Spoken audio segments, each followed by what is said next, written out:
The northern wastelands lay quiet, barren as ever. The western path saw a few stray goblins, easily dispatched by Lily. To the south, a nearby village awaited merchants long overdue, according to the worried locals. That left the east. Rumors suggested something unusual had been spotted along the stream. Grace was the last to return, dropping into a chair at the inn's table, cheeks flushed and hair matted with sweat. The innkeeper silently slid her a glass of water. "Ah, thank you," she muttered, gulping it down, breath heavy from her search. "I think I found something," Grace said, licking her dry lips. "Not orcs, but wolves. A pack.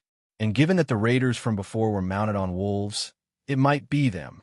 "I haven't heard anything about wolves in this village or the next," someone added, brows furrowed.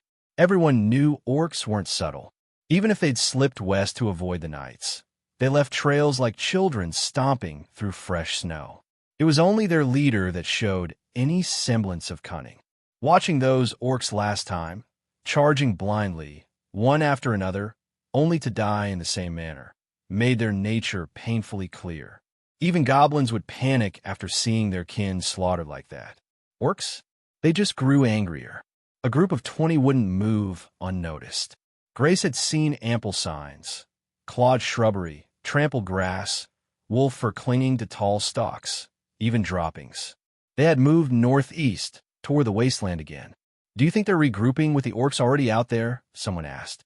"If there's a smart one among them," Katie said, "they might be trying to unite the scattered tribes." Everyone nodded.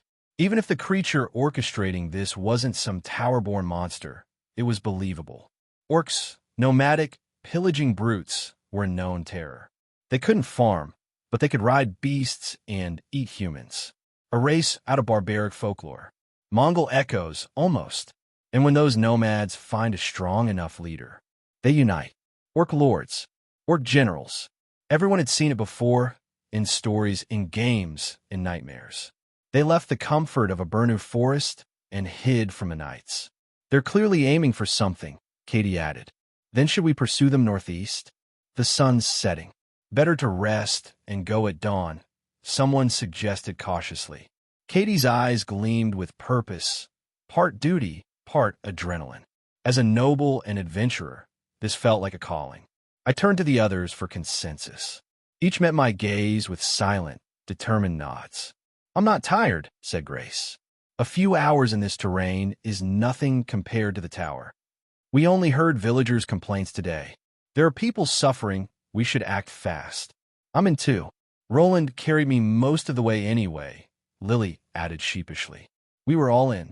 There'd be no backing out now. Even the chat overlay confirmed it. "If we say we need rest now, we'll look heartless, LOL. Plus, we'd have gotten attacked near the stream anyway. If the stream paused here, I'd have turned into Thanos and snapped." Motives varied: compassion, noble duty, camaraderie, empathy for villagers, or even the unspoken need to keep the stream interesting. "When night falls, we'll rely on Hannah's light magic," I said. "Yeah, leave it to me," she replied confidently. "Han Seya, walking spotlight. Better clatter clatter than plod plod." Comment removed by mod. "Out. That was too much," someone said as the mod intervened. We took the narrow dirt road from Erda to the village, a single carriage path flanked by steep hills thick with foliage. Ideal for an ambush, and ideal for tracking. Broken bushes, sharp claw marks, paw prints in dusty patches. "They crossed the ridge," Grace pointed out. "Probably scouting from above. Think they're tracking by scent." "Could be. They're on wolves, after all." Their trail was obvious, even to the untrained eye. We followed it over the ridge, guided by Grace's sharp analysis. This group was smaller, about 10 strong, compared to the 20 we'd fought earlier. Still a threat. "Roland, over here." "Blood," Lily called out. "Villagers? More likely peddlers. There's a ruined cart, but something's off." The air turned sharp with the stench of blood. We crested another hill and saw it. A wrecked carriage and a dead horse, its body torn open and its head flung into the brush. The carriage looked like it had been chopped up for firewood. Grace stepped over the gore without flinching, nudging the broken timber. "There's no bodies," she said. And no cargo, I added. Could mean the orcs kidnapped the people, like they did with that lady knight, Katie said grimly. She explained for Lily's benefit how the orcs on the 20th floor had kidnapped the knight and seemingly targeted nobles. It hadn't made sense then either, until we found her imprisoned under an orc shaman's hut. These ones must have fled a Burnu forest, dodged the knights, and now they're heading west, Katie continued. Still sounds far-fetched. Believe me, I didn't think it was real either. Whatever it is they're after, we'll know when we catch them, I said. They hadn't just looted this time. They'd taken people. The wolves had gorged themselves and left a trail even a child could follow. Bloodied fur, crushed underbrush, footprints stamped deep into the soil. The direction was clear, toward the wastelands again. The horse's blood is still wet, Grace observed. Can't be more than half a day ahead. We catch them, but don't strike right away, I warned. Find their base. Cut the head off, not just the claws. Everyone agreed. Protecting villagers meant eliminating the source of the threat. As we crested the next hill, a faint dust cloud shimmered in the distance. They're just ahead, I said. Wolves still feasting. Orcs likely resting. We were closer than we thought. The orc riders stormed across the wasteland like boastful conquerors, kicking up dust in their wake, making no attempt to hide their presence. It was as if they wanted the world to know they were here, as if daring anyone to stop them. Their howling wolves echoed faintly, and the dust they stirred painted a trail leading straight into the wasteland. It would have been easy to wipe them out, 12 orcs and their mounts crushed under a single swing of a warhammer. But we didn't strike. Not yet. If we wanted to find their base, we had to follow without being seen. Fortunately, the orcs were too elated with their own bravado to look back. The terrain wasn't subtle either. The dry hills offered little cover, yet even as we stepped over a ridge into the open, they didn't notice. Shouldn't we be more cautious out here? Judging by their behavior, they don't even care we're here. Were orcs always this stupid? Though we had fought orcs before, few of us had taken time to observe them like this. We were less than 200 meters away, plenty close for most beasts to sense us, yet the orcs remained oblivious. That's when we saw the captives. Several villagers were tied to the backs of wolves. Some struggled faintly, only to be silenced by a heavy fist. Given their nature, it was odd the orcs hadn't killed them yet. This feels like we're playing on easy mode. They're ignoring us on purpose. Reminds me of NPC guards that only look forward and ignore everything else. Just let Roland solo them already. Maybe the knights turned a blind eye to this on purpose. Working with the orcs, maybe. Stop it with the conspiracy talk, someone muttered, though the idea wasn't entirely ridiculous. In a game world, it wouldn't be unusual for corrupt nobles to strike deals with monsters. As we followed the trail, the dust cloud halted. They are tense. Looks like they've joined forces with the wasteland orcs. But why keep people alive? They planning to eat them fresh? Don't say that. Maybe they're bargaining chips. The camp was a mess of battered tents, hastily assembled with no perimeter fence, no effort to ward off intruders. A wooden pen nearby held the wolves. Where do you think they're keeping the villagers? I think they've spotted us. The orcs began to emerge from the tents, climbing atop their wolves. The idle camp suddenly roared to life. They're charging us. Looks like we're done sneaking.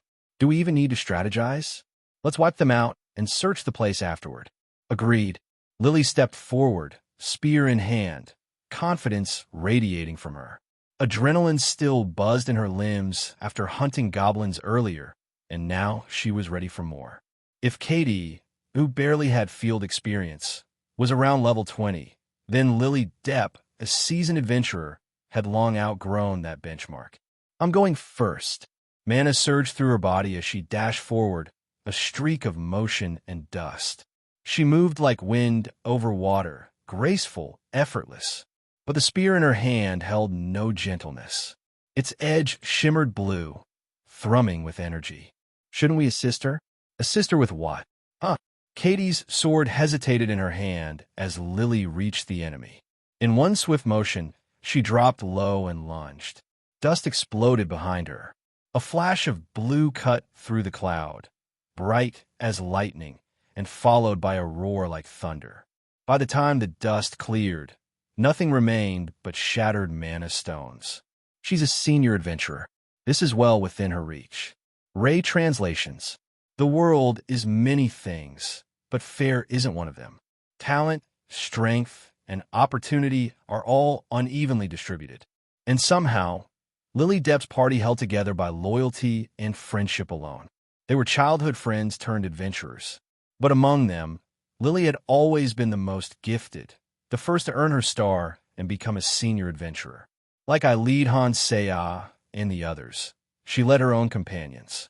But where my motive was curiosity beyond the game, Lily's reason was simpler, loyalty.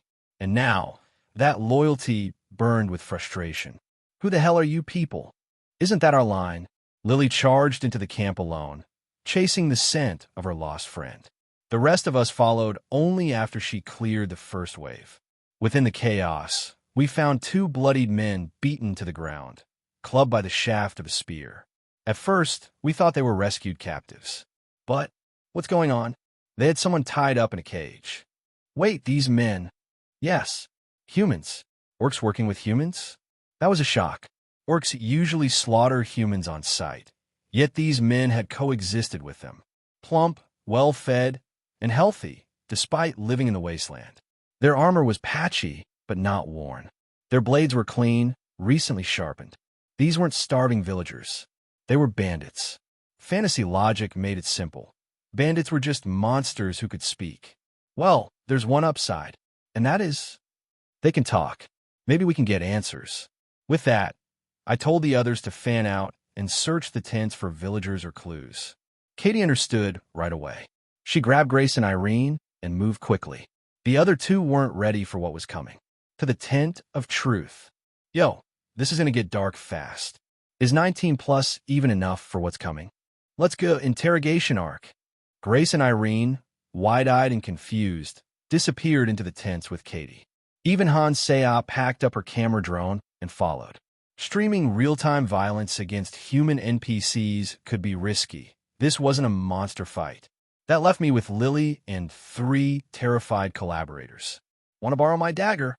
Lily asked, her voice ice. No, I said calmly. Hands are better for this. John Smith of the Information Guild once taught me.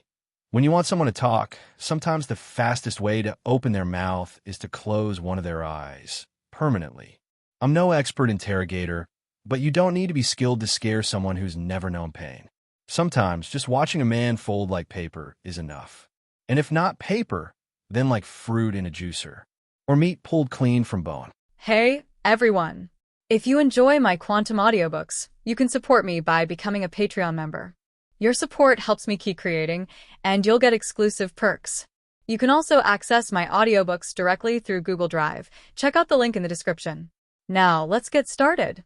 Something that the orcs are aiming for, immediately suggested pursuing them. Maybe a bit excited due to a sense of duty and obligation as a noble and as an adventurer. I asked for the opinions of the other members. Every time they catch my slowly moving gaze, the members slightly nod.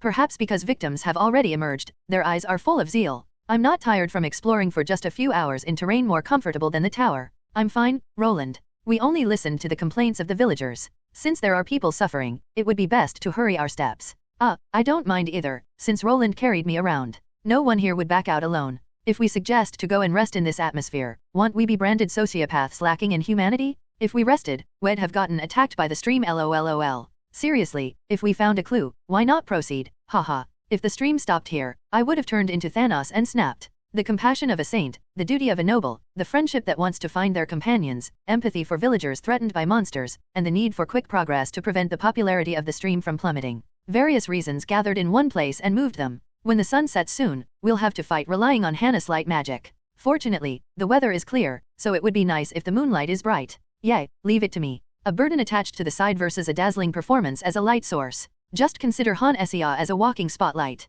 Isn't clatter clatter better than plod plod asterisk? Is Han Seya producing it? So erotic star. Chat deleted by mod. You, get out of here. Seriously, you went too far. Rai translations. The path we used to travel from Erda to this small village was a narrow dirt road, just wide enough for a single carriage to pass. The unpaved road, flanked by steep, tree-covered hills on both sides, looked like a prime spot for an ambush. There were steep ridges covered with bushes on the left, and dense foliage spreading out on the right, making it a terrain where even the most ignorant orc could lie in wait. However, while the terrain is ideal for hiding, it's also perfect for being tracked. In the blue bushes, there were clear signs of forced passage, and the small bushes had broken stems or sharp claw marks. On the barren hill, devoid of plants, wolf paw prints remained clearly visible. They crossed this ridge to scout and then turned back. Is it their strategy to attack when they spot someone from the highest hill? They're riding wolves, so maybe they're using scent to track. Thanks to the very clear traces left behind, we, who knew the path the creatures had taken, followed their footsteps over the hill. According to Grace's analysis, this group was slightly smaller than the one that got trashed by me last time, with around 10 members. If they travel in packs of about 20 near small cities, and around 10 near small villages, is this also calculated and organized by their leader? Roland? There are bloodstains here. Villagers. Judging from the wreckage of the carriage, it might be a small group of peddlers. But something seems off. After crossing a few hills, the sharp, rancid smell of blood wafted towards us. Descending from a hill, we saw a small carriage, shattered and collapsed, and a horse carcass at a crossroad leading to another village. The horse's carcass was gruesomely torn, its hide ripped and shredded, perhaps devoured by wolves, and its head was rolling in the distant bushes in a horrible state. The carriage seemed more like a pile of lumber than a carriage, as if it had been axed with the intention of making firewood. Meanwhile, Grace, undisturbed by the sight, stepped over the horse corpse and poked at the shattered carriage debris with her toe. What's up? There are no human corpses. Look, there's no cargo that should be in the wagon either. So, the orcs didn't just loot the goods, they also kidnapped the people. Like that lady knight back then.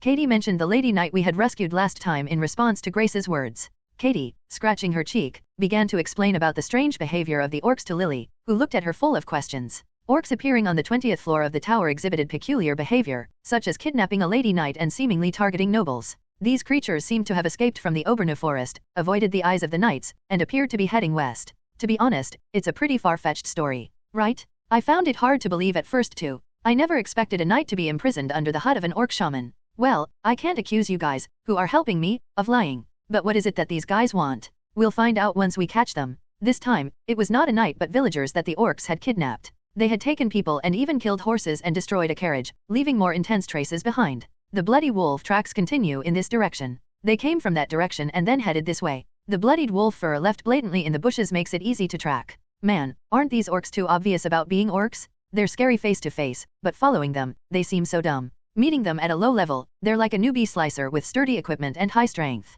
Newbie slicers are usually equipped with combat power measurement devices for mid-level and below *. Even a villager could track this, lol. There weren't specific traces of humans being carried on the wolves, but the wolves, after feasting on 2 horses without cleaning up, had passed through the underbrush. The broken underbrush and the wolf fur soaked in blood, scattered everywhere, were as clear as a painted cat's paw prints. The direction? Unsurprisingly, towards the boundary of the wastelands. The blood of the horses hasn't even dried yet. It seems like less than half a day has passed. Even if we catch up and find them, we'll have to hold back until we find their main base. That's right. Eradicating the evil in front of us is not as important as eliminating the source. That's how we ensure the safety of the villagers. Following the wolf tracks and crossing another hill, a small dust cloud is visible in the distance. It seems the wolves were feasting while the orcs took a break. They were just in front of us all along. The orc riders rushed around like they were advertising in the neighborhood, not even attempting to hide their presence. Alongside the distant howling of wolves, a cloud of dust was drifting towards the barren wasteland. Their demeanor suggested that anyone was welcome to challenge their unruly behavior. Even though it would only take a single swing from a warhammer to crush a mere 12 wolves and orcs, we had to follow them quietly to find their base. Fortunately, they were too excited to look back and were heading straight for the wasteland. Just like how we were able to spot them, the terrain offered little cover to hide our movements. So we boldly walked over a hill and still didn't draw the orcs' attention. Aren't we risking being spotted now that we're in the open? From the way they're acting, it seems like they don't even care. Were orcs always this careless? While the group was familiar with battling orcs, they didn't seem to know much about the creatures' behaviors. We were keeping our distance, but even wild animals would sense our presence from this range and flee. It was only a rough distance of 200 meters in the vast open wasteland. Due to this, we could clearly see some villagers tied up on the wolves' backs. Some were conscious, struggling against their bindings, only to be knocked unconscious again by an orc's punch. Given the typical aggressive nature of orcs, it was strange they didn't kill the captives outright. Feels like we're watching a game on easy mode. They're pretending not to notice. Is it similar to those guards who only look ahead and miss everything on the sides? Pig watching is getting boring. Why not just send Roland and be done with it? Considering this, maybe the knights who supposedly couldn't detect them allied up with these orcs? Hey, stop with the conspiracy theories. But it does seem somewhat believable. Like a corrupt noble conspiring with intelligent monsters, right? That's a common theme in fantasy novels. Thus, on Han Sea's stream, there were allegations that the knights had betrayed humanity and conspired with the monsters. While it seemed unrealistic for the orcs to have such sway over the knights, from a game quest perspective, it could be possible. At the end of that bizarre train of thought, the dust cloud stopped. There are a bunch of tents set up. Looks like they really joined forces with the wasteland orcs. Why are they capturing people alive? Are they planning to eat them fresh? Ugh, I hope not. They probably have hostages tied up like prisoners. Maybe they're planning to use them as bargaining chips. Off to the distance, they could see tents soiled with dust. It seemed like a makeshift camp where the orcs gathered without any intention of stopping external intruders. They don't even have a fence. A makeshift wooden pen nearby housed the wolves. So, where do you think they're keeping the people? I think those bastards have spotted us. Yay, they're getting back on their wolves. The group observed the orcs through their mana-enhanced bodies, while Han Saa, relying on the system, attached a camera to an orc warrior and quickly surveyed the surroundings. Given the vast expanse of the wasteland, the orcs have noticed our slow approach. Those who had entered the tents were now pouring out, mounting their wolves, and charging towards us from their tent village. Naturally, their target is us. Do we even need to talk? How about we just eliminate them and then inspect the tents? Sounds good. In response to that, Lily, holding her long spear, confidently steps forward. Perhaps her adrenaline is up from hunting wandering goblins, she's ready to charge in without hesitation. But I'm not worried about her, I simply nod in agreement. If Katie, who doesn't have much adventurer experience, is around 4 level 20, then Lily Depp, who became a senior adventurer even before gaining her star, is probably nearing the maximum for 4. I'm going in first. As mana surged into Lily's thighs, she charged forward, raising a cloud of dust like the wolves. In contrast to my heavy footsteps, she runs so gracefully that it seems like she's gently treading on the ground. Of course, just because her run is graceful doesn't mean the weapon in her hand is. The blue mana on the slender blade of her spear flickers. Perhaps she's more stressed about her missing companion than she's letting on. Shouldn't we help her? Help? With what?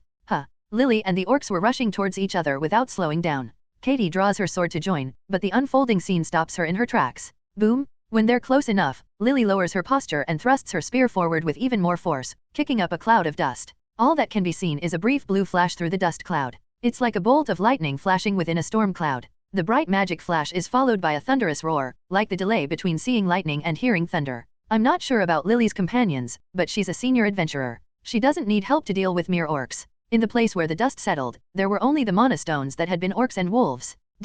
Rai translations. The world isn't fair. Like with most things, the talents given to each individual are also unequal. In this sense, Lily Depp's party was miraculously held together under the banner of friendship and loyalty. Close friends from the same neighborhood had come together to become adventurers, and with talent backed by effort, Lily Depp was the first to become a senior adventurer. Just as I, a senior adventurer, led Han Sea and the others around the tower, Lily's party also roamed the tower under the protection of Lily, their senior adventurer. While I did so because of my desire to venture outside the game world, Lily kept the party together at a loss, purely for the sake of friendship and loyalty. What's with these guys? It was natural for Lily to become impatient and rough in a situation with a bond so strong. Who are you? Isn't that what I should be asking, you bastards? Leaving the mana stones behind, Lily dashed toward the tents. Only after securing the stones did others follow, only to find chaos. 2 burly men lay bloodied, having been clubbed by a spear. I wondered if they were captives from the orc encampment, but what's going on? These guys had tied up someone and locked them in a wooden cage.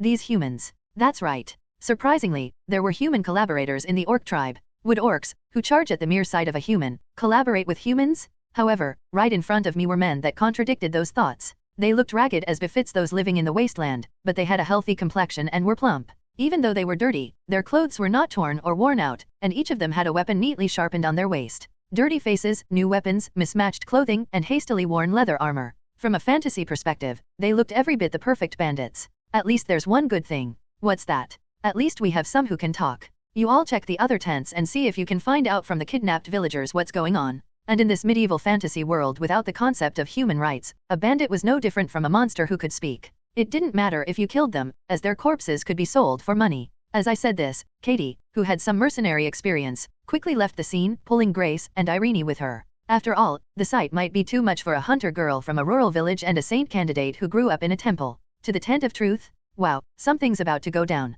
Hey, is 19 plus enough for torture? It's not confirmed that they'll be tortured, but I'm excited. Haha, time for a full-course torture session. Grace and Irene, who were pushed by Katie, didn't understand what was going on and disappeared towards another tent. Even Han Sea, who was deeply contemplating, followed Katie after packing away her camera drone. Just because there's a 19 plus label, it doesn't mean she can openly stream inappropriate content. Streaming excessive violence towards human NPCs, and not monsters, would inevitably stir controversy. All that was left was 2 people sprawled on the ground, 3 orc collaborators looking at me in fear, and Lily Depp. I have a dagger, want to borrow it? No, I prefer using my hands. For a smoother conversation, the group of 5 needed to be reduced to 4. I learned this from John Smith, the 5 silent whisper of the Information Guild. While I don't know how to torture as well as they do, we don't need a high level of skill to instill fear in those untrained for it. Seeing someone fold up like an accordion is enough to terrify them. If not an accordion, then maybe like fruit put in a juicer or a chunk of meat being separated from the bone. In a world where one can enhance their physical abilities through mana, civilians who can't harness such power feel incredibly weak.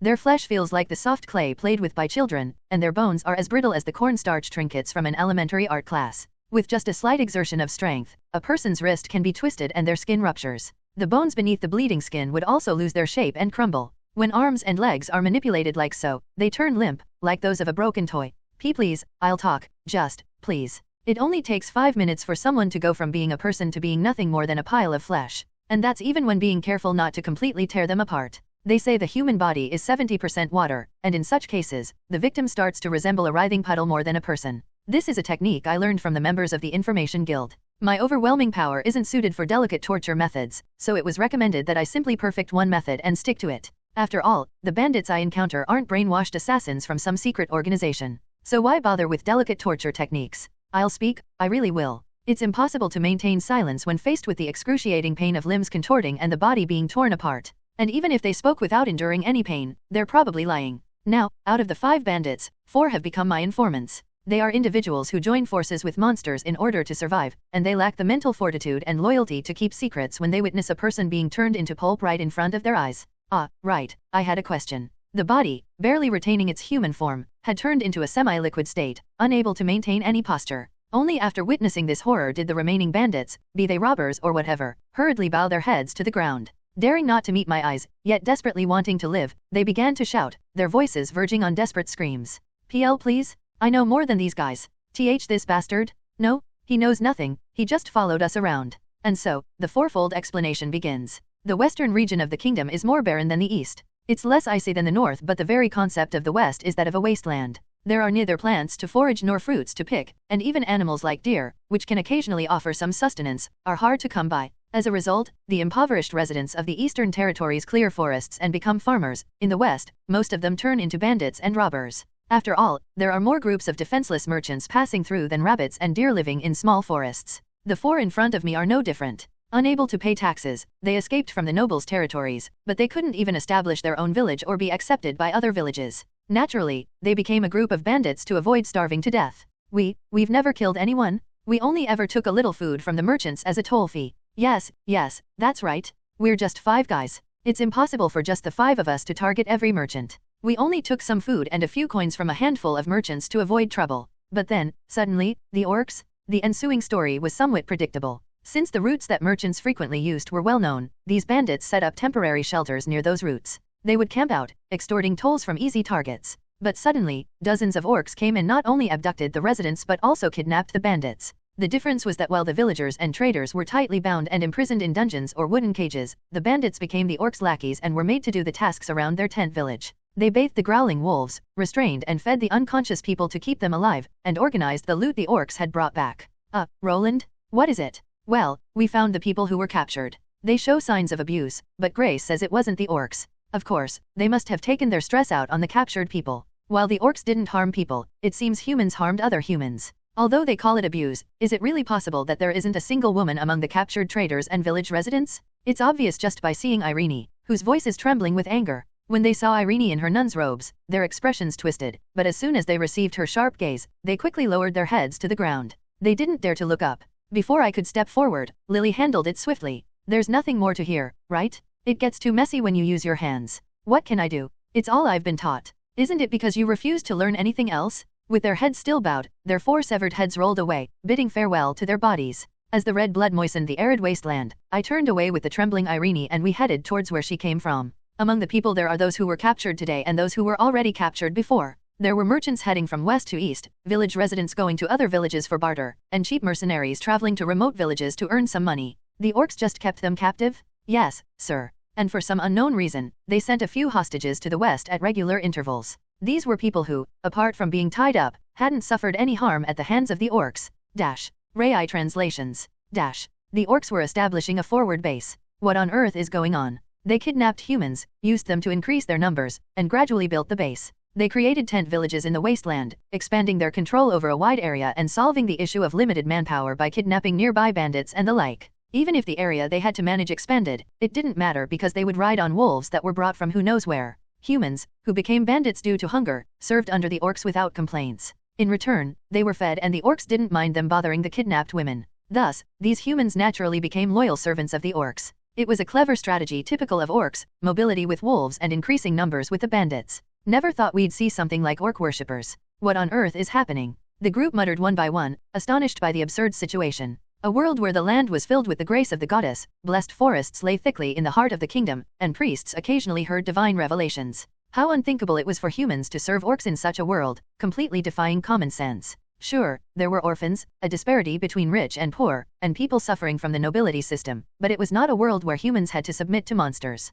Why are these orcs so persistent? This linked quest is expanding the story quite a bit. It looks like the orcs will summon demons and start a war with the celestial beings. A 1,000-year war between celestial beings and demons. Please save the world, brave knight. Why are we climbing this amazing tower only to deal with orcs? Hey, we should complete the quest regardless. If it's a linked quest, it has to involve orcs. It's a linked quest for a quest about orcs. And weren't you guys bragging about it being a world first? Should I just mute the chat? While the party was taking it seriously, it seems the viewers were starting to get bored. Maybe because they just saw a pilotable golem which seemed to overshadow what's happening right now. I mean, given a choice between piloting a 6-meter robot and a story about pig-headed orcs kidnapping people, I'd pick the robot too. But public sentiment is what it is. As a gamer, you can't overlook a linked quest, but as a streamer, you can't completely ignore viewer opinions either. Well, since we've killed all the orcs and bandits, there shouldn't be any more danger. We need to head west. The weapons are still there, so grab them. Once you cross 3 hills to the southwest, you'll reach a village. While I wished we could call in a subjugation team through our connections, we still hadn't found Lily's companions, so we had to keep moving.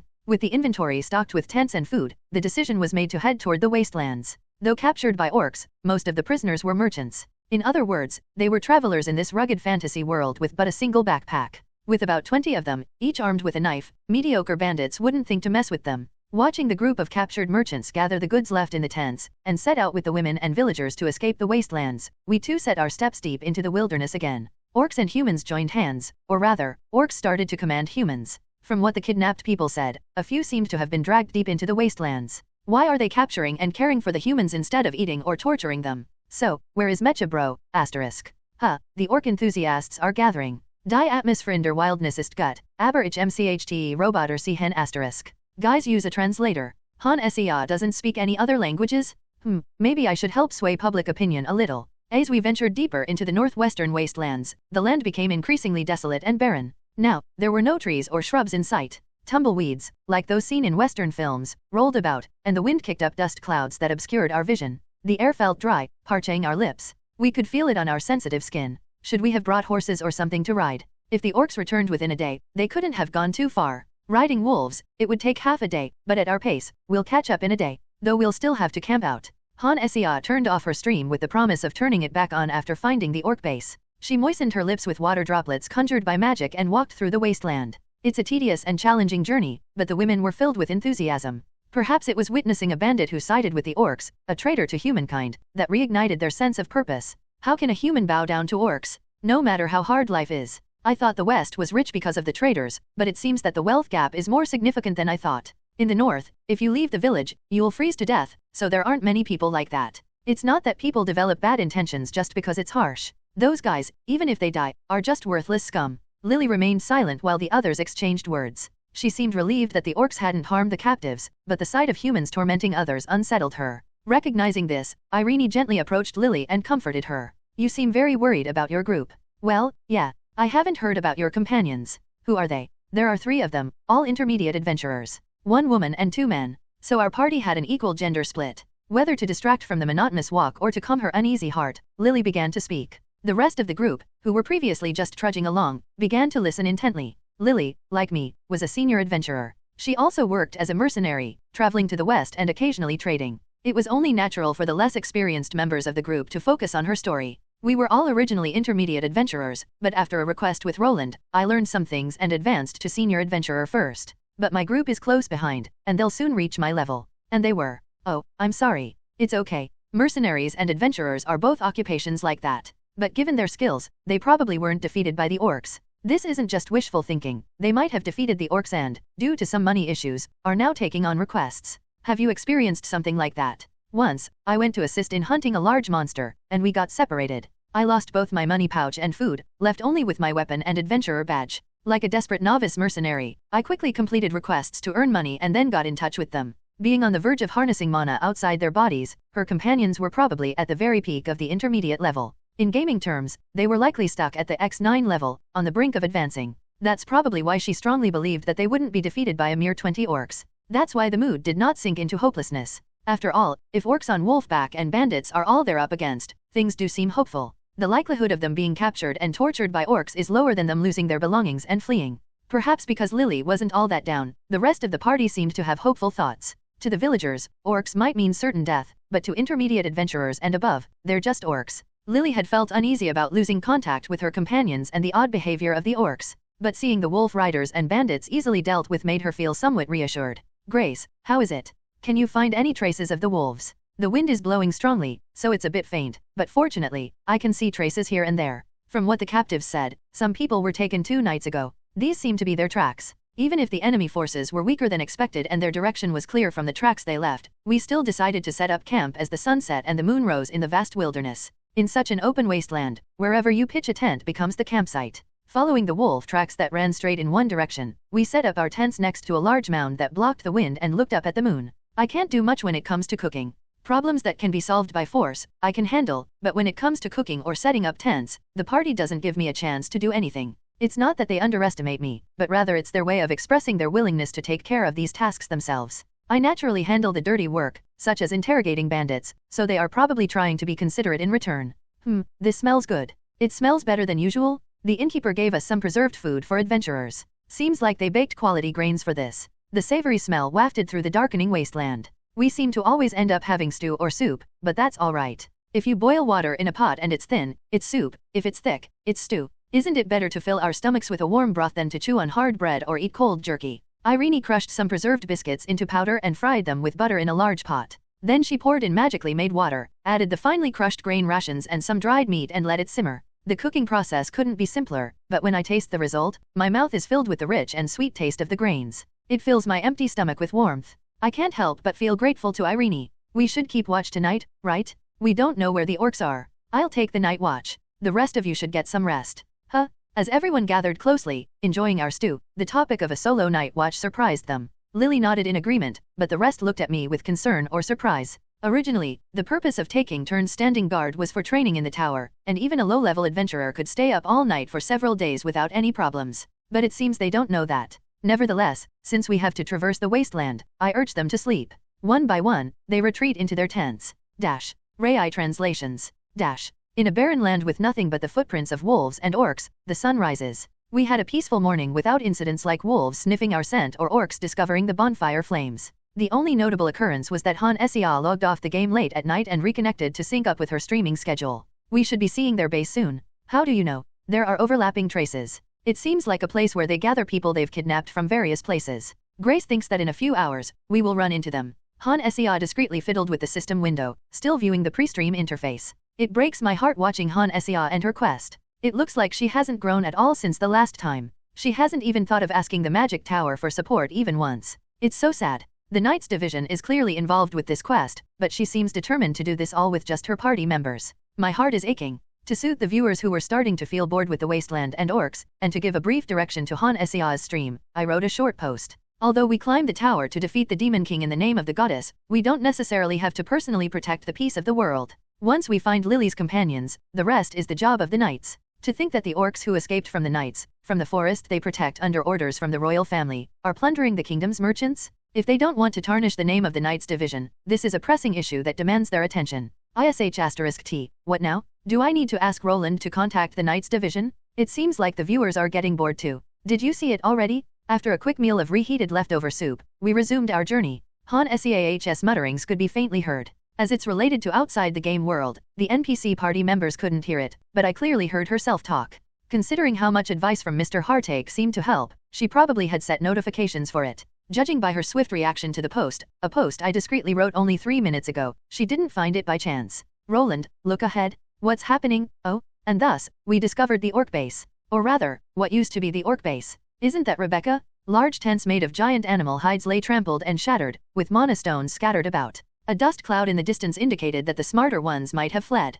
People, who had been hostages, huddled terrified amidst the ruins, some even wetting themselves in fear. Responsible for this devastation were 4 individuals. A man with a shield, a woman with a staff, a man with a bow. Maybe she has an unlucky star? Or a star that clashes with orcs. And then there was Rebecca. Looks like her mercenary group was ambushed by orcs again. In terms of the game, Rebecca was a higher ranked character of the same type as Lily Depp.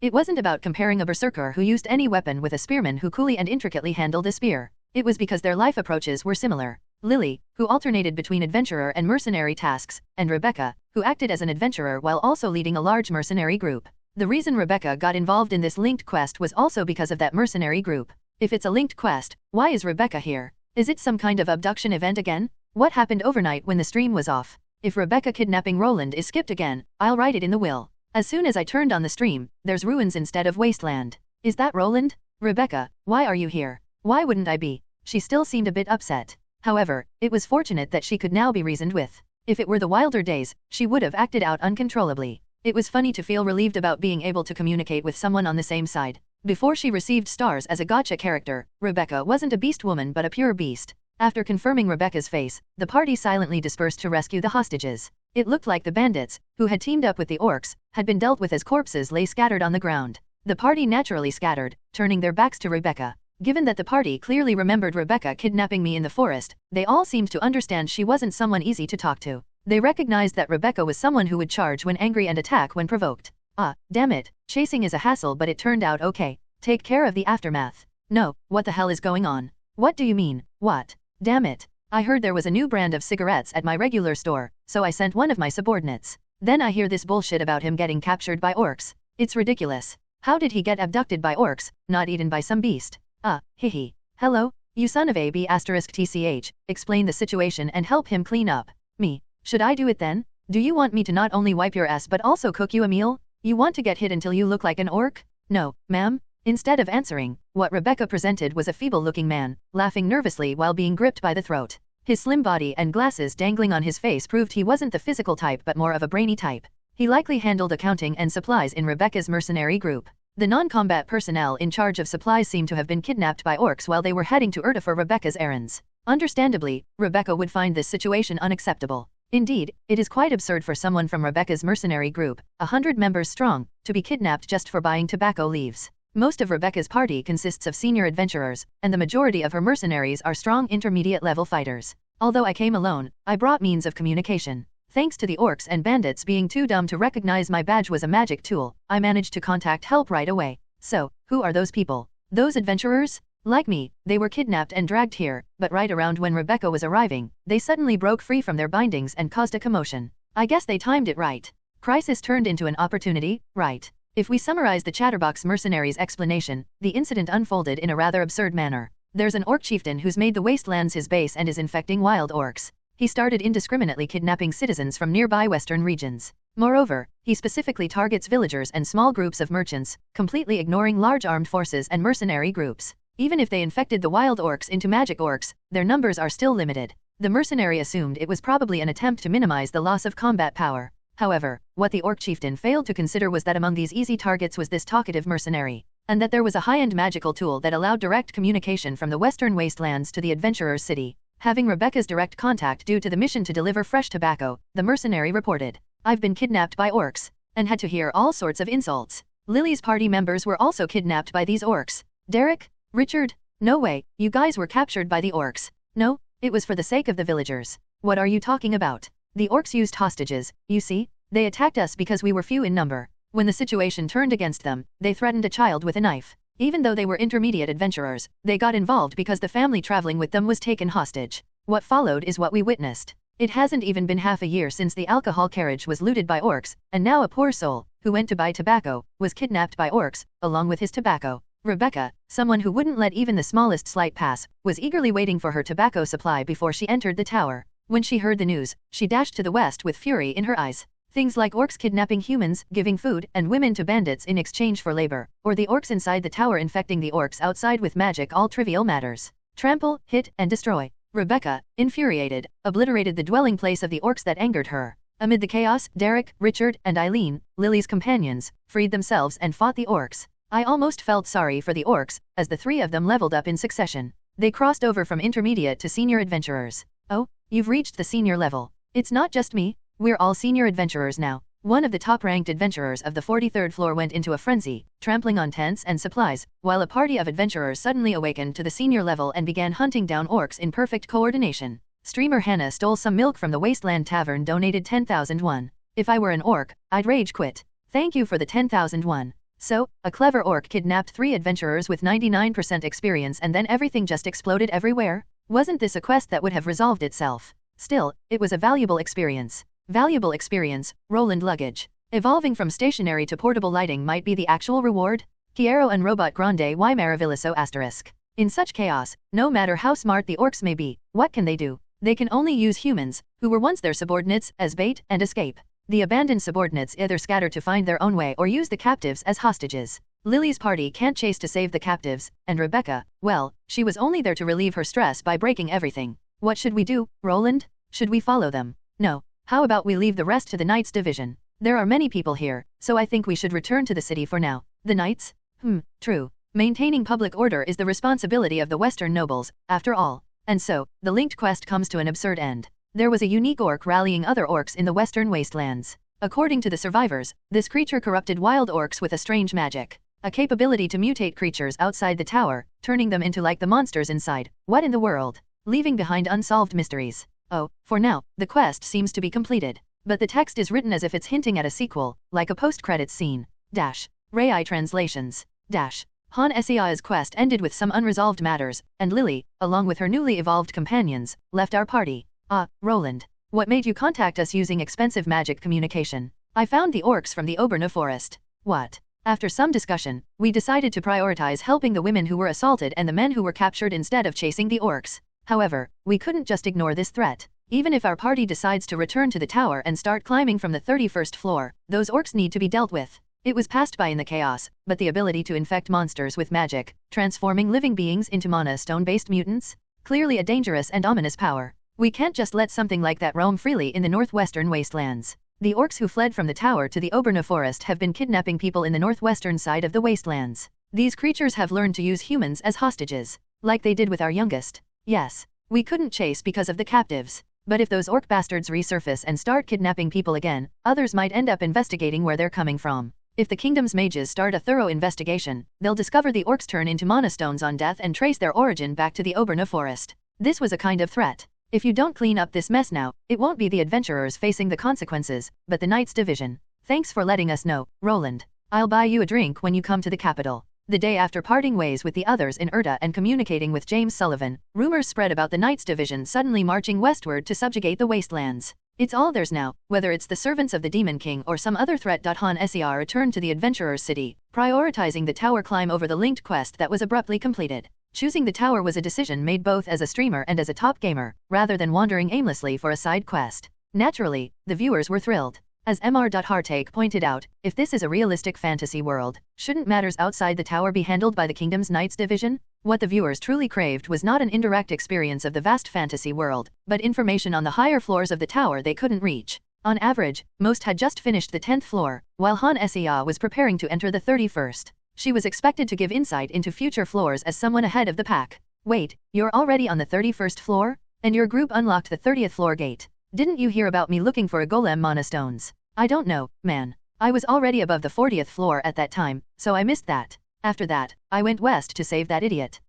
My apologies. While Lily and her party headed west to solve a mercenary request in order to make up for the lost mana stones, Rebecca and her mercenaries joined our group. Seated comfortably in a large carriage Rebecca purchased, we talked. After driving out the orcs, our journey back to the Adventurer's City from Urda was peaceful. Some viewers anticipated a restless Rebecca to suddenly kidnap me, and even Han Sea seemed subtly hopeful for such an event, but alas, it didn't happen. Perhaps because she had already vented all of her anger on the orcs. When I left, they said the 30th floor gate just opened. Are you taking the kids to the 31st floor? Of course. We didn't form a party to just stop there. If someone who went down the tower because they were too lazy is going back up, there must be a reason. We shared many stories with Rebecca as we headed to the adventurer's city. About orcs that came from inside the tower to the outside, how they had preyed on and captured humans. As an elite adventurer and a mercenary leader, it's an issue that can't be ignored. For now, I reported the remaining remnants to the knights. Judging by what the merchants are saying, it seems like they took off as soon as they received my report. So we don't need to worry about the outside of the tower and just focus on going up.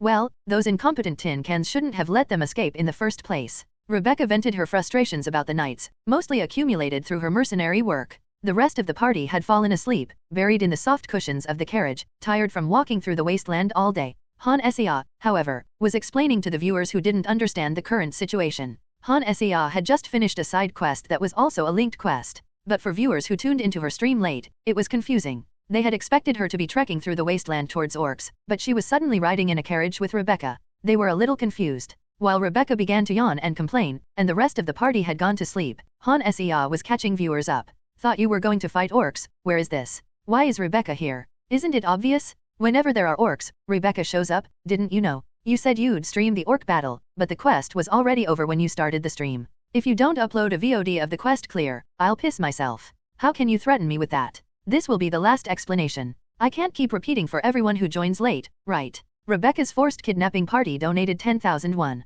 Why didn't Rebecca kidnap Roland this time? Hey, I'm not interested in your weird fantasies. Anyway, the orcs kidnapped the carriage that Rebecca uses to run her errands. Rebecca took them all out. So we cleared the quest without even having to fight. End of summary. You just doesn't want to explain it all, lol. Of course it's annoying, explaining the whole adventure by mouth. Basically, pay and ask a question, right? If you're smart, get separate rooms for Roland and Rebecca. So, did you call the Knights division? Ah, the Knights. I was actually planning to ask Roland. But before I could say anything, he contacted them himself. The naked marathon knight, what was his name? James, I think he got in touch with James. While Han Sea was chatting with her viewers, pretending to look out the window, I too pretended to enjoy the scenery outside while opening a browser window. James Sullivan, who ran alongside the carriage shirtless, left a strong impression. I almost burst into laughter at the nickname they've given him, the Naked Marathon Knight. Despite being a knight, he's casual and down to earth, getting along even with commoner adventurers. But when it comes to work, he's reliable. He's also got a 4 buff, so he should be able to handle things on his own.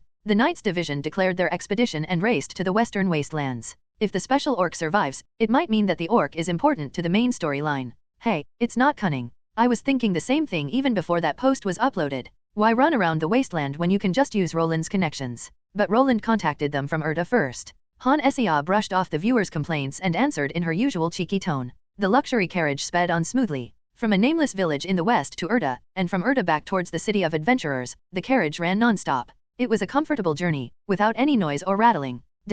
Rai translations. I'm going in straight away, what about you? I think I'll take a day to prepare before entering. Really? I'll wait up there, so hurry to the 40th floor. It would be great if you could also open the gate to the 40th floor on your way. Do you think that's up to us? If you've already opened the gates to the 10th, 20th, and 30th floors, then just blast through to the 50th for all I care, you lazy bum. Rebecca, who lightly patted my back and chuckled as usual, abruptly grabbed the neck of one of her mercenaries, who was seated quietly in a corner of the carriage. From amidst the beauties, she yanked him up as if a predator had caught its prey. With an attitude that was either carefree or rude, it was hard to tell which. She bid us farewell. She sprang over the wall and disappeared. I always feel this way, but she's like the wind. She's more like, no, never mind. Irene murmured softly, watching the way she casually carried a person like baggage, while Grace held back from saying something disrespectful. Though she did generously buy us a lavish carriage covered in magic for a comfortable ride. It's understandable to harbor ill feelings towards a woman who's forcibly dragged someone they have romantic feelings for, but it's better if those feelings aren't voiced. After disembarking from the carriage and sneaking a last glance at the departing Rebecca, I turned to face the group,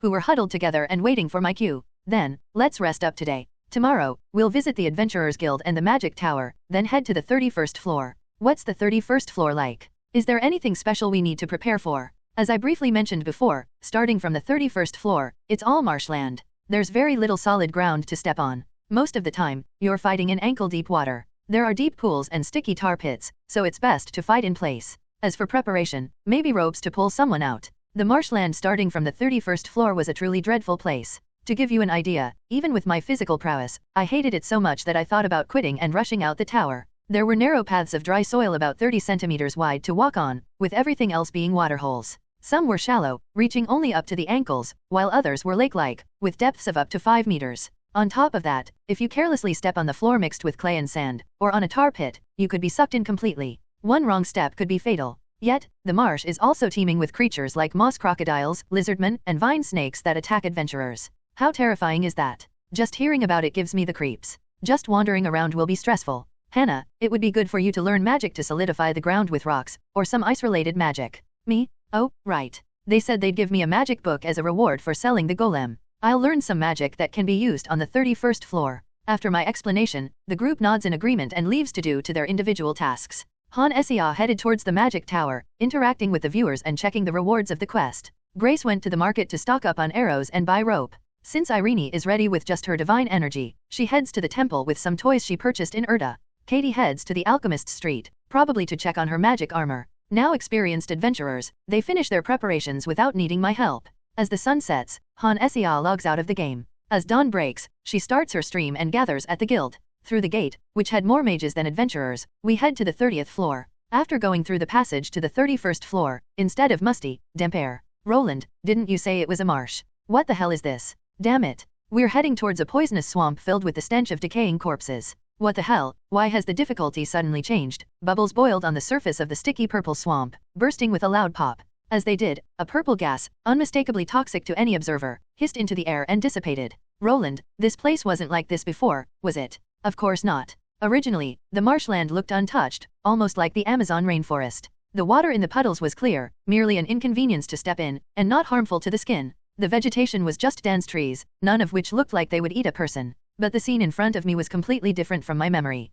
Teacher Roland, is this really a marsh? I've seen this in a demon hunting game before. Feels like instead of lizardmen, we'll face hordes of zombies. The 30th floor had golems. Now, from the 31st floor, it looks like we'll be hunting demons. This is what a fantasy marshland looks like, lol. Puddles tainted in purple, trees that felt less like living beings and more like they were haunted, and things wriggling from under the mud that looked more like tentacles than roots or vines. What on earth? Hey, snap out of it and move. While the group was distracted observing the surroundings, a desperate cry echoed from a distance. Instinctively, everyone, including Han Sia's camera drone, turned their gaze in that direction. Two large men who appeared to be guards were sprinting towards them, with a young woman and a young man, both smaller in stature, held closely to their sides. Judging by how they expertly navigated the narrow paths between the poisonous puddles, they were likely senior adventurers. What should we do, Roland? We don't have space to make way for them here, so let's use the passage and head back to the 30th floor. Got it. As the approaching group came into clearer view, the faces of the young woman and man they carried were turning a sickly blue. The purple puddles I assumed were poisonous seemed to be actually toxic.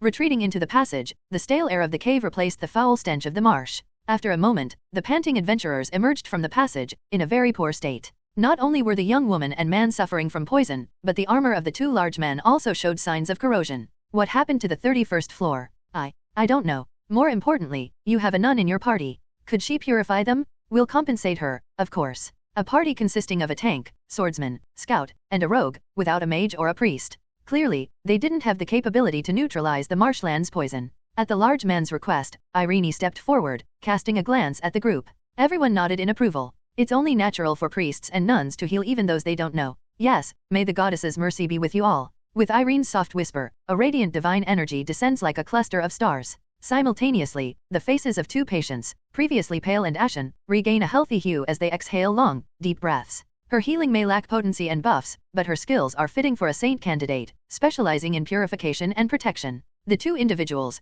who were previously struggling to breathe, now seem peacefully asleep. A moment of silence embraces everyone, as they bask in the warmth of the beautiful divine energy filling the dim cave. This lasts until Irene gathers the lingering energy back with a wave of her hand. What happened on the 31st floor? Could you explain? Well, we owe you that much information at least. However, we also just climbed from the newly formed gate on the 30th floor, so we don't know everything. What you know will be enough. While a lightly armored man who appears to be a warrior tends to the two unconscious individuals, another burly man in corroded armor sits down on the cave floor and begins his tale. We were just as surprised when we first stepped onto the 31st floor. Instead of the lush marshland full of life we expected, it looked cursed. It reminded me of tales from childhood, where evil witches dwelled. Whether he's a good storyteller or just chatty, the tank begins his story with flair. From his words, most of the information about the 31st floor becomes clear. Firstly, the puddles that reached their ankles have turned into toxic purple pools. While not immediately toxic upon contact, prolonged exposure results in itching and a decline in one's physical condition. The tar-like swamps, possibly containing paralytic poison, cause one to become rigid and sink if stepped on, leading to drowning.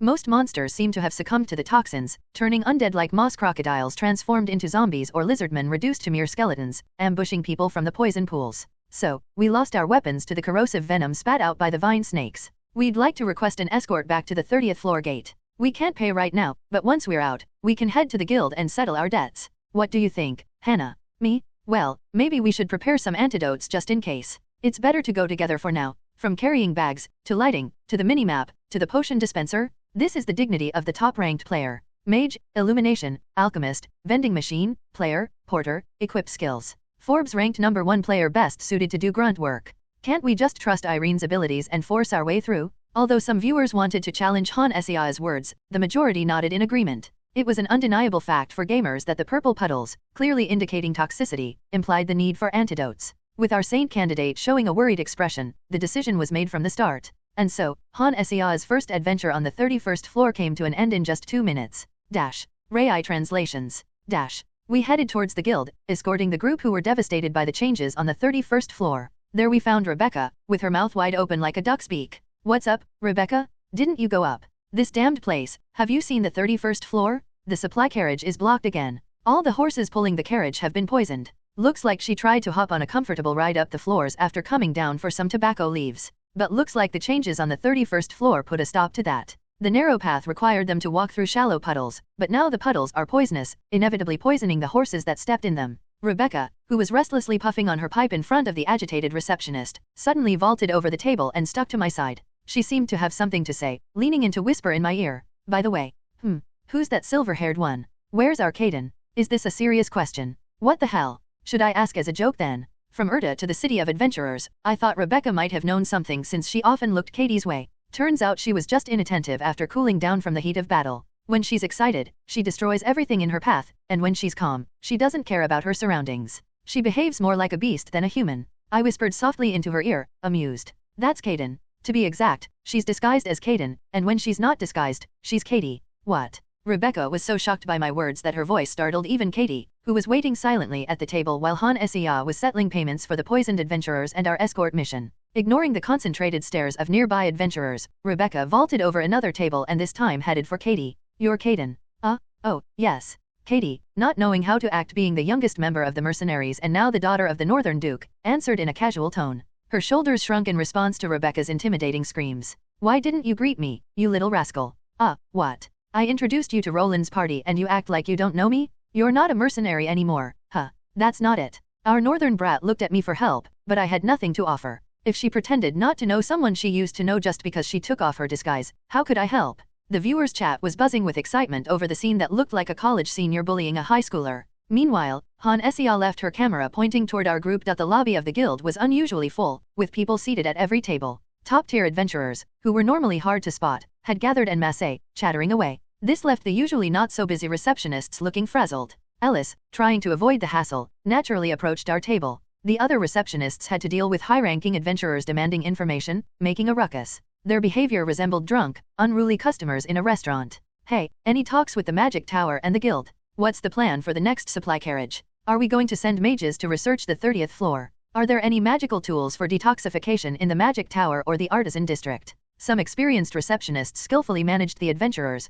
deflecting questions they didn't know and answering those they did. However, that was a skill reserved for the more experienced receptionists. Most receptionists were merely bullied by the adventurers, with tears brimming in their eyes. I could understand their anxiety. Suddenly, there were major changes on the 31st floor they had been exploring all their lives. Clear ponds had turned into purple poisonous puddles. Their distress was understandable. The guild is a mess. Feels like a turning point in the story. The towers changed a lot. Wow, an area like that in VR where all senses are implemented. Meanwhile, someone's looking very calm because they have a 5 saint candidate. Hey, calm? Can't you see I'm stressed? Everything's a mess. Mr. Blind donated 10,001. Right, your face does look stressed. Your username definitely matches your comment. Receiving a pouch mixed with gold and silver coins from a thankful adventurer, Han Sea returned to our table, enjoying her chat with the viewers. Just then, the guild's door flung open, and in came the mages. It seems they heard of the upheaval on the 31st floor shortly after the gate was completed, around the time our party returned to the city. Excited by the news, they'd raced from the Magic Tower to the guild. I heard there's been an incident on the 31st floor. Is there any adventurer who brought samples from the 31st floor? I'll pay handsomely for any mana stones or materials brought back. If there's an adventurer who descended from above the 31st floor, I'm willing to buy their information. Adventurers demanding information from the guild, and mages seeking stories from the adventurers. With these two groups vying for attention, the guild turned into a bustling marketplace. It was clear why Ellis wanted to stick with our table. The surrounding area became chaotic, while Rebecca, who had her arm wrapped around Katie's shoulder, relentlessly asked questions unrelated to the 31st floor. Meanwhile, Ellis was pretending to talk with me to waste time when a loud shout erupted from the second floor of the guild office. Enough. It was the shout of 5 Gram. The incident on the 31st floor will be investigated by adventurers commissioned by the Adventurers Guild. This information will be provided to the mages of the Magic Tower as per our agreement. If you're curious, go up there yourselves. Normally, the old man wouldn't be in the guild building, but today, due to the incident, he was in, receiving reports and organizing information. His powerful shout, infused with mana, resonated throughout the building. The strength was enough to flutter the robes of mages, yet it didn't leak outside, showcasing his precise control. His yell was so meticulously controlled that it was probably a special skill. Quite different from someone like me, who only knows how to amplify physical power. If I shouted with such force, tables would be shattered, mages would be rolling around, and windows would be broken. His skills truly live up to his title of cunning old man. That was a strong shout. Maybe because he's older, his voice is softer than Roland's. But Roland shouted from outside the building, while he shouted from inside. Are they kids comparing characters based on the volume of their voices? LOL, anyways, a 6 would be stronger than a 5, you idiots. Chat deleted by the mod. Really? Is this what you all find important right now? The guild is collaborating with the tower to investigate the tower's changes, and you're seriously discussing a vocal battle between the guild master and Roland. With Graham's yell, the guild's lobby fell into silence. Ellis, who was quietly hiding behind a table, stood up, cleared her throat, and addressed our party and Rebecca. Rebecca, who was previously looking at Katie, now tilted her head to look at Ellis. Ellis promptly took out pre-prepared documents from her bag. This is a list of investigation requests for the 31st floor. I've already sorted out the easy and straightforward ones. What do you think? Are you in? You prepared the list in advance. I've only included relatively simple ones, like collecting water from the pond, collecting toxic mud from the swamp, obtaining ashen wood samples, gathering mana stones from mutated monsters, and so on. It's obvious, but there's a limit to collection requests. If there are too many mana stones, they won't sell, which is why some people go west to sell them. But what about easily obtainable items like water and branches? Even if the mages want them for experiments, they can't possibly buy the huge amounts senior adventurers can bring to them. As Ellis pulls out a stamp from her bosom and stamps the documents, Rebecca's eyes narrow slightly. Hey, is it okay to do that? These are just the orders we had to place. We receptionists discussed it this morning and decided on the number of orders for the day. This just happens to be the first batch. Then give me one. You're not only going to give them to Roland, right? Of course not. I have exactly 5 forms, and by chance, 2 of the recipients are right in front of me. Rebecca, about to complain at the blatant favoritism, softens her face when she sees Ellis smoothly pull out another order form. Who would refuse an easy and convenient way to make money? Most of the senior adventurers sitting at the table would likely pester the receptionists and then leave with just a mana stone request. Should we head to the artisan district? Hannah, can you make an antidote? Well, I was thinking of buying a store one, but if it gets too expensive, I might have to make one. But to make it, I'll need clay from the 31st floor for analysis. That makes sense. Creating an antidote without a research sample would be impossible. But Rebecca, are you planning to come with us? Of course not. You guys will be wandering the 31st floor. I'll buy a bunch of antidotes and go up first. I wonder if those alchemist bastards have antidotes for horses. As the guild tables become noisy with talk about requests, Rebecca, who had been grumbling softly, pats Katie's shoulder and stands up abruptly. She may be foul-mouthed, beast-like, and seemingly indifferent to others' affairs, but she's still the leader of a mercenary group. Known for deeply caring for her subordinates, she'd likely buy various antidotes and paralysis remedies from the artisan district and then make her way barehanded to the 40th floor and above. And you, if you ignore me and don't greet me the next time we meet, you're dead, okay? I understand. That's right. I recommended you because you're skilled and have guts. But now that you've switched parties you're ignoring me. How detestable. It was a highly impolite attitude towards a noble, but strangely it sounded correct and our northern brat found herself inadvertently using polite language. With her characteristic agility, Rebecca pushes past the crowd and dashes out of the guild after giving another firm pat on the hunched shoulders of our northern brat. After that, we also stepped outside the guild. Although Graham's shout had diminished the uproar that resembled a bustling market, the guild's congested space filled with receptionists, adventurers, and mages still felt rather stifling. Shall we head to the artisan district and purchase some antidotes? Roland. As we headed towards the artisan district, the same place that was chaotic during the full moon wolf attack, Irene discreetly approached and gently tugged at my sleeve. It looked a little like she was blocking the way, so the curious gazes of the group turned to her. Feeling those gazes, Irene's cheeks briefly reddened. Straightening her shoulders, she opened her mouth. Earlier, when I purified those adventurers, at that level, my divine energy might be enough. It's a bit embarrassing to say this, but I'm confident in my purification skills. Is that possible? As long as we're not standing in a poisonous pit for days on end, yes. Irene always quietly assisted the party members from behind without boasting or flaunting her abilities. But now, she was confidently highlighting her skills. Because of that, the magnificent pouches of divine power that were concealed under her thick nun's robes briefly stood out. The viewers went wild, and even I was momentarily distracted, but that wasn't the main point. It would be natural to prepare antidotes in case of emergencies. But if she doesn't want us to do even that, there must be a reason. Normally, the question regarding this would be posed by Han Sia, the party's leader. But why was she, like her viewers, captivated by Irene's figure? Do you think this way because the opponent is undead? Yes. Whether these lifeless creations of the Demon King became undead, or if they merely wear the guise of undead, as someone who serves the goddess, I can't stand idly by. Those cursed beings in that unholy place should be purified. Irene's voice, now stern and cold, was a far cry from her usual tone. Even Han Sia was taken aback by her icy demeanor. It seems our saint candidate, Irene, might have a character quest. With Irene following after Grace and Katie, it would be a perfect sequence of 3-4-5. The 31st floor, which used to have swarms of crocodiles, had transformed into a deathly marshland filled with zombies. Due to this, I remembered a certain ability of mine. Thanks to a quest reward, a portion of my mana had changed into divine energy. When I tested this against goblins in the caves, it didn't seem particularly special. While reinforcement through mana seemed to lean towards reflecting damage, reinforcement through divine energy seemed to lean towards damage resistance. However, in this harsh environment, I discovered an additional advantage. By strengthening my physical body with divine energy instead of mana, weak field debuffs couldn't invade my body. Roland, are you alright? I'm fine. Just make sure none of you accidentally step on it. On the 31st floor, the feeling of deliberately stepping on the purple poisonous puddles was rather fun. I felt like a child wearing boots and stepping into puddles on a rainy day. The poison was mild, it wasn't strong enough to corrode my armor. Any poison that seeped through was immediately repelled by divine energy. It was very different from my party members who were desperately standing on dry ground with uneasy expressions.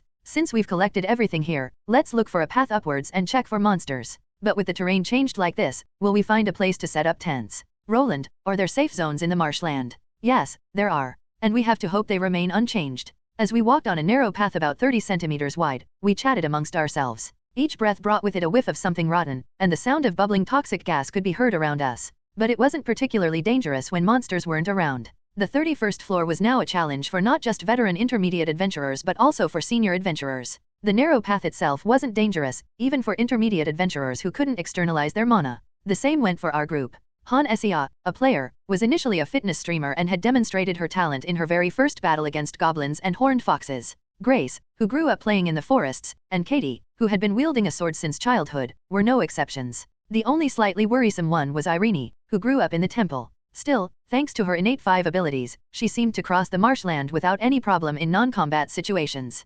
Roland? I feel something splashing in the puddles ahead. It's hard to determine the exact number because they're undead, but I think there are more than 5. As we continued, we encountered the first group of monsters on this floor. Whether it's because the 31st floor has become a kind of hard mode or because of the nature of the undead, Grace couldn't determine their exact number. She pointed to a large poison pond. It wasn't a shallow pond reaching only up to the ankles. It was so large that one could call it a reservoir or a lake rather than a simple pond. Be careful, I'll lead the way. Hannah, can you create a path? I think so. I'll expand the dirt path, and we can act as lookouts from above. Upon seeing the large pond, Han Sia promptly raised her staff. Because they couldn't line up and fight on a mere 30 centimeters wide dirt path like a train, she had used her skill points from the 30th floor for non-combat magic once again. As she chants a spell, the mana at the tip of her staff drips down like water droplets. When they seep into the ground, the narrow dirt path grows rapidly, spreading out wide and flat, enough for 4 people to move comfortably. The skill's name is Earth Control. Every time Han Sia shouts a skill name, I'm glad I'm not a mage. Lights, bags, maps, and potion dispensers, now a path.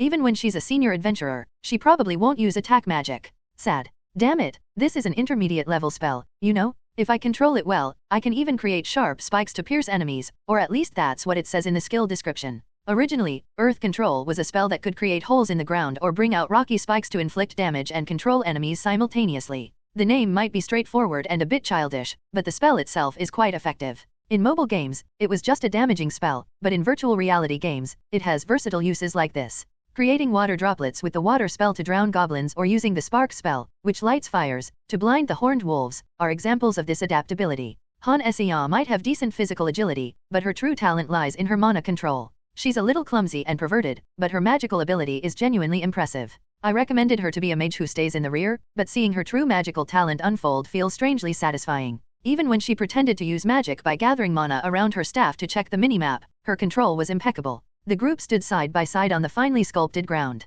Katie watches over the pond as she walks by, and Grace, staring at the pond, knocks an arrow on her bowstring. Bubble, bubble, not just a few bubbles popping, but dozens bursting to the surface. Emerging from below are moss crocodiles. No, they were moss crocodiles once, now they're zombie crocodiles. Even though it had turned into a zombie, the creature's body was still protected by thick scales and moss resembling chainmail and padded armor. Instead, a nasty green slime dripped from its clouded eyes and wide-open mouth. Anyone could tell that it was far from normal. Will my arrows work on it? Try aiming for its eyes or mouth. Even before turning into a zombie, you couldn't effectively damage a moss crocodile's body with mere arrows. So it's just like a golem.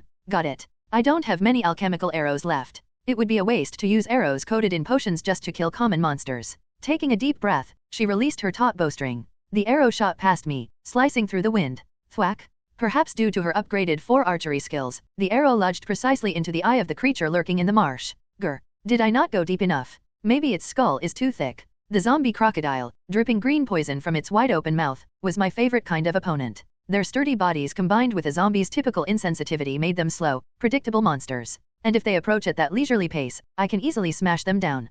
Considering my opponent is undead, I infused my warhammer with divine energy and swung it down. The resulting sound and sensation felt satisfyingly heavy. So, regular arrows won't penetrate, right? Yeah. Well, then, should I try an explosive arrow? Seeing the aftermath of my warhammer crushing the crocodile's head, Grace, standing beside Han Essia, bit her lip. As a scout, she felt her lack of firepower the more we climbed. Even so, expecting a one-shot kill would be unreasonable. Even among top-notch swordsmen, it'd be a tall order to hack a moss crocodile to pieces in one blow. Ew, it's spewing poison? Really glad I learned shield magic. I can't always rely on the protective barrier for this. The shield has basically become an umbrella now, lol. Mages are so versatile. They're pretty capable. Not as a dealer, but as a support, yeah lol. When I see a mage play while I'm just slashing away, I get super jealous. But she should at least learn one offensive spell. Otherwise, she has nothing to do. No, guys. If you've never played a mage, you won't get it. It's not easy. Didn't teacher Roland mention in the early mage tutorial that using an offensive spell just 2 or 3 times depletes your mana?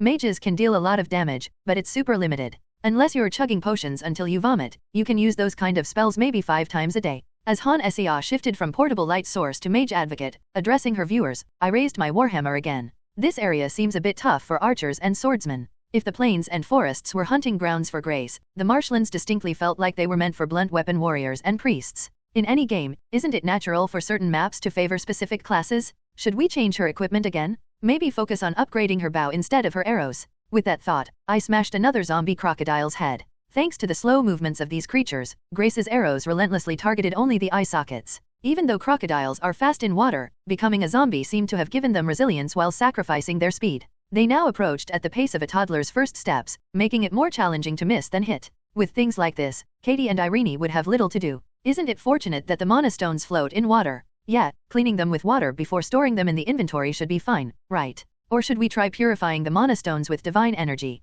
Due to the zombie crocodiles that couldn't escape the water before dying, their mana stones floated atop the poisonous puddles, making the aftermath quite straightforward. I guess we'll be picking up mana stones for a while.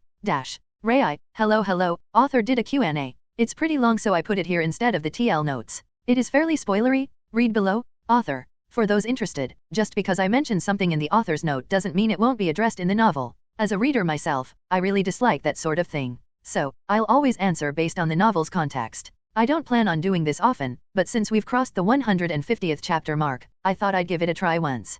Q1, is there a character who can face Roland one-on-one and win? Small spoiler in this answer. A 1, there might be characters who can match him, but none that can beat him. As depicted in the story, Roland is wary of opponents skilled in martial arts or techniques. This is because he hasn't been formally trained and relies purely on experience, swinging around in a straightforward and unrefined manner. So, while there might not be a character who can penetrate Roland's defenses, there are those he can't catch. I once chased a rogue around in the RPG game Bless as a paladin, and despite hours of fighting, neither of us could defeat the other. It's a similar feeling.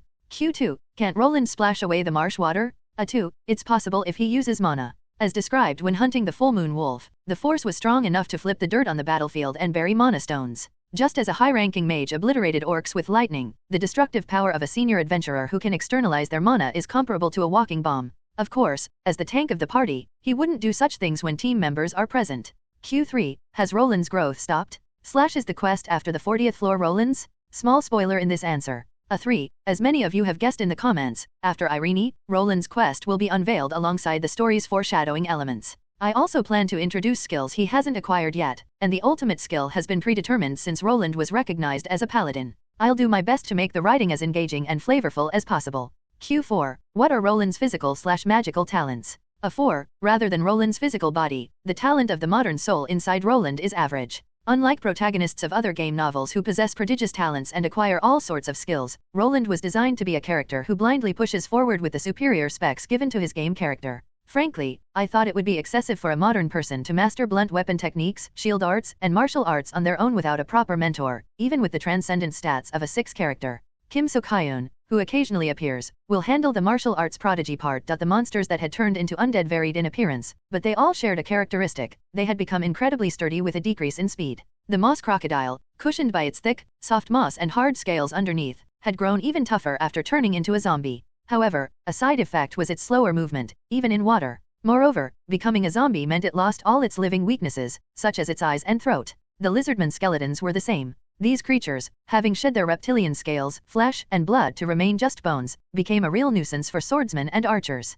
Their proficiency with the blade stayed, made them difficult to hunt. The most grotesque among them was the vine snake. Initially, it would camouflage itself on trees, waiting to ambush with a constricting attack. But now, it looked more like a mutant than a zombie, with multiple elongated tentacles dangling from its head. Naturally, these tentacles dripped venom just like the jaws of the zombie crocodile. By the goddess, who knew that undead could be so repulsive. Even Irene, who always wore a faint smile, frowned deeply at the sight. The viewers made disgusted sounds when they saw the tentacle snake that was once a vine snake. It spoke volumes when there were thousands of viewers reacting this way. It might be amusing to watch someone else struggle through this, but ultimately, wouldn't these viewers have to pass through the 31st floor as well to see the game's ending? Unless one chooses to go through the game without attempting to conquer the tower and just exist as a resident of this fantasy world. Blah. How is the smell? I have a weak stomach. Maybe I'll just leave the tower. If we throw up in our capsules while playing, would we die from suffocation? The cave streams were scary, but the venom swamp stream is just damn repulsive. My sense of smell seems to become numb from the paralyzing effect pretty quickly, so it's bearable. But I'm not confident about close combat with those slimy corpses. Even if blunt weapons are effective against the undead, wouldn't we still need to handle them directly? It probably feels really weird. The repulsive monsters and the stench of the field made it unpleasant. When watching through the monitor, you only see a plague-ridden area and a cursed land. In person, you'd have to experience those places through all 5 senses. Who would want that? After showing the viewers around the 31st floor, defeating the zombie crocodiles, pulverizing the lizardman skeletons, and turning the repulsive tentacled snakes into porcupines, courtesy of Grace, it was time to decide our next move. We've been on the move for quite a while and we've collected various samples. Should we return to the city now or should we search for a safe zone? What do you think, Hannah? Should we look for a safe zone or campsite, or go down to the 30th floor for maintenance?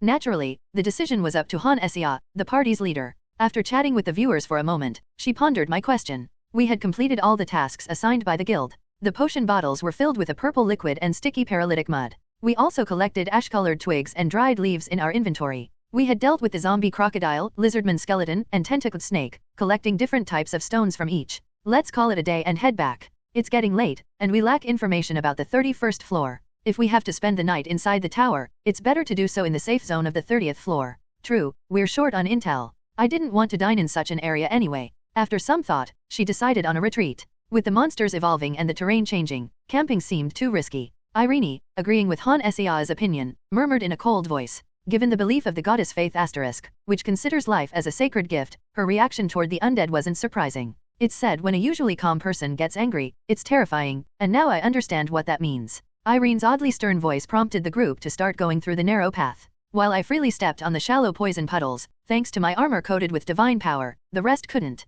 I reached out to help their balance and like that, we were on our way back. I touched that purple puddle when I collected it, and it felt strangely sticky. If it gets on our equipment by mistake, it'll be a hassle to clean. It has a mild toxicity. It might corrode or wear out our equipment, so it's best to avoid it. I might not know much about Katie and Irene's gear, but Han Sia and Grace's equipment are precious leather items they received as quest rewards. Refined with magic and alchemy, it wouldn't be wise to expose them to an unknown poison. Just like someone fond of shoes wouldn't trudge through mud in their new pair on a rainy day, adventurers, for whom equipment is not just a hobby but a lifeline, shouldn't carelessly expose their gear to unknown hazards. Ugh, I'm not sure if a carriage can travel on a path like this. Besides the group who cautiously moved their feet, sticky bubbles kept bubbling up.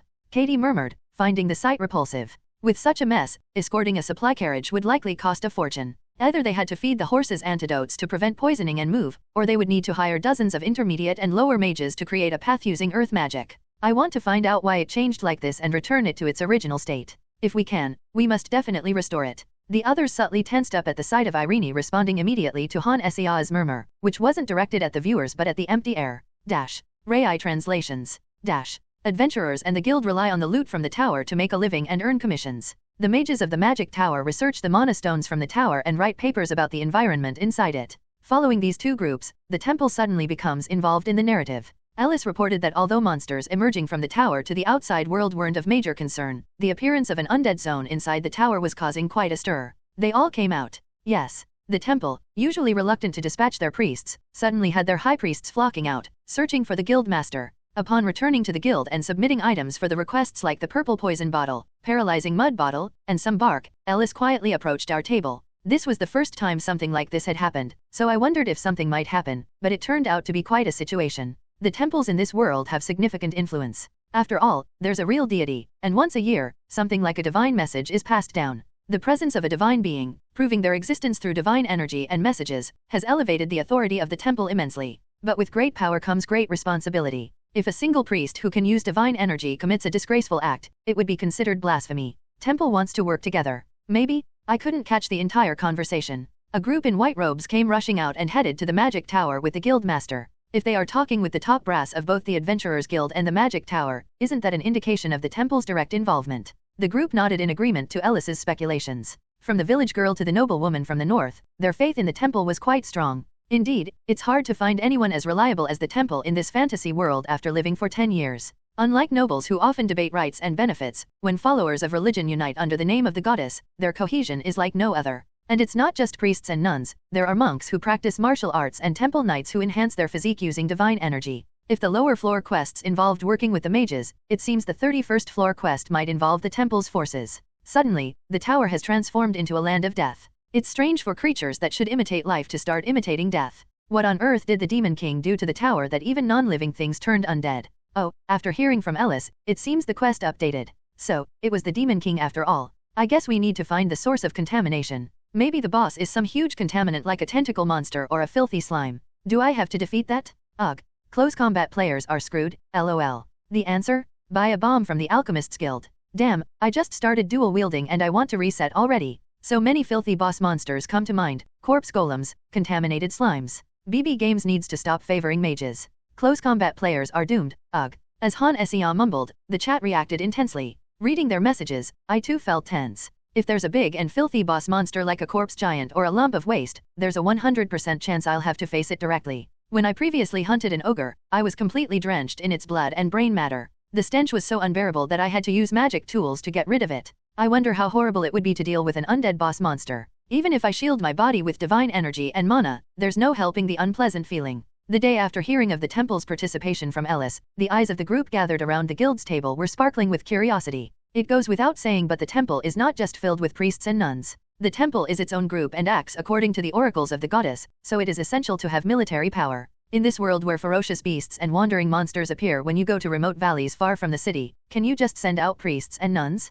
The temple trains monks and temple knights to subdue monsters and escort priests and nuns on their pilgrimages. They are beings that you won't meet under normal circumstances. I never thought I'd climb the tower with temple knights. When I was in the north, I never even saw their faces. It feels like I've become the hero of a story my dad used to read to me when I was a child. Monks, fighters who train their bodies endlessly under the pretext of pilgrimage and subdue enemies using martial arts, and temple knights who use divine energy instead of mana to wield heavy armor and shields. There usually aren't any occasions that require their direct involvement. They only step in when ignorant bandits attack pilgrimage priests or when someone tries to scam the temple and blaspheme against the goddess. In a world where the goddess has proven her existence through divine energy, how many such ignorant fools could there be? In addition, they have no business cooperating with mercenaries or adventurers. Priests and nuns face all kinds of hardships in the name of pilgrimage, so there is no reason for those on a holy mission to ask for help from adventurers and mercenaries. Roland, have you ever met a monk or a temple knight? I've seen them fight, but I've never fought alongside them. Even I, who have been rolling in this fantasy world for 10 years, can count the number of times I've seen them on one hand.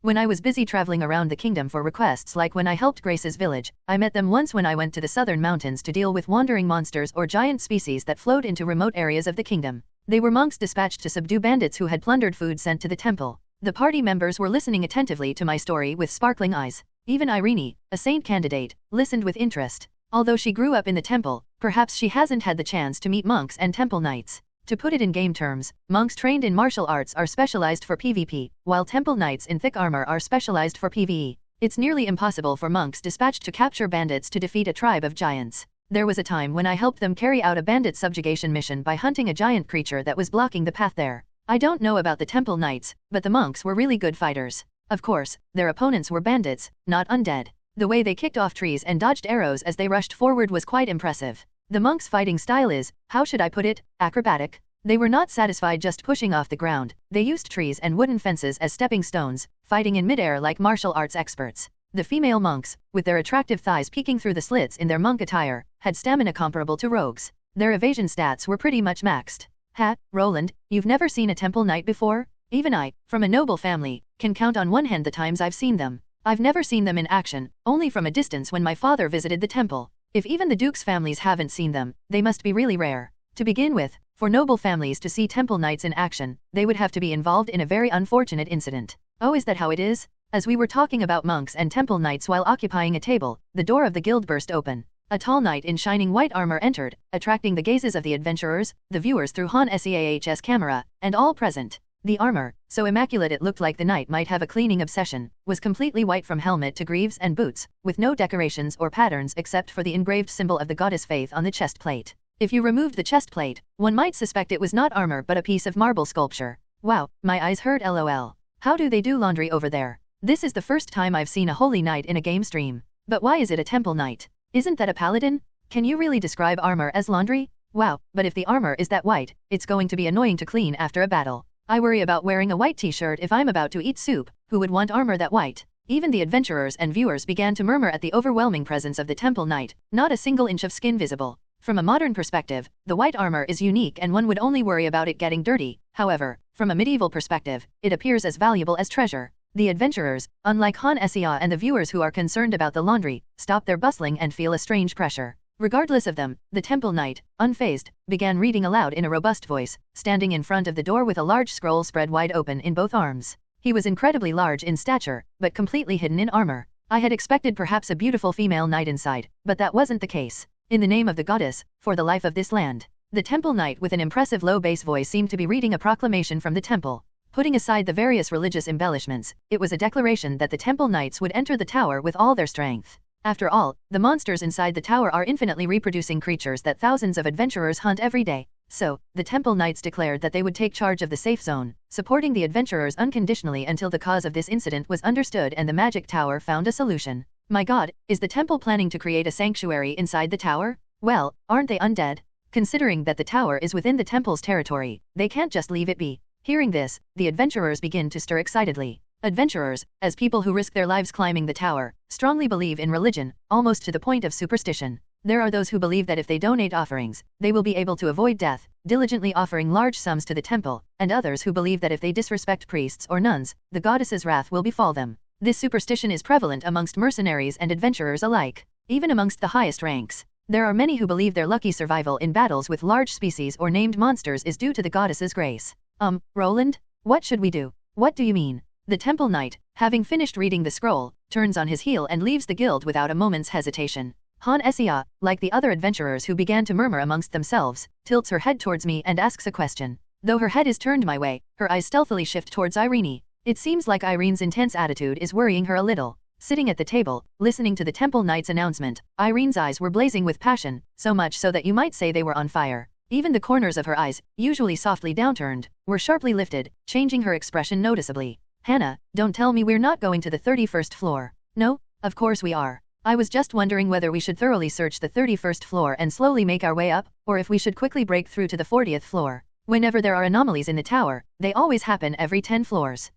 Well, that's true. Could the number 10 be associated with the Demon King's dark magic? If that's the case, we should probably aim for the 40th floor. Mommy is angry, hee hee. It can't be helped that a boss appears every 10 floors, lol. From an NPC's perspective, it must be suspicious. The tower itself is suspicious, but what can they do even if they suspect something? I hope the game ends with Han Seah being accused of witchcraft. I would find it strange too. At least with golems, they appear all over the 20s, so I don't think there are any NPCs that are too suspicious. Orcs gathered on the 20th floor, but golems appeared evenly from the 21st to the 30th floor. But still, bosses keep appearing every 10 floors, and if I keep being the one to clear them, won't they start getting suspicious? Considering the filtering, it shouldn't go in that direction. They'd probably favor the player as a hero. I can't imagine them going on a witch hunt. If I get to the 70th floor and end up getting executed due to some political nonsense, that's just F***ed up lol. If there's an ending like that, the company would be on fire. Fire? Considering K-gamers, they'll probably show up at their door with swords. Han Sia breaks into a cold sweat at Irene's speculation. And so, the course of action for our party was decided, influenced significantly by Irene, who was unusually assertive this time around. Even though the Temple Knights have advanced to the 31st floor, our battles have not become easier. They've secured a safe zone and the priests and nuns are tending to the injured free of charge. Grace, due to the compatibility issues between archers and the undead, must carefully conserve her arrows. Meanwhile, Katie is limited to fighting on the narrow land created by Han Sia. Even though Irene's divine energy protects us from the venom, it is still an uncomfortable situation. It definitely feels like we've moved to a new floor. This is much harder than the 30th floor. If only we could have brought a golem. We wouldn't have to worry about this poison. The party murmurs quietly as they stand right before the passage to the 32nd floor. The cave terrain is just as narrow, but the enemies also move according to the terrain. However, the undead in the marshland move without caring for the poison, putting us at a unilateral disadvantage. The terrain is stressful for Katie, who specializes in agile movements. She specializes in a combination of swordsmanship and footwork.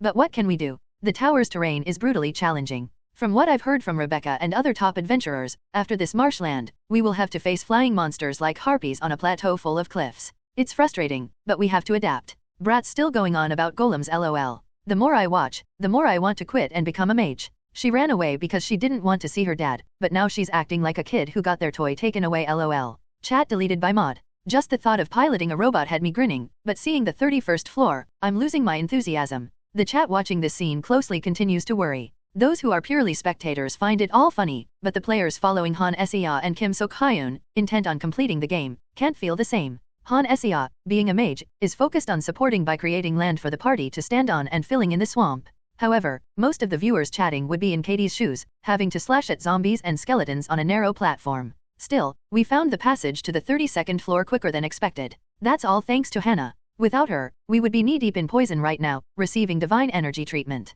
But since we are a bit late, we should find a safe zone as soon as we get to the 32nd floor. It will be tough to immediately find the place. So how about we use Hannah's magic to fill in a small puddle and set up a tent there? If I add my purification, it might just work. Then let's cut down those dreadful grey trees too. Their wriggling makes it seem like they'll strangle us in our sleep.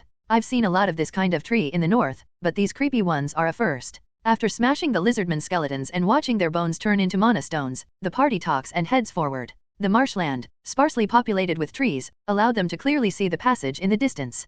Compared to dense forests and dark caves, the visibility is better, so going up to the next floor is a bit faster. If necessary, we could even use all of Han Sia's mana, or I could carry 2 people on my shoulders to cross the poison swamp. Do you think we'll come across injured adventurers as soon as we pass through the passage this time? Nah, I doubt it. The story has spread, and the temple has even made an official statement. They must have prepared an antidote by now. It's not impossible, though. Even among the high-level adventurers, there are always those who overestimate their abilities. Roland, you might just speak it into existence. Excited due to finding the passage so quickly, we chatted and laughed as we circumvented the deep-looking poison pools and headed towards the passage. The tank crossing the gate first to ensure safety on the other side is an unspoken rule known by all our party members. Grace, the scout, stood by my side, while Katie, providing rearguard support, circled around Irene and Han Sia. However, the first sight that greeted us on the 32nd floor was not of adventurers fleeing from poisoning. What the hell? Suddenly, a troll's club flew towards my face. Rai translations.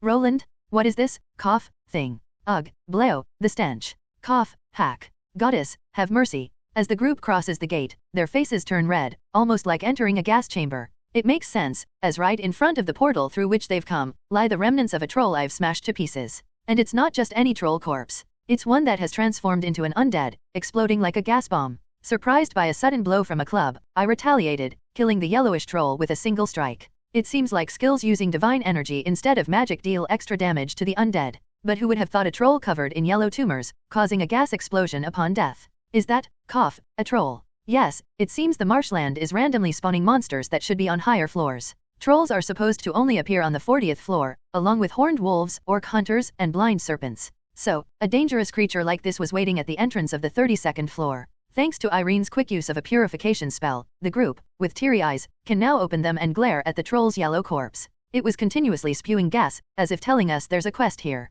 First zombie crocodiles, lizardmen skeletons, paralysis tentacle snakes, and now a gas bomb troll. From the 31st to the 40th floor, the theme seems to be kill the melee damage dealers. Even I, who killed it with a shield strike, got covered in gas. If I hadn't unconsciously coated my entire body with divine energy, I would have run outside the tower to wash it off. Ugh, I may be a mage, but what are melee players supposed to do in this kind of area? As valuable as mages are in fantasy worlds, this is just too much. I really want to reset. Isn't corpse explosion a bit too much? Well, corpse explosion is a classic for dark magic. Seeing Irene's tearful face makes this so worth watching. As the group debates whether we need to collect from the troll corpse or search for mana stones among the dreadful pus-filled mass, I notice that the gas-emitting corpse is visibly dissipating. After a certain amount of time, does the corpse disappear, leaving only the mana stone? Thanks to the purification spell, the group, now with an immunity buff, gathered around the horrid corpse. The beautiful women, their hair sparkling with divine energy, create a bizarre and somewhat humorous scene in front of the dreadful remains. Even so, I'm not about to stick my hand into that pile of gruesome pus to extract the mana stone.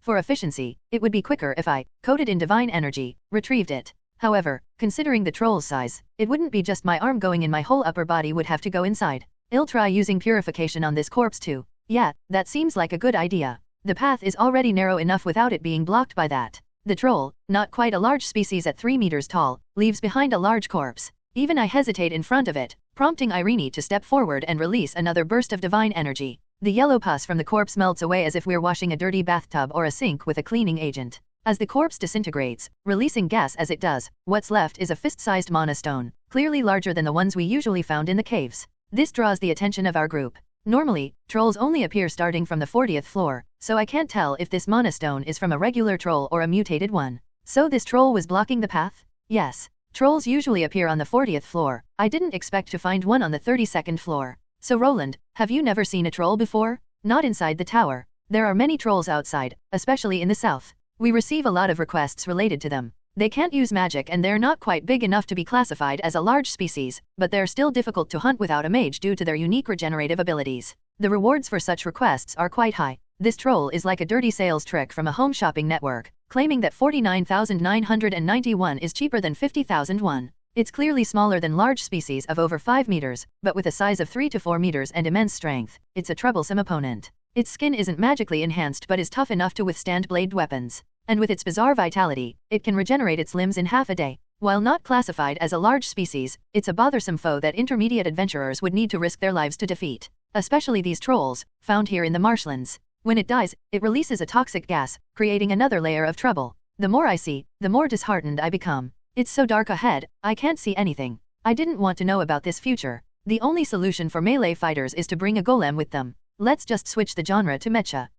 Does this mean we'll encounter floors filled with mage killers or magic immune monsters as we go higher? Or floors with traps that make mana usage impossible? Honestly, when such biased maps appear, it's common to see the opposite type of map appear soon after. My explanation of the troll makes Han Sia and the viewers shudder. Even on the 32nd floor, not the 40th, formidable foes that are hard for low to intermediate adventurers to hunt are appearing. At least it seems the troll has lost its regenerative abilities after becoming undead.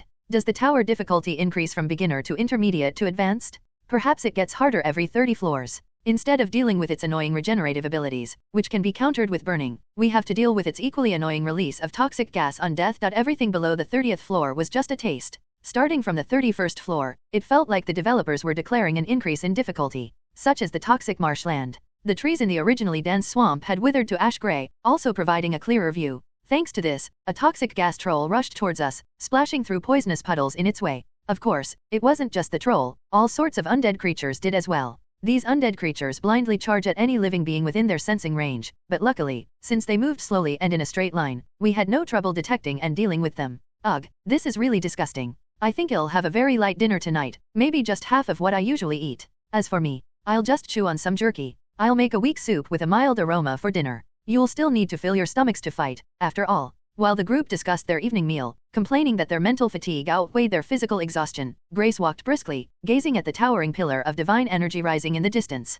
Since the view was clear, monsters were annoyingly persistent, but at least we could clearly see the safe zone. No monsters were around the divine energy pillar, but we could see a few adventurers hastily moving toward the safe zone as well. I wonder if they created that pillar of divine energy as a guide for everyone. Maybe, but I think the pillar naturally formed due to a divine spell. When a sanctuary is created, pillars made of divine energy appear to form a temple. It seems like the shape has distorted slightly due to neutralizing the poison. Seeing the pillar of divine energy pushing away the foul air, Irene became noticeably more energetic than usual. Inspired by her, the rest of the team stopped their grumbling and started walking quickly. It's not easy to lose energy while standing next to someone who smiles so radiantly. As the sanctuary and safe zone gradually got closer, we saw another group of adventurers walking ahead of us on the narrow path. Including the adventurers on another path, there were now 3 teams walking closely together. However, unlike usual, there was no sign of wariness between the groups. With divine energy soaring high in front of us and temple knights in shining white armor staring at us, no adventurer would dare to turn rogue. As the temple knights in their shining white armor came into view, Irene naturally moved ahead of Grace. Noticing this, a man from the leading group of adventurers slowly reduced his pace before approaching us. He wore a wide, sack-like grey robe resembling that of a monk, and at his waist hung a belt with a symbol of the goddess Faith. "Hello, sister. By any chance, have you seen anything suspicious?" Apart from a troll that's supposed to be on the 40th floor appearing here, this 31st floor seems no different. A troll? A troll, you say? What I saw was a strange snake inside a grey tree. I thought it was a safe place and decided to rest, but paralyzing tentacles came crawling out from inside the tree trunk. I came to warn you to be careful when resting on tree branches or similar places. Is that so? Thank you, brother. It seems like he intended to warn Irene about the snakes hiding inside trees. However, his party seems to have not run into a troll yet. He was startled by Irene's words and hurriedly ran back towards his group.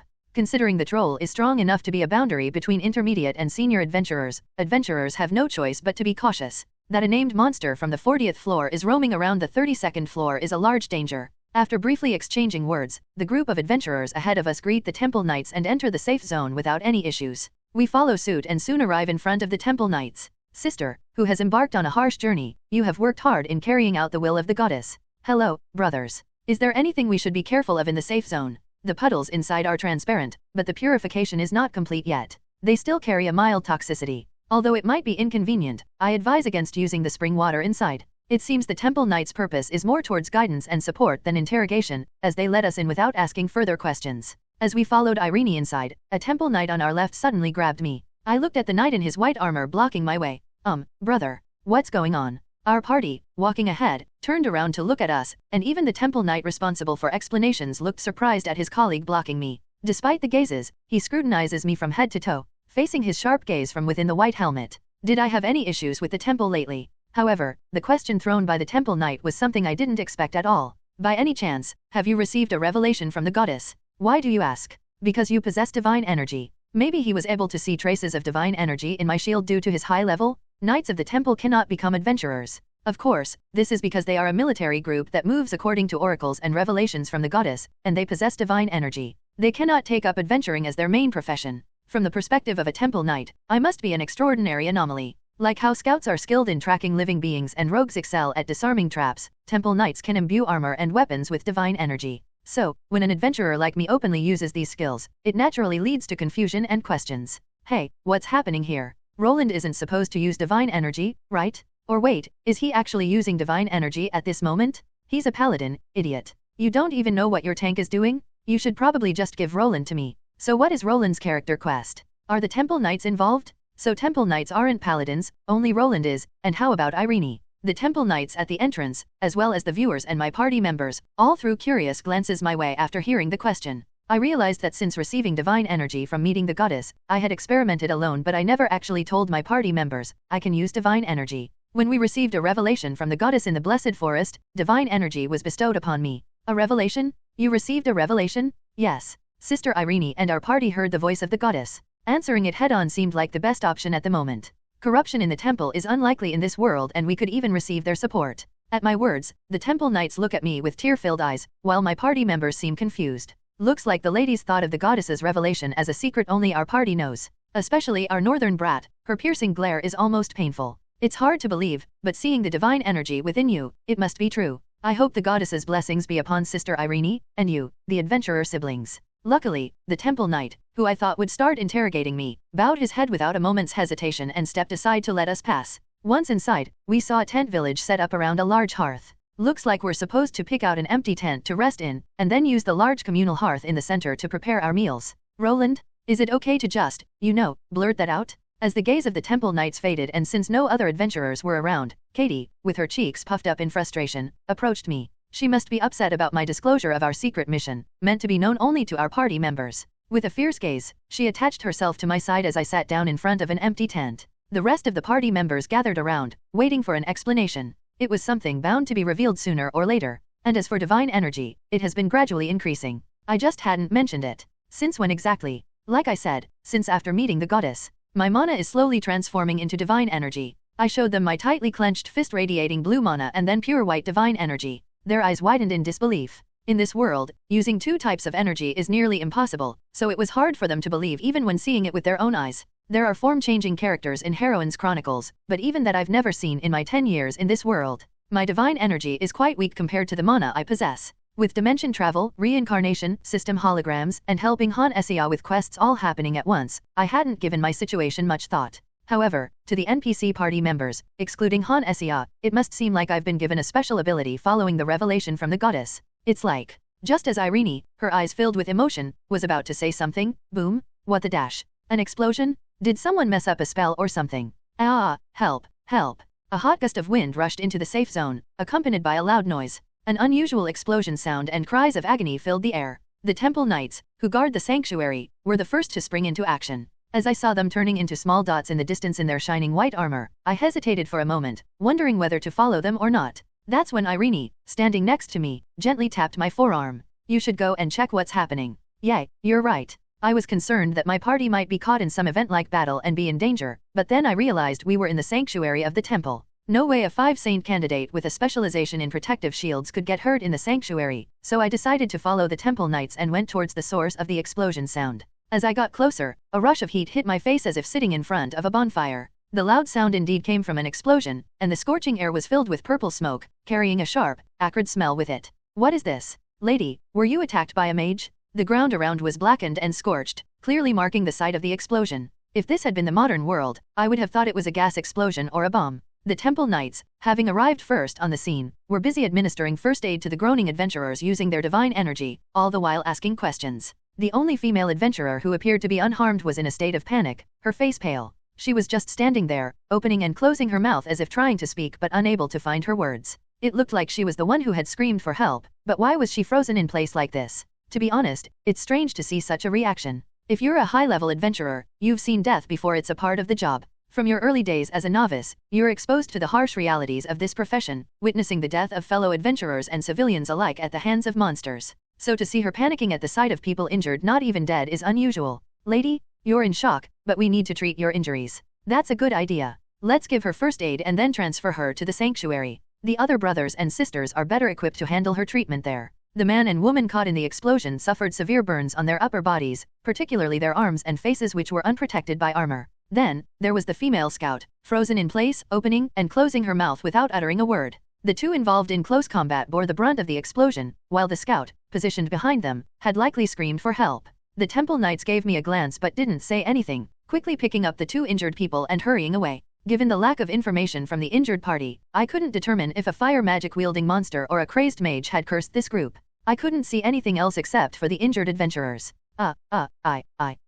Excuse me. The female adventurer remained as still as a statue even after the temple knights and the injured had departed. I didn't hesitate. We couldn't afford to linger by the mysterious explosion site, even if the safe zone was nearby. The woman didn't resist as I wrapped an arm around her waist and hoisted her over my shoulder. Given that she was hunting on the 32nd floor, she must have had a decent level of physical strength. Nevertheless, I carried her back to the safe zone with ease, like she was weightless. Roland, who is that? She's from the group that got injured. She fainted while standing, in a state of mental shock, so I brought her here. The safe zone's entrance was filled with activity. Temple knights, the injured, and priests providing healing were everywhere, alongside curious adventurers drawn by the loud noise. Han Essia, among the crowd, slyly threw a question my way. Although she had a clear view of the entire situation through the camera she mounted above my head, she feigned ignorance. It was a bit absurd, but amusing at the same time. Looks like a troll. Her fire arrows are used up. Is this floor a gimmick for melee characters, or a gimmick to kill them? Anyway, there's a clear way to deal with it, so it doesn't matter, right? I should bring alchemical arrows and a crossbow as a secondary weapon. You're not going to throw trolls at the boss on the 40th floor later, are you? The chat, filled with viewers watching through Han Siah's camera, buzzed with speculation. The consensus seemed to be that the yellow gas trolls were responsible, exploding upon impact. This theory made sense, considering the flammable nature of the trolls' noxious gas. Even normally, defeating these trolls releases a burst of gas into the surroundings. So, if this gas triggered the explosion, the pieces of the puzzle fell into place. So you think she's in mental shock? While the viewers were forming their theories, Irene slowly approached. Her abilities weren't as effective in healing severe burns. However, she had a knack for calming troubled minds. The faint divine energy emanating from her gentle palm seemed to penetrate the chest of the female adventurer, who had been staring blankly into space. It provided a sense of comfort, like a mother soothing a child. It's okay, you're alright. Even a faint trace of divine energy is powerful. Rai translations. The female adventurer, comforted by the divine energy, suddenly broke down, crying like a child. Irene, unbothered by the tears soaking into her chest, held her warmly. Cradled in Irene's embrace, the female adventurer slowly lifted her tear-streaked face. As people silently gathered around, the female adventurer attempted to speak to the approaching priests. It was a troll, a huge one, covered in yellow tumors. Her testimony, delivered slowly due to her strained voice, confirmed the viewers' suspicions. A troll was to blame. Just like I had instinctively used divine energy upon the troll's sudden appearance, the three adventurer party had thrown all their power into the unexpected assault. The issue arose from the archer's enchanted arrows. It looked a bit unusual, but still, it was a troll, and it had transformed into an undead. So, I figured a flaming arrow would work well. I didn't think. Did the troll explode because of your flaming arrow? Yes. I aimed for what I thought was a weak point, the tumor on its head, with an arrow enchanted with flame magic. And then, suddenly, everything just exploded, and because of my mistake, those two. In her panic, she used the enchanted arrow without warning her teammates, resulting in the troll's violent explosion. The warrior, defending against the troll with his shield, and another adventurer, attacking its ankle to hinder its movement, were caught in the blast. The tank, bearing the brunt of the explosion, had his face horribly burned as he couldn't block it in time. The sword-wielding vanguard suffered severe injuries to his arms and face. And so, the female adventurer, with her sharp eyesight, had watched her error lead to her comrades being torn apart by the explosion, leaving her in utter shock. For that gas to cause such a massive explosion, I'm glad I didn't use flame magic. Honestly, I was considering setting fire to the pile of corpses with spark magic to clear it away. After the adventurer shared her entire story while in Irene's comforting embrace, she buried her head in Irene's arms once again. The expressions of the surrounding adventurers shifted noticeably, reflecting a mix of sympathy and shock.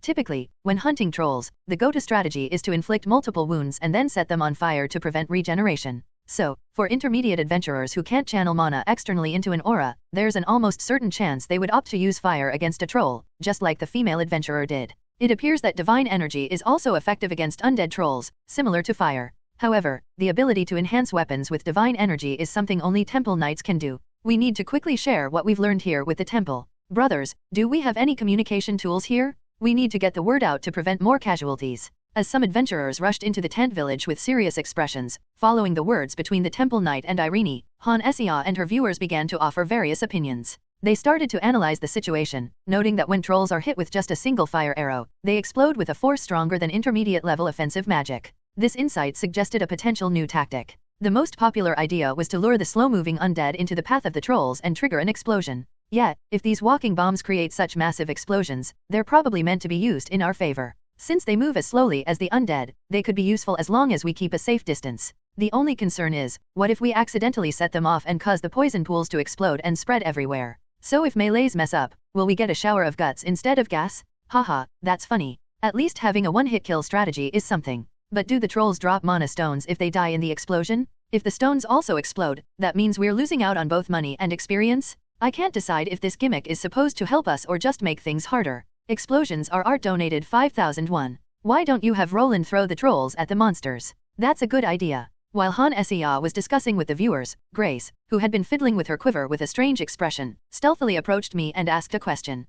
Roland? I also have arrows similar to what she was using. Should I use them on the troll? It might be best to go to the place where the explosion occurred and decide after checking if there are any mana stones left. It seems that Grace had been considering shooting an explosive arrow if we encountered a second troll. I almost had to endure an explosion shower instead of a gas shower. Explosives have always been a favorite among gamers. Misuse them and they become a tool leading to your own downfall. Wield them wisely and they transform into a means for easily taking down high health, formidable monsters, even in boss raids, and overcoming various challenges and glitches. I too, before falling into this world, enjoyed playing dragon hunting games with friends. We'd stealthily place barrels of gunpowder atop the head of a slumbering dragon and then cleave it open with a greatsword. Throwing it could be tricky, but luring the monster might work. The blast seems even stronger than intermediate magic, and it's certainly more mana efficient. Perhaps using earth control or telekinesis, though I haven't learned that yet, could push it away. Then a fire arrow triggers the explosion. That would be a good combo. So vanguards need to be the ones who lure the explosives into position, right? So if tumors explode, can't we sever limbs and use them as grenades? If we gather unexploded remains of trolls, is it possible to craft bombs through alchemy? The boss is probably going to be big. We should use a troll to bomb it. Han Sia and her chat shared a passion for explosions. While the heavily wounded adventurers were healing, thanks to the priest's divine energy and sanctuary buffs, everyone else was thrown into chaos with the unexpected appearance of exploding trolls. Amidst this, the crowded chat was abuzz with innovative and clever suggestions. Some even proposed using limbs from the dead as ammunition. I have to admit, the idea was quite intriguing. Alchemy using the tumors, clever thinking. It looks like they've integrated sub-content well with the tower's progression. And it makes perfect sense for blacksmiths and such to make tools specifically suited for challenges in the tower. As Han Sia had a lively discussion with her viewers, Irene was also busy at work. The priests, nuns, and temple knights were all bustling about. Irene, with her generous heart, couldn't just stand by idly. She took away wrist guards set aside for healing and handed them to a priest. Then, taking a damp cloth from a nunthier to cleanse away the blood and filth, she gently wiped down a female adventurer whose skin was slowly healing.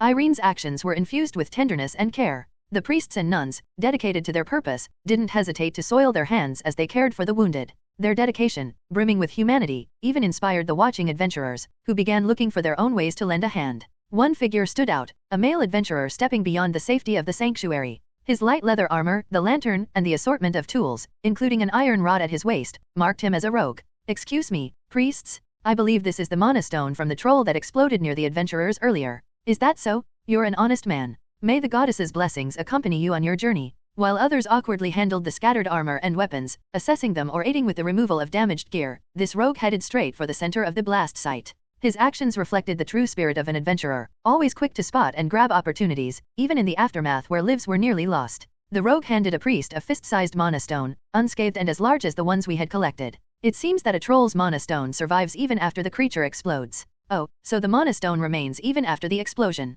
Maybe the best strategy for hunting trolls is to trigger them to blow up.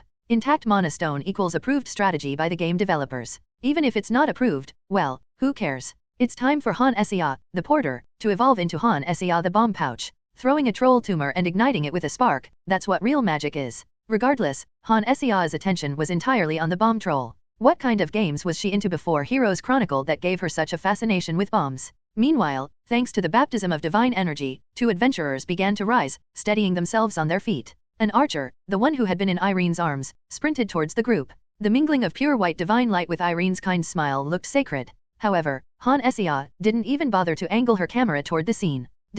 Rai translations. Irene, driven by her firm commitment to vanquishing the undead, led our group with unmatched vigor. Her enthusiasm had us spending more time than usual in the tower. For adventurers, staying over a week in the tower is normal. Although we can exit every 3 to 4 days through the gates, the tainted marsh and the persistent undead outside required longer stays within the tower. Brothers, should we be cautious of anything in particular? There's no sanctuary set up past the 36th floor. If you're intent on clearing those evil beings, it's best to keep pace with the temple knights. Understood, thank you. Irene, who usually has a warm smile on with the temple knights, turns cold the instant undead creatures appear. How well has she taken care of our group until now? From our morning greetings to our ventures in the tower, and until we settle down for the night, her acts of kindness are countless. As Irene focuses intently on destroying the undead and chooses to stay longer in the tower, the rest of us also push through the tower's levels without objection. We progress from the 32nd floor to the 33rd, then to the 34th. Hey, I'll give you some mana stones, can you treat my poisoning? Don't go that way. An exploded troll has made the path impassable, but it should be repaired by tomorrow. Seen anything out of the ordinary? Other than loud troll explosions, not really. Perhaps it's because the temple knights, nuns, and priests are a constant presence, establishing beacons of divine energy on each floor, but we know adventurers looked on edge around us or looked ready to unsheathe their swords. In this medieval setting, even the most battle-hardened adventurers show deference in the presence of the holy. After spending a week inside, we successfully passed through the 35th floor. If we consider the time it takes to go back down from the 34th to the 30th floor, we'll be spending nearly 10 days inside. Previously, it would have taken over 10 days just to reach the 30th floor on foot, but now, with the appearance of Han Sia and the use of gates, even 10 days inside the tower seems long. How much longer are they staying inside? Irene looks kinda obsessed, but it's kinda cute. When will she start using troll alchemy? Isn't it time to wrap up the current quests and start new ones? It's exhausting just to watch. How does she play in such grime for so long? Since we've reached the 35th floor, I should take a break. It feels more like work than play at this point. If we couldn't take out trolls from a distance with arrows or spark spells, I would have taken a break earlier. The prolonged journey is wearing on everyone, mentally straining our group. It's also filling Han Sea's inventory, straining her stream schedule, and even the patience of her viewers. Our inventory, once filled with provisions, is now overflowing with mana stones, loot, and various collected items. The chat from the viewers is becoming repetitive, with comments like troll explosion one trick. Seeing zombie crocodiles and lizardman skeletons over and over wasn't very entertaining. A visually dynamic fight, such as those involving mounted golems, might hold the chat's interest. But no one wants to watch a battle that's merely a slow, grinding affair with the sole tactic being to attack relentlessly over a long period. Okay, I've marked the entrance to the passage on the 35th floor, so we should start making our way down. We're almost out of food. Really? Then let's head out for some tower maintenance. Hearing this, the party, gathered at the entrance to the passage, collectively breathes a sigh of relief, as Irene nods in agreement to Han Sea's statement. Grace and Katie finally relax, having been on edge due to Irene's grim expression when confronting the undead. Katie, in particular, had been noticeably tense over Irene's mood switches. So we're going back down instead? That works for me. I've been meaning to maintain my sword, and I'm almost out of the oil-soaked cloth I use for it. My supply of alloy arrowheads is nearly gone, too. With all the trolls around, I should really only carry flame and explosive arrowheads from now on and skip the rest. The atmosphere is thick with the stench of poison and decay. The path is cramped, and the undead creatures we face are revolting. Our sense of mission, inspired by the goddess's revelation, has its limits. Thankfully, the divine energy of the sanctuaries makes things bearable. Without the divine energy and protective buffs, we might have ended up like Rebecca, who once neglected personal hygiene to the point she looked and smelled like a beast. If it weren't for the purified spring water in the safe zone, we all would have ended up like that. Running low on supplies, we make a beeline for the 30th floor, avoiding monster encounters whenever possible. Our steps are not just light but eager. Thanks to the open trails and the sluggishness of the undead, evasion is simpler than in the cramped quarters of the caves. We'll meet up at the guild tomorrow morning. Got it. I'm going to take a long hot bath and get a good night's sleep. I want to wash up right away today. After visiting the guild tomorrow, we should go to the market before heading back to the tower. I need to refill my arrows and Hannah needs to restock food. Exiting through the gate on the 30th floor, our party is greeted not by foul odors or damp cave air but by the comforting scent of fresh-baked bread. Despite the inviting smell, our only desire is to get back to our accommodations for a well-deserved rest. What the next day will bring at the guild is anyone's guess. The party members were completely exhausted after their lengthy adventure. Despite having restful sleep in a sanctuary infused with divine energy, over 10 days of relentless activity had taken a toll on their bodies. Upon leaving the tower, they each staggered to their rooms, too tired to even consider celebrating their recent victories. Han Sea didn't even bother to secretly attach a camera showing just how tired everyone was. The following morning, rejuvenated by hot baths, we gathered at the guild's table to look for requests on the 35th floor. It was then that the guild's doors burst open. Is adventurer Roland, Sir Roland, here? A temple knight in shining white armor stood at the entrance. Her armor was typical of her kind, but her voice, emanating from beneath her helmet, was unexpectedly gentle. All eyes turned toward the knight, their attention captured by both her imposing presence and the feminine quality of her voice. Some of the gazes then shifted to me, full of curiosity. The high-level adventurers who recognized me seemed to silently question what I could have possibly done to warrant a temple knight's search. I am Roland, but... Oh, Sir Roland? You are as tall and handsome as I heard. The knight had come in search of someone, and upon spotting me, she spoke with a hint of caution. I knew better than to foster bad relations with the temple, especially in a medieval fantasy world, so I responded carefully. However, there was a noticeable excitement in her voice, free from any hostility or anger. It seemed to be about the divine energy. She was a temple knight, a person who lived according to the will of the goddess. Yet she seemed as excited as a child in front of a birthday gift. As she enthusiastically grasped my wrists, the clanking of her white gauntlets filled the air. I had thought that a common adventurer like me, using divine energy, might be shunned or looked down upon. Was this a modern person's overly influenced by fantasy novels perspective? Without realizing it, I channeled divine energy into my hands, which she held. Her reaction was of pure astonishment. Wow, this energy is so pure. What's going on here? I was looking forward to a possible event on the 35th floor, but is this turning into a temple-related event? That knight's eyes and voice, what's wrong with her? I thought we were going to go shopping and then make some troll bombs. So where did the bomb pouch go? There's only a chatty lady here. Troll acne specialist Han Sea donated 10,000 won. If you pretend to slip and remove the knight's helmet, I'll donate 100,000 won. Hey, as the story progresses, and she'll probably take off the helmet herself. There's no need to rush and risk injury. Plus I'll look like a creep. Han Sea's Yuri party donated 5,000 won. The temple knight will take it off by herself? What are you hinting? The scene was surreal, the temple knight caressing my fists as if she were an otaku caressing a limited edition figure. Han Sea captured the moment on camera while her chat buzzed with activity. Even as a seasoned warrior who had seen it all in the last decade, I found the situation hard to navigate with my usual composure. The others at the table shot curious glances at Irene, wondering what was happening. Irene herself, our group's only connection to the temple, appeared just as bewildered by the temple knight's attitude. I realized if nothing was done, we could spend the entire day fixated on my divine energy display. So I dissipated the energy and addressed the knight with a question. May I ask why you're looking for me? Is there a request related to the contaminated marshlands you need help with? Caught up in her excitement, the temple knight seemed to snap back to reality. Oh, right. I got carried away and almost forgot my purpose. She looked up, her face still hidden behind the helmet. Unlike the stern and rigid temple knights I'd imagined and seen so far, this one exuded a carefree spirit. Sensing my puzzled look, she released my arm and cleared her throat, bringing a fist to her mouth as if to steady her voice. Ahem, Sir Roland, companion to Sister Irene on her noble quest, I extend an invitation from the goddess herself to visit the temple. And, of course, your fellow adventurers are welcome to accompany you. She straightened up, offering her arm with a formal air. Once these guys decide to treat you with respect, do they always address you as sir and treat you like a knight, just like how martial artists are addressed in wuxia novels? With this thought in mind, I nodded in agreement, suspecting the invitation might be related to the fragment of an unknown dimension I had received after completing the 30th floor quest. Rai translations.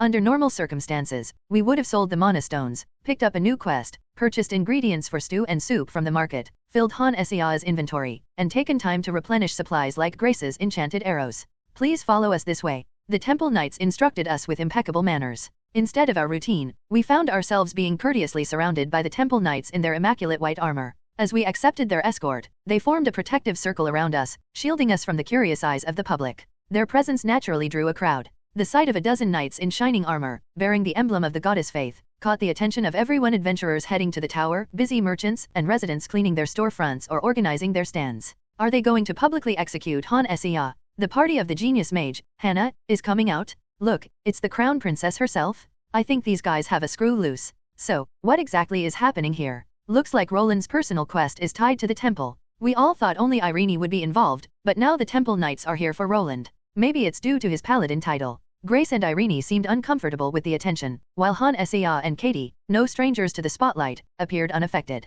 The knight's attitude towards Han Sea shifted slightly. Maybe they were starting to believe she was indeed a genius mage. We arrived at the temple, enveloped by the temple knights in a formation. They guided us beyond the areas typically open to the public, such as the prayer hall and the orphanage's playroom. We entered sections that weren't even displayed on the minimap. This place isn't on the minimap. It seems you can only access it as part of the storyline. Given the game's open-ended nature, I'd wager access depends on more than just story progression. Like a high-level affiliation with the temple. As we reached a majestic hallway flanked by towering white pillars, it felt like stepping from a cathedral into a space inspired by an ancient Greek temple. Even Irene, who, as a saint candidate, might have been expected to be familiar with such a place, gazed around in awe. We were ushered into a grand hall lined with white pillars. The temple knights stood motionless, almost blending into the architecture. The lead knight gestured for me to step forward into the center of the hall. Roland, Sir Roland of Lombardo, you have heeded the goddess's summons, harnessed divine energy, and embarked upon a treacherous journey. Where is Lombardo? I wondered this as I stood there, listening to a voice addressing me. It wasn't coming from any particular direction. It filled the space, perhaps amplified by magic or divine energy. The problem was, I couldn't understand the gentle female voice enveloping the hall. Since I fell into Roland's body in its adult form, I was clueless about his past or his place of origin. As I stood there in silence, grappling with my own ignorance about Roland's past and his connection to Lombardo, I realized that my lack of knowledge was partly due to how I had entered this world. I had posted a lengthy message on the community forum and spammed macros without reading Roland's character bio. I'd been living in this world for 10 years, yet new things like this pop out of nowhere, like the addition of the Northern Duke to the world's setting. Perhaps, as a side effect of hearing Han Sea's direct conversations with her viewers, I was oblivious to the patch notes that NPCs seemed aware of. Caught off guard by the conversation, I simply bowed my head, staying quiet. When in doubt, fitting in with the current atmosphere is half the battle. You could settle for an ordinary life of wealth and honor. You could avoid the darkness for a comfortable, peaceful existence. Yet, you've chosen to climb the blasphemous tower. Who could question your determination? Isn't that so, Sister Irene? Yes. I bowed my head silently, thinking I have to complete the quest, anyway when suddenly a voice came from nearby. Startled, I realized they were from Irene, who, clearly nervous, had stepped trembling into the center of the hall. Suddenly, I received a notification. Detected a fragment of an unknown dimension. The blessing of an unknown god descends upon your body. Unlike last time, no illusions showed up, nor did a system message asking for confirmation pop up. Yet a system message popped up as if I had confirmed something. What had I agreed to? Suddenly, a system window appeared. From this, there are only a few things I can deduce about the overall situation. Firstly, my origin might be an essential piece of information. Considering they call me Sir Roland of Lombardo, Lombardo probably isn't some forsaken farmer's village stuck in the countryside. Even in my previous life, they called me the son of Jiangxin, but they never referenced towns and villages. Secondly, the owner of the voice resonating throughout the temple now. If they can freely command the temple knights and invite guests to the temple's secret areas, they must be someone of high stature. And this high-ranking individual seems to be talking about me. Of course, my brain didn't go beyond that.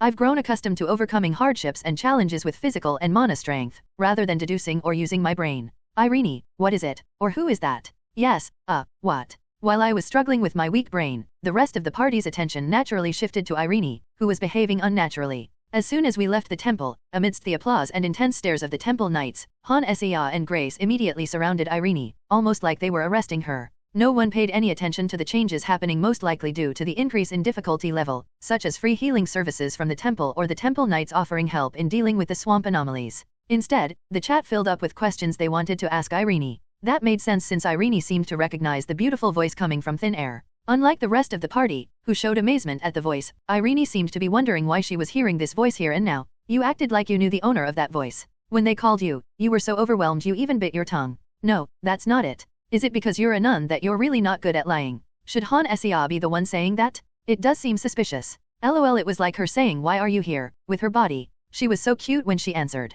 She even bit her tongue. I clipped it. It's looked like a private first class being scolded by a sergeant. She bit her tongue when answering, and her legs were trembling so much when she walked to the center of the hall that one of the temple knights had to stop himself from offering her support. Well, it's something we shouldn't talk about to the guild. Hey, why would we report this to the guild? It would just increase the number of people being jealous and annoying us. Seemingly convinced, maybe because of the sense of camaraderie between recipients of the goddess mission, Irene, who couldn't shake off Han Sea and Grace clinging to her sides, finally opened her mouth. That person is a saint. She usually stays in the capital, but I was surprised to hear her voice. In a fantasy world with a goddess and a temple faction, the term saint is indispensable. So when Irene mentioned saint, the viewers, Han Sea, Grace, and even Katie weren't particularly surprised. After all, if a nun from the temple bows her head in deep respect, it is easy to guess that she must be a highly esteemed person. In the temple, those who receive and act upon the divine revelations of the goddess are referred to as saints or saint candidates. Irene explained in her gentle and distinctive tone.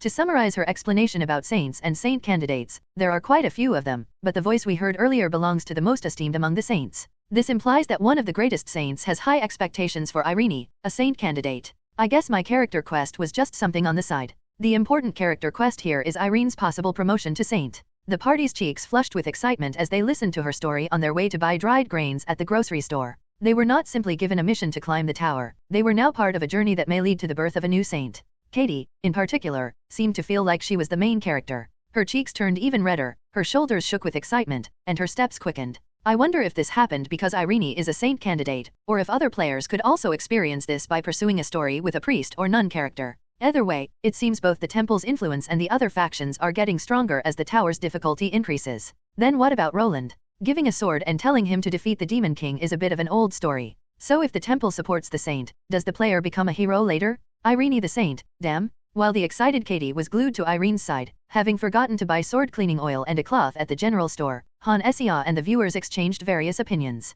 Fortunately, the questions thrown at me were easily ignored since the aggro was on Irene. Anyway, once we get through this damned marsh, we'll probably get something out of it. But there's no way a temple NPC will land the last hit on the boss, right? The 30th floor was easy thanks to Mechs, but I was quite nervous about getting the last hit stolen by Rebecca on the 20th floor. While purchasing finely ground flour, dried meat, and filling the inventory, as well as stocking Grace's quiver with expensive alchemic arrowheads and buying sword cleaning supplies, the group never seemed to run out of things to talk about. I think I've bought everything I need. I should check the requests at the guild. Oh, right. I couldn't check the requests. First, I need to sort out the unaccounted mana stones and gathered materials from yesterday. Katie clung to Irene, while Grace laughed and teased. Han Sea suddenly shifted the conversation, starting to talk about fantasy cliques, which made the chat burst into laughter. As we headed to the guild, an unexpected piece of news awaited us. Rai translations. Roland. You haven't entered the tower yet, that's a relief? What's going on, Ellis? Upon opening the door and entering the guild, despite it being around noon, the place buzzed with adventurers and bustling guild staff. The most noticeable among them was Ellis, wearing a visibly annoyed expression and hugging a pile of documents to her chest. Usually, Ellis, a significant figure in the guild and a big sister to the staff, was more known for networking and snacking than for handling menial tasks. Seeing her involved in such grunt work was unusual. The previously cheerful group fell silent, sensing the ominous atmosphere. If there was such commotion in the Adventurers Guild, it likely meant something had gone wrong in the tower, and many adventurers had probably died. The safe zone on the 35th floor has lost contact. Not just the adventurers there, but also the mages from the magic tower managing the communication magic tools, and even the temple knights managing the sanctuary. We've lost contact with all of them. And there's no contact from the floors above the 36th. Floors 34th and 36th are in contact. The only place we can't reach is the 35th floor. We're debating whether to send adventurers from the adjacent floors to check it out, or to wait and send a large-scale search party later. As expected, Ellis' news was grim. We weren't just talking about a regular safe zone, this was a sanctuary created by temple knights, priests, and nuns. And it was on the 35th floor, of all places. With bosses appearing every 10 floors and events every 5 floors, this felt like a mid-boss scenario. While I pondered this, Ellis continued to explain. Of course, other adventurers will likely go to check the 35th floor, though most would avoid it because it's dangerous. If you were planning on entering the tower today, could you perhaps investigate the 35th floor? The adventure from the 31st floor onward had become noticeably more difficult, with explosive trolls and monsters turning into undead. Many adventurers would choose to back out. This was particularly true for those at the upper intermediate level, who'd been hunting safely in the marshland up until now. Even though the trolls had an obvious weakness, explosions, the increased difficulty couldn't be denied. It was an inevitable situation, even with the temple's intervention. We couldn't force those unprepared to hunt trolls. Yes, understood. For our brothers. Intermediate adventurers are withdrawing, leaving the 35th floor investigation to a small number of senior adventurers. This has made Ellis, who seems quite busy, request help from Han Sea and Irene. Without a moment's hesitation, they both readily agree. Strictly speaking, excluding myself, the overall strength of our party is at the upper end of the intermediate level. However, we can't back down now, having received a divine mission and encouragement from an unknown saint. You could say we are driven by a sense of mission, or a bit more bluntly, intoxicated by religious spirit. Either way, the rest of the party, without any discussion, readily agrees to the proposal. After all, who among the medieval fantasy residents could resist the formidable combo of a goddess's vision and a saint's voice? With newfound determination, the party begins to make their way toward the 35th floor. Can you open some bets for the mid-boss? So, when are you going to make a troll bomb? I have a feeling something big and disgusting is going to appear. That's definitely a mid-boss vibe, right? Why isn't the Alchemist's Guild moving? Damn it, I wanted to take a half-day break to level up my alchemy skills, but I feel like you guys won't let me.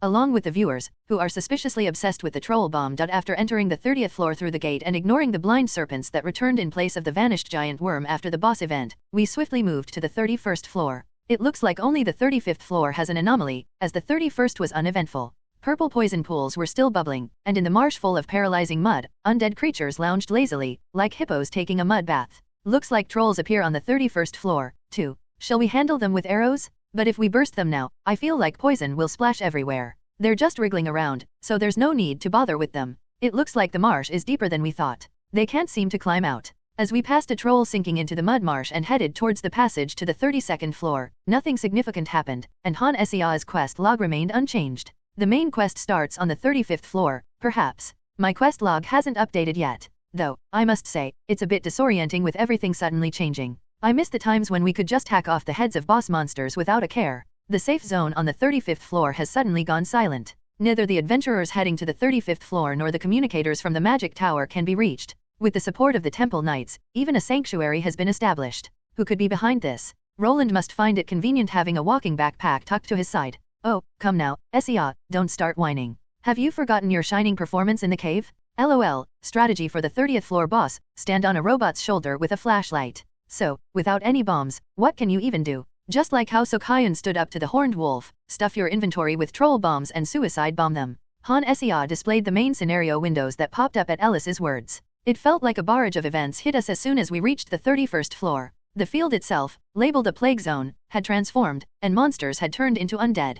Named monsters, which should have been on the 40th floor, began to appear from the 31st, and the goddess Faith declared an assault on the tower. On the 35th floor, what seemed to be an intermediate boss had sprung forth. Moreover, from Han Sea's perspective, the simultaneous progression of Irene and Roland's character quests certainly added a lot to the plate. Ignoring the slow-moving monsters as much as possible, we arrived at the safety zone on the 33rd floor. No matter how much we ignored the monsters and moved on, it was impossible to shake them all off, so it was about time to take a break. Hello, brothers. Do you happen to know if there has been any contact with the 35th floor? Unfortunately, we still haven't been able to establish contact, sister. Are you on your way to check on the 35th floor's situation? The temple knights, standing boldly in front of the safe zone as if to proclaim that the incident was confined to the 35th floor alone, seemed to have received the news as well. Concern was evident in their voices. They want to go up there to save their brothers and sisters right away, but their duty to protect the sanctuary is equally important, leaving them unable to act. Perhaps that's why, after giving Irene a respectful nod, they turned to our group with an intense and pleading gaze.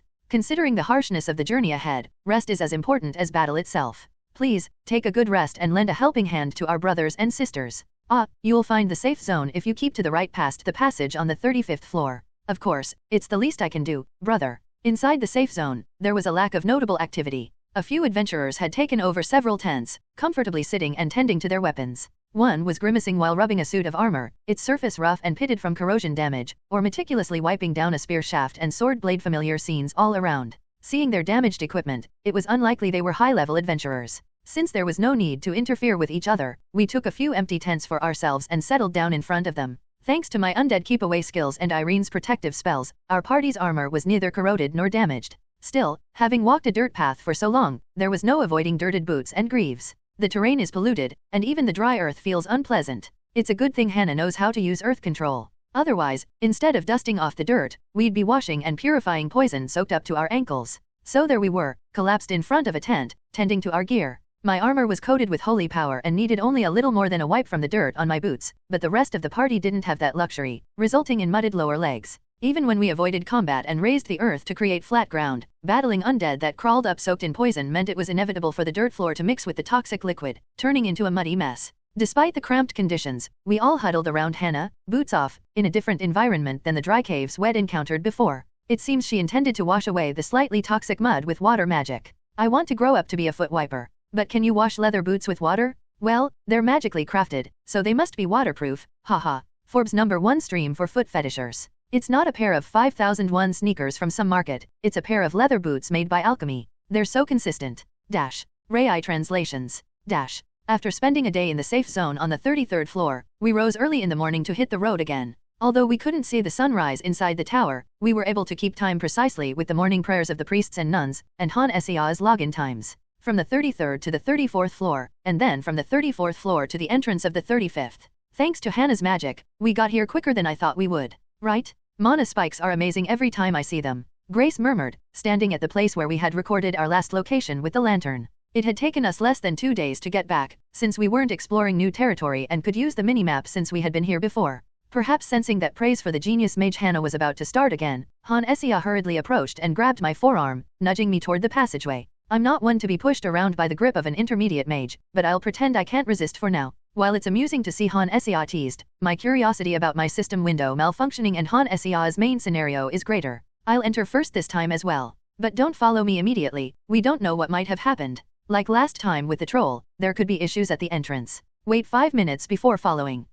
That sounds like a good plan. After that, Irene should go, followed by Grace, me, and lastly, Katie. If something happens on this side, Katie can handle it on her own. Is that okay with you, Katie? Of course. Watching Katie pound her breastplate with her fist, I took a step forward and headed for the passageway. The main reason I wasn't worried was because of Han Essia's camera drone naturally sticking above my head. Although we say 5 minutes, Han Essia, who can peek through the camera, can control the group's entry to the 35th floor with various excuses. Since the camera isn't used like a map hack sent to a specific location, but rather attached above a person's head, it can't be used to scout out cave-like maze terrains. However, in situations like these, being able to peek at the next floor has its pros and cons. After one last look back at the group for confirmation, I raised my shield to my chest and entered the passageway.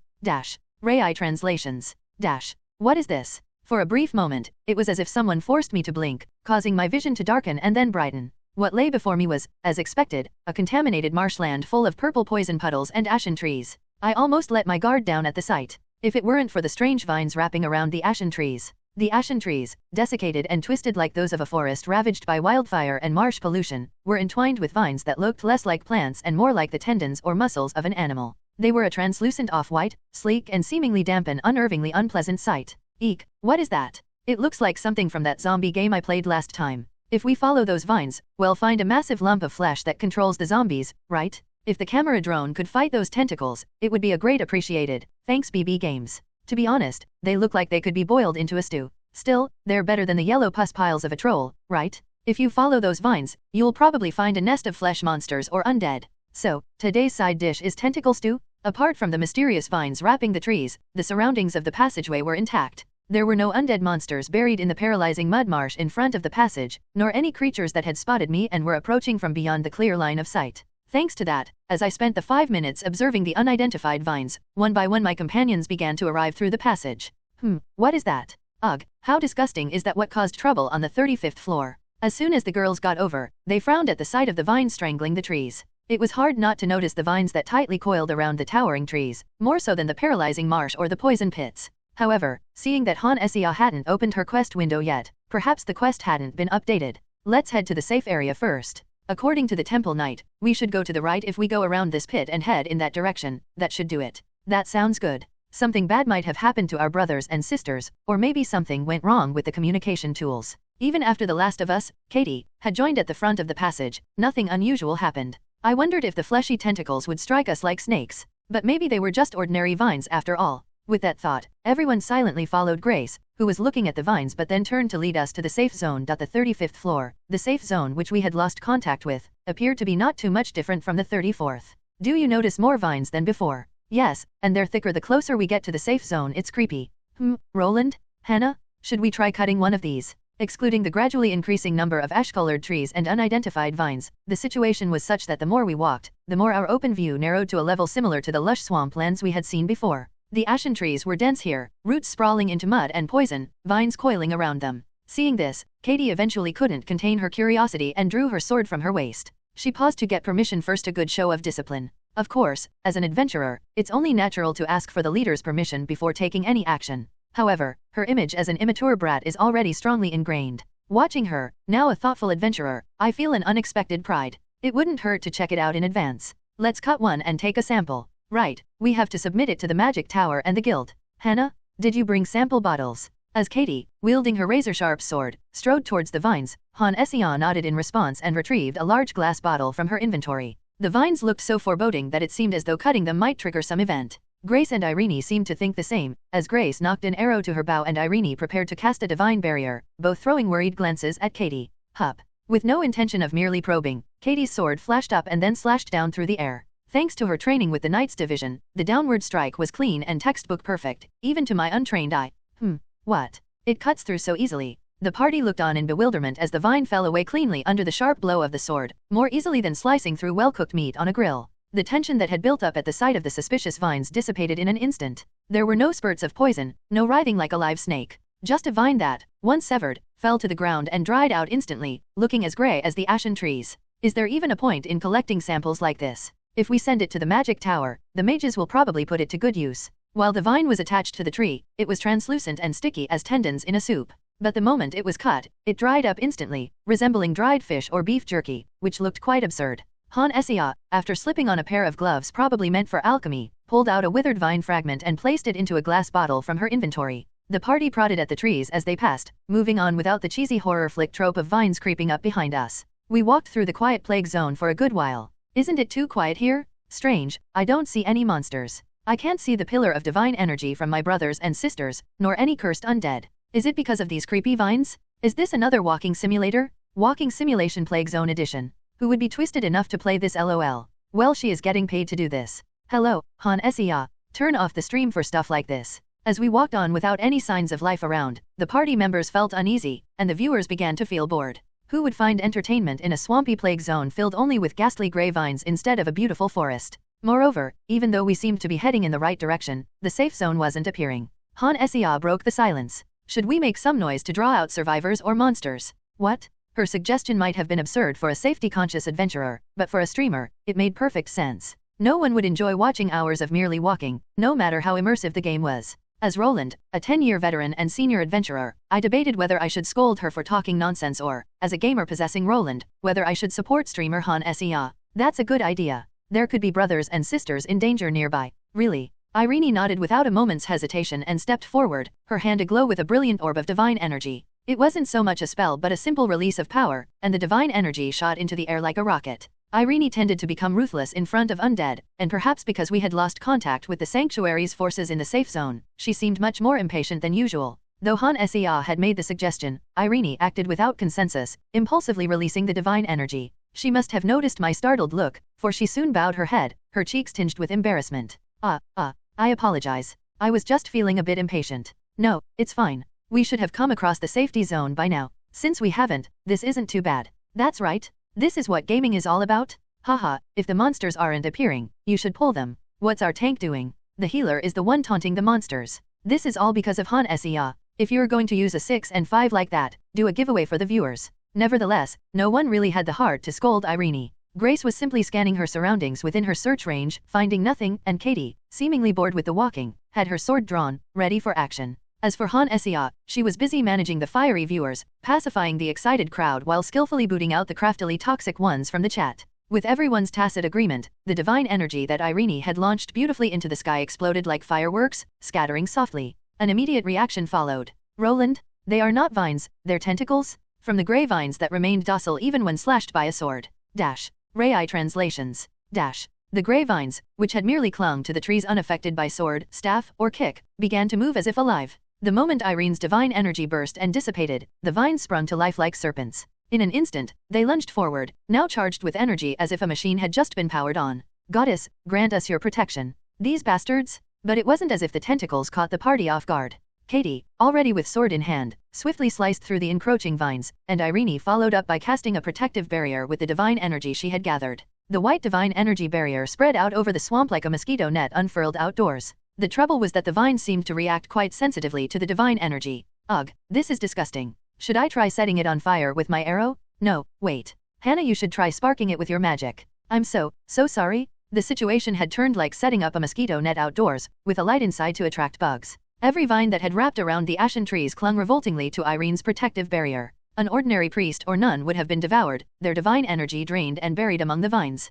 But our party was different. Irene's ability granted her immunity to damage below a certain threshold. As unsightly as it was, these mere tendrils that had twisted around the trees stood no chance against the protective shield of a 5 defense specialized saint candidate. No, thanks to this, we've learned something valuable. These vine creatures absorb divine energy. The denser the trees and vines as we move towards the safe zone means they've been draining the divine energy from the safe zone. That's... Grace patted Irene, who bowed her head, thinking she had put the party at risk. However, Grace's words only made Irene's complexion turn even paler. Anyone could have made that prediction after seeing how the vines attached themselves like leeches to divine energy. But to say it outright to Irene, whose heart was already burdened with concern for her religious brothers and sisters, might have been too much for the already anxious Irene. With a gasp, followed by a hiccup, Irene's sullen form made Grace realize her slip of the tongue. As we watched, Han Sea stealthily approached and tapped my forearm. What's the matter? Roland, there are too many of them. A spark spell won't be enough to handle this. Can you step out of the barrier and blow them away with a burst of mana?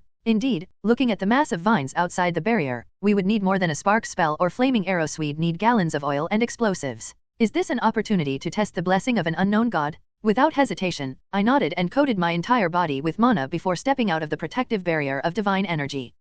It feels unpleasant, as if I'm being chewed by a worm. It wasn't a damp or squishy feeling, but with hundreds of tentacles licking at my armor. Tentacles should not be associated with a male knight. Thinking this, I gathered mana into my hammer without hesitation. Since divine energy was in shorter supply and the creatures could absorb it, I chose mana, all of it. I've heard all sorts of phrases like feeling so good I could fly or as if my body had been reborn. Frankly, I believed such talk to be nothing more than exaggeration. That's why I made the mistake of dismissing the notion of my body being imbued with the blessing of an unknown god and went about my usual business. The sky. I swung my warhammer with the concentration of mana that I usually do, as if the weapon, which had endured 10 years alongside me, was indestructible. Suddenly, the world turned topsy-turvy, and my senses jumbled. A buzzing in my ears, a fog in my head, and the mana encasing my body trembled unsteadily. Where there should have been a sticky mud swamp and pale tentacles, now a gloomy ashen sky stretched open. So at this moment, am I flying? No, falling. It appeared I had been buoyed into the air by the recoil from striking with my warhammer. I tensed my back and twisted in midair to adjust my posture.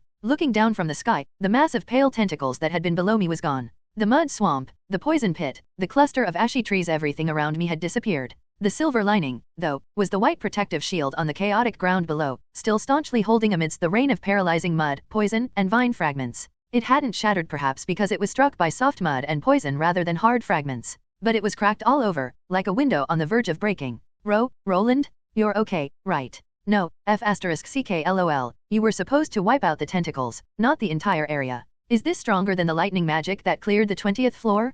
Paladin's holy magic, physical. Rotate the camera, there's nothing left here. Cracks on a 5 shield just from splash damage? Looks like ITLL break on touch. Soaring into the air, then slowing and beginning to fall, I corrected my posture and snuck a glance at Han Sea's streaming window in the corner of my view. A small blue dot floated in the void beyond the chaos and cracked shield. It seemed I had severely miscalculated my strength. The blessing in my body must have also boosted the efficiency of physical enhancement via mana. During the battle with the full moon wolf, I had flipped the ground, creating a wave of dirt, but my weapon-enhanced body wasn't supposed to be launched away. It felt as though a grenade in my hand had turned into dynamite. Roland, aren't you overdoing it a little? Is this the might of a senior? No, a top-tier adventurer. As I landed heavily on the mucky, poisoned earth, sinking knee-deep, my companions rushed over. To them, unaware of the unknown god's blessing, it seemed my actions were intentional rather than a mistake. As they dashed forward, the ground suddenly gave way to a sunken quagmire, causing my companions to sway unsteadily. It was then that Han Essia quickly took stock of the situation and deftly employed earth control to forge a slender, winding path through the mire. Ugh, this ground. How about we get off it and then talk? I didn't even touch it, but my ankles feel all tingly. Does the mix of poison and swamp intensify the toxicity? Filled with the desire to escape the commotion, Grace and Katie, who had stumbled in the bog, now stood on the dry path, vigorously shaking out her ankles and muttering complaints. I'm a little embarrassed. I hadn't anticipated becoming this powerful. My physique was already exceptionally robust and strong, and now with the added boost in mana efficiency, it's hard to keep control. It's like a college student who, after gaining superpowers from a spider bite, accidentally breaks a door handle. Although, admittedly, the scale of my blunder is incomparable. Rai translations.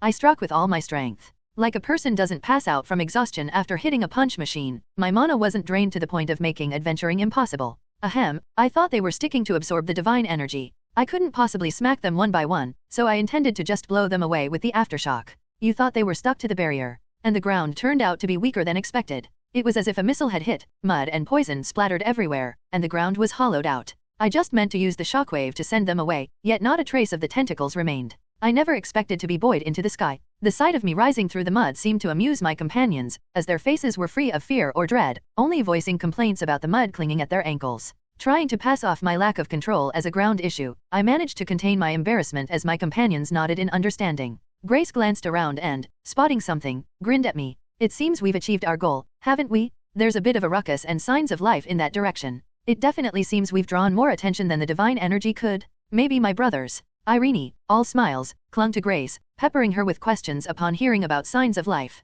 A pang of guilt stung me, but right now, the priority was the unknown survivors stranded on the 35th floor. As Irene's urgency grew, Han Essia swiftly created a straight path through the marsh with earth control, guided by Grace. The 35th floor, cut off from contact, was eerily silent. A strange scene where not even monsters were visible, let alone adventurers and priests. Vines that don't react to mana but absorb divine energy. During my ascent into the sky, the quest window had updated, and now she was freely using her mana. Maybe she thought I could handle the rest or she disliked the idea of the quest failing due to delay, I couldn't tell. This earned Han Essia a slew of new nicknames from the viewers. A solid performance following a shining one. Wow, is she a mage or a construction worker? After lighting comes paving, a community-friendly worker. Reliable god Essia? If Roland destroys, Han Essia builds? What a redevelopment combo. This isn't even a contracted service. Oh, look at her using mana so freely. What redevelopment combo? If we took a detour, you'd foam at the mouth saying, why not just go straight ahead? Yet now top-tier stoneworker Han Essia donated 10,001.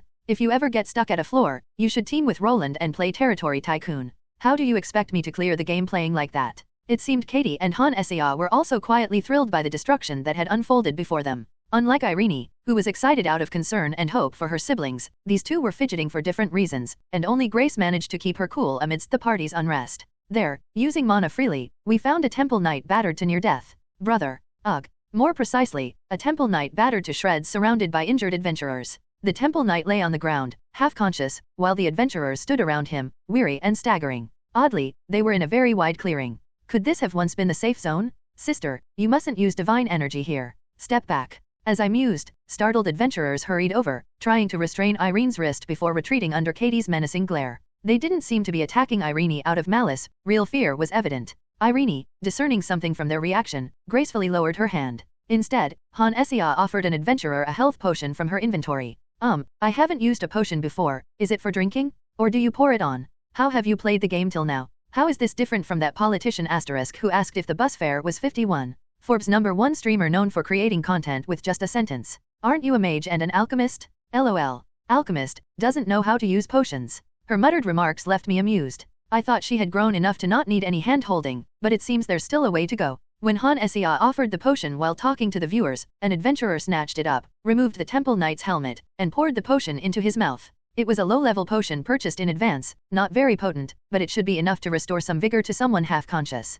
As the white helmet came off, it revealed brown, tousled hair and a simple countenance. Ignoring the viewers who were disappointed that the knight wasn't a beauty, Han Essia approached the knight, whose face seemed to belong in a rural vegetable shop, and asked, "Brother, what has happened here?" The creatures, they kept coming, endlessly, eating away at the sanctuary. "Rest now, knight. We will handle the explanations." As if the word brother was a trigger, the half-awake temple knight attempted to speak but was gently pushed back down by the adventurers. Still, just from his few words, I could roughly guess what had happened. From the adventurer's story, it seemed that the 31st floor was themed around infection and erosion, completed with the undead, an essential element of any fantasy world, along with vines that specifically counteract divine energy. The sanctuary is a large-scale holy spell that circulates divine energy. Divine energy from priests ascend to the heavens, purifying the very space, and then, like rain, it descends upon the earth, showering blessings on all living beings below. An adventurer, perhaps linked to the temple or a mage interested in divine magic, explained how the sanctuary channels divine energy upwards to cleanse the land on a vast scale. The concern, however, was the vines. Like moths to a flame, they swarmed towards Irene's divine energy, and similarly, they clustered repulsively upon sensing the divine energy raining down from the sanctuary. Although fragile enough to be effortlessly severed by Katie's blade, the sheer multitude of these vines painted a more daunting picture. A 30 centimeters vine poses no threat to a human, but amass them into tons, and they become an inescapable, deadly force. The priests and temple knights managed to fend off the grotesque vines encasing the sanctuary, but it's as if they regenerate, reappearing incessantly until all the sanctuary's divine energy was drained, including that of the temple knights and priests. Just as suspected, the sanctuary was devastated by the entangling vines. The land where adventurers and temple knights stand is unusually wide and flat, perhaps because it was once the safe zone. What's peculiar is the untouched state of the flat terrain. Despite the ground-shattering confrontation with the vines that left temple knights unconscious, the ground remained unscathed. Hey, did those vines just suck up the divine energy and vanish? Vines? If you're referring to the tentacles, then yes. Some adventurers and priests were dragged away, but the vines seemed to crave divine energy, not humans. When the divine energy depleted, we grouped together to resist, but the vines lost interest and retreated. Perhaps they were only fearsome in number. It might have been an event-style quest, not a mid-boss as one might have preconceived from the events on the 35th floor. These vine or tentacle-like parasites drained the sanctuary's divine energy dry. The knights and priests, in their terror, expelled divine energy, which only served to bury them under the weight, and they were abducted. After leaving a void where only battered adventurers remained, the creatures lost interest and withdrew, causing Irene's complexion to turn grave. While some adventurers emerged unscathed, the majority of temple knights, priests, and nuns were ensnared and dragged away by a mass of tentacles. I see. Thank you. There's a favor I'd like to ask. As you can see, there's nothing left here, so could you escort us out of the tower? At the mage's words, everyone nods in agreement. The mage, looking exhausted but not visibly injured, continues speaking, whereas the adventurers, who had to fight physically, are all in tatters. It seems they fought valiantly to protect even the last standing temple knight, with many sustaining broken or twisted limbs in the fray. With no divine energy available for healing and the necessary supplies likely swept away with the communication devices, the makeshift splints crafted from roughly cut ash gray trees and scraps of tents are a woefully inadequate solution. Of course, the temple will not ignore your efforts. Since everyone can walk, shall we head down now? Irene's words are met with nods from the group. Han Essia, as a player, would never choose to abandon NPCs in this crisis, and our good-hearted party is not about to ignore those in need, so Irene agrees. The adventurers shed tears of gratitude at Irene's decisive nod and our party's silent acceptance. They have lost all their provisions, but fortunately, their gear is intact, and the injuries, while painful, are not life-threatening. Let's use any potions we have to treat the injuries first. Then, before we leave, we should head to the safe zone on the 34th floor. We need to pass this information on to the Adventurers Guild and the temple. Let's follow Irene's plan. There are 8 injured, it would be difficult to move them all out of the tower. After providing first aid with Han Essia's potions for those with leg injuries, I carried the unconscious temple knight. With 7 injured adventurers and 1 temple knight out cold, we'll have to avoid combat as we proceed. The path back to the 34th floor was peaceful. Ash trees and vines grew thick only in areas nourished by divine energy, as we had felt when heading to the safe zone. Nearing the passageway, the ash trees became more sparse, like the occasional tree along the street rather than the dense growth further into the floor. The adventurers visibly relaxed at this sight. Rai translations. And so, we arrived at the safe zone on the 34th floor, avoiding any combat. That's what happened? The temple will remember your dedication. The temple knights of the 34th floor exclaimed, taken aback by the sight of their unconscious comrade I had carried. They nodded gravely after being informed of the situation, as if reciting an official statement of the temple. The gestures of the priests and nuns who took care of the adventurers became slightly more polite. How to put it? It was as if they went from doctors treating patients to attendants serving VIPs. Watching the adventurers feel embarrassed by the extra care, the party members approached me. We've relayed the situation to both the guild and the magic tower. What's next?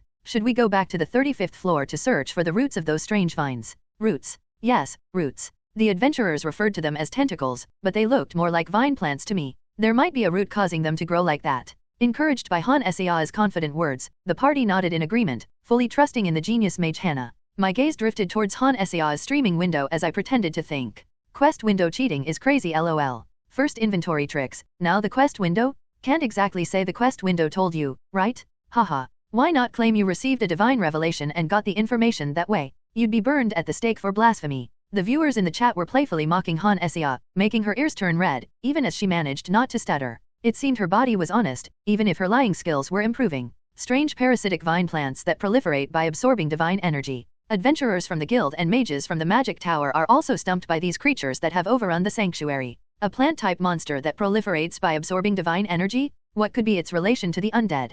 I saw the quest window that Han Sea had opened for her viewers. It was updated, either from survivor testimonies or from returning to the 34th floor, and it confidently declared that the entities on the 35th floor were parasitic vine plants. That's why Han Sea thought of looking for the root. Indeed, since it's written that parasitic vine plants proliferate, it makes sense to feel the need to find and pull out the root. I've heard that if you don't remove the roots of plants like ivy or kudzu *, their stems will keep coming up if the roots aren't extracted. Definitely, there's logic to that. The creatures increased in number the closer they were to the safe zone, and the ash trees seemed to thrive alongside the vines. Trees were scarce closer to the passageway, giving us a clear view of the area. But around the safe zone, there were a lot more trees and each tree was infested with vines. Ah, right. The magic tools and tents were pushed away due to how thick the ash trees grew. Katie, surprised and making a fuss upon hearing evidence that supported Han Sea's opinion, seemed shocked to learn that these spring-like, latching creatures are actually plants. Shall we head back to the 35th floor then? We've avoided combat and still have plenty of supplies. That'd be good. There might still be living brothers and sisters.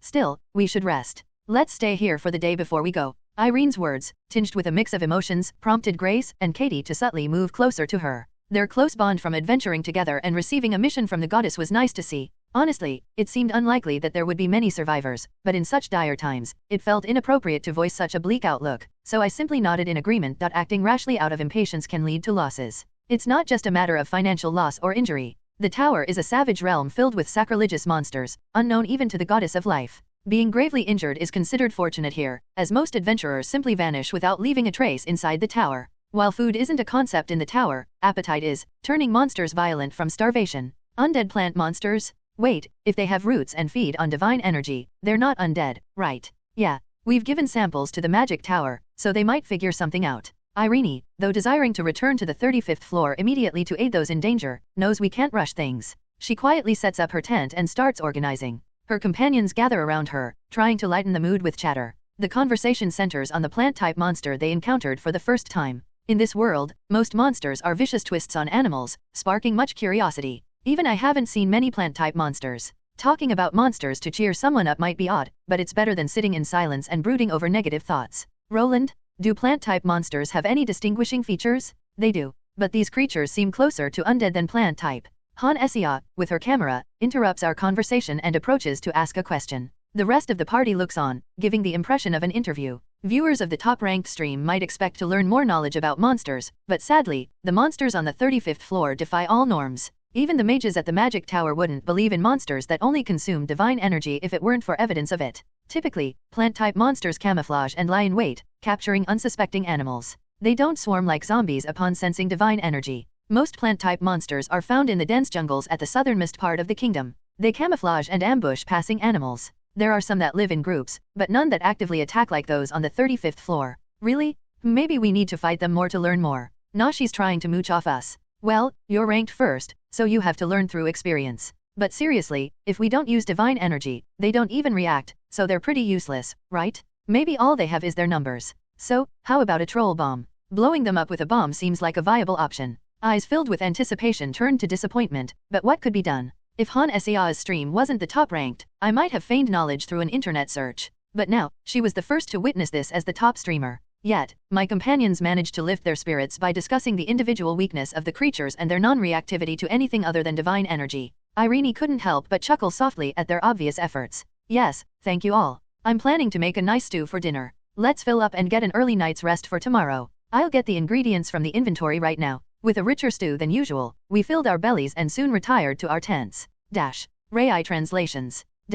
The next day, thanks to Irene preparing soup early, Han Sia quickly had her breakfast upon reconnecting, and then we headed for the 35th floor. After detonating an approaching troll with a single arrow and taking care of lizardman skeletons emerging from the swamp, we faced the passageway to the 35th floor. There, about a dozen adventurers were gathered, buzzing with conversation. What is this? This looks ominously eerie. The passageway to the 35th floor was entwined with ashen vines. The passage, usually a solitary stone doorway in an open field with mana visibly pulsating from within, was now overgrown with ashen vines, extending outwards. Everyone hesitated, perhaps wary of what might happen if they crossed over recklessly. After all, it was unlikely that all these adventurers were from the same party, and no one wanted to risk their lives for others. What should we do, Roland? Let's wait here for 5 minutes, no, make it 10, just to be safe. Irene can't use her protective spells, so be prepared to use shield magic. Understood. With my companions looking on worriedly and the other adventurers watching us as if we were mad, I entrusted myself to the passageway. Despite the unnerving vines wrapped around its frame, the center remained clear, allowing unobstructed entry. Han Sia's camera drone also joined me on the 35th floor. Thankfully, I wasn't immediately attacked by the parasitic vines, so I had time to slowly survey the surroundings. The trees have grown incredibly in just one day. The first thing I noticed was the ashen trees and ashen white vines, which densely obscured what was once an open view. I remember there being hardly any trees near the passage, and more appearing as we approached the safe zone, but now their growth was undeniable. It seemed the temple knights, priests, and nuns that had been captured were now devoured by these plants. Facing trees that had seemingly grown overnight, I swung my warhammer at the closest one. With a creaking sound, the ashen tree fell lifelessly, feeling like hitting a dead, withered tree. The vines entwined around it also fell to the ground without resistance. Do they not resist unless divine energy is used? What kind of quest is this? A time attack quest to uproot them as they endlessly multiply. Even after I smashed the tree and crushed the vines, they didn't move. I was tempted to raise my divine energy to test their reaction, but I had to wait for the rest of my party to arrive. Instead, I tore at the vines wrapping around the passage we came through. Since the vines extended from the 35th to the 34th floor, I thought pulling them out on the 35th might kill the ones on the 34th. My theory seemed to be correct as my companions started to arrive less than 10 minutes later. It hasn't been 10 minutes. Suddenly, the vines around the passage withered and died. I thought you cleared the area, so I crossed over. Wow, haven't these things increased drastically? Definitely, they've multiplied a lot. Han Sia, leading the way, and the rest of the party were startled to see the ashen trees that now densely populated the area. A place that was barren yesterday had transformed into a forest today. Katie, intrigued, drew her sword and started to prod the trees and vines, like a curious child poking at things with a stick. The trees seem ordinary. The vines, even though wrapped around the trees, don't seem to have visible roots. Maybe they wither so much upon dying that their tiny roots disappear. Maybe if we gently pull them instead of killing them, we could find out if they have roots. As Han Sia joined in, eager to provide her viewers with some information, the vines were quickly chopped and dissected. Examining the cross-section of the trees and crumbling the withered vines with their fingers, Irene and Grace also began to investigate. Of course, all that probing and examining didn't yield any useful information. Are we just going to keep digging around here when we have a long way to go? Let's end Han Sia's touchy play here. Spends time with kids, and now she's acting like one. But shouldn't we be getting this information from the magic tower? No, lol. What can you find out just by touching? After a while of aimlessly smashing trees and cutting vines, the viewer's patience reached its limit. For reasons unknown, Han Sia let out a small disappointed tisk. It doesn't look like we'll find anything useful by staying here. How about we head towards the safe zone and then trace back the origin of these vines? That sounds like a good idea. There were a lot of trees in the safe zone yesterday, so we might find something today. With that, Han Sia, like a child who had their toy taken away, grumbled a few words to the viewers and then brought up the idea to the party. They all stood up, looking somewhat disappointed, to leave. Did they actually find that fun? The 35th floor, once a marshland, is now overrun by a dense jungle of ash-colored trees. We push forward, breaking through the encroaching trees while sighs of exasperation escape from our group. Not a single monster in sight, just trees crowding our vision, perhaps adding to our frustration. Katie, swinging her sword to clear the way through the trees, is visibly annoyed. If it's grown this much in a day, won't the 35th floor be too dense to even set foot on in about a week?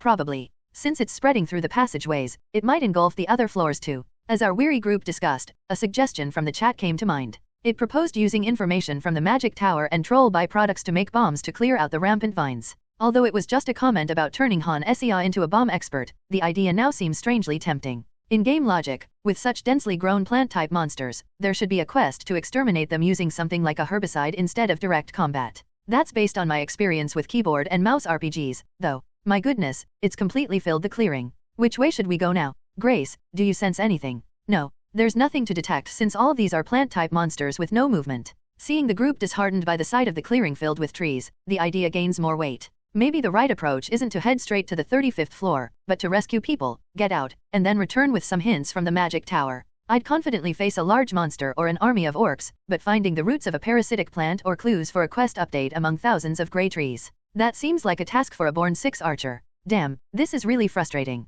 This doesn't seem like a map made for wandering around. It really doesn't look like we should be here right now. Are we experiencing the proverbial needle in a haystack? LOL, it's like we've entered a map we're not supposed to. If there's no one around, why not just bring oil through the inventory and commit arson? From civil engineering to arson, is that how we're going about this? Not a shining, but a burning performance? Han Sia, sharing similar thoughts, begins to grumble as she gazes at the camera next to Grace, who is scanning the surroundings. Given her experience with various games, Han Sia is questioning whether bulldozing through this dense jungle is the right strategy. But despite the doubts, we have already made our way through the passage. Turning back now would not only waste time but also negatively impact Han Sia's stream. I've been finding myself increasingly concerned about Han Sia's stream, but it's unavoidable. We can't risk her giving up on the game, not even the slightest chance. As a top streamer and a celebrity, she should be able to play and clear the game, while living a warm, full, and peaceful life.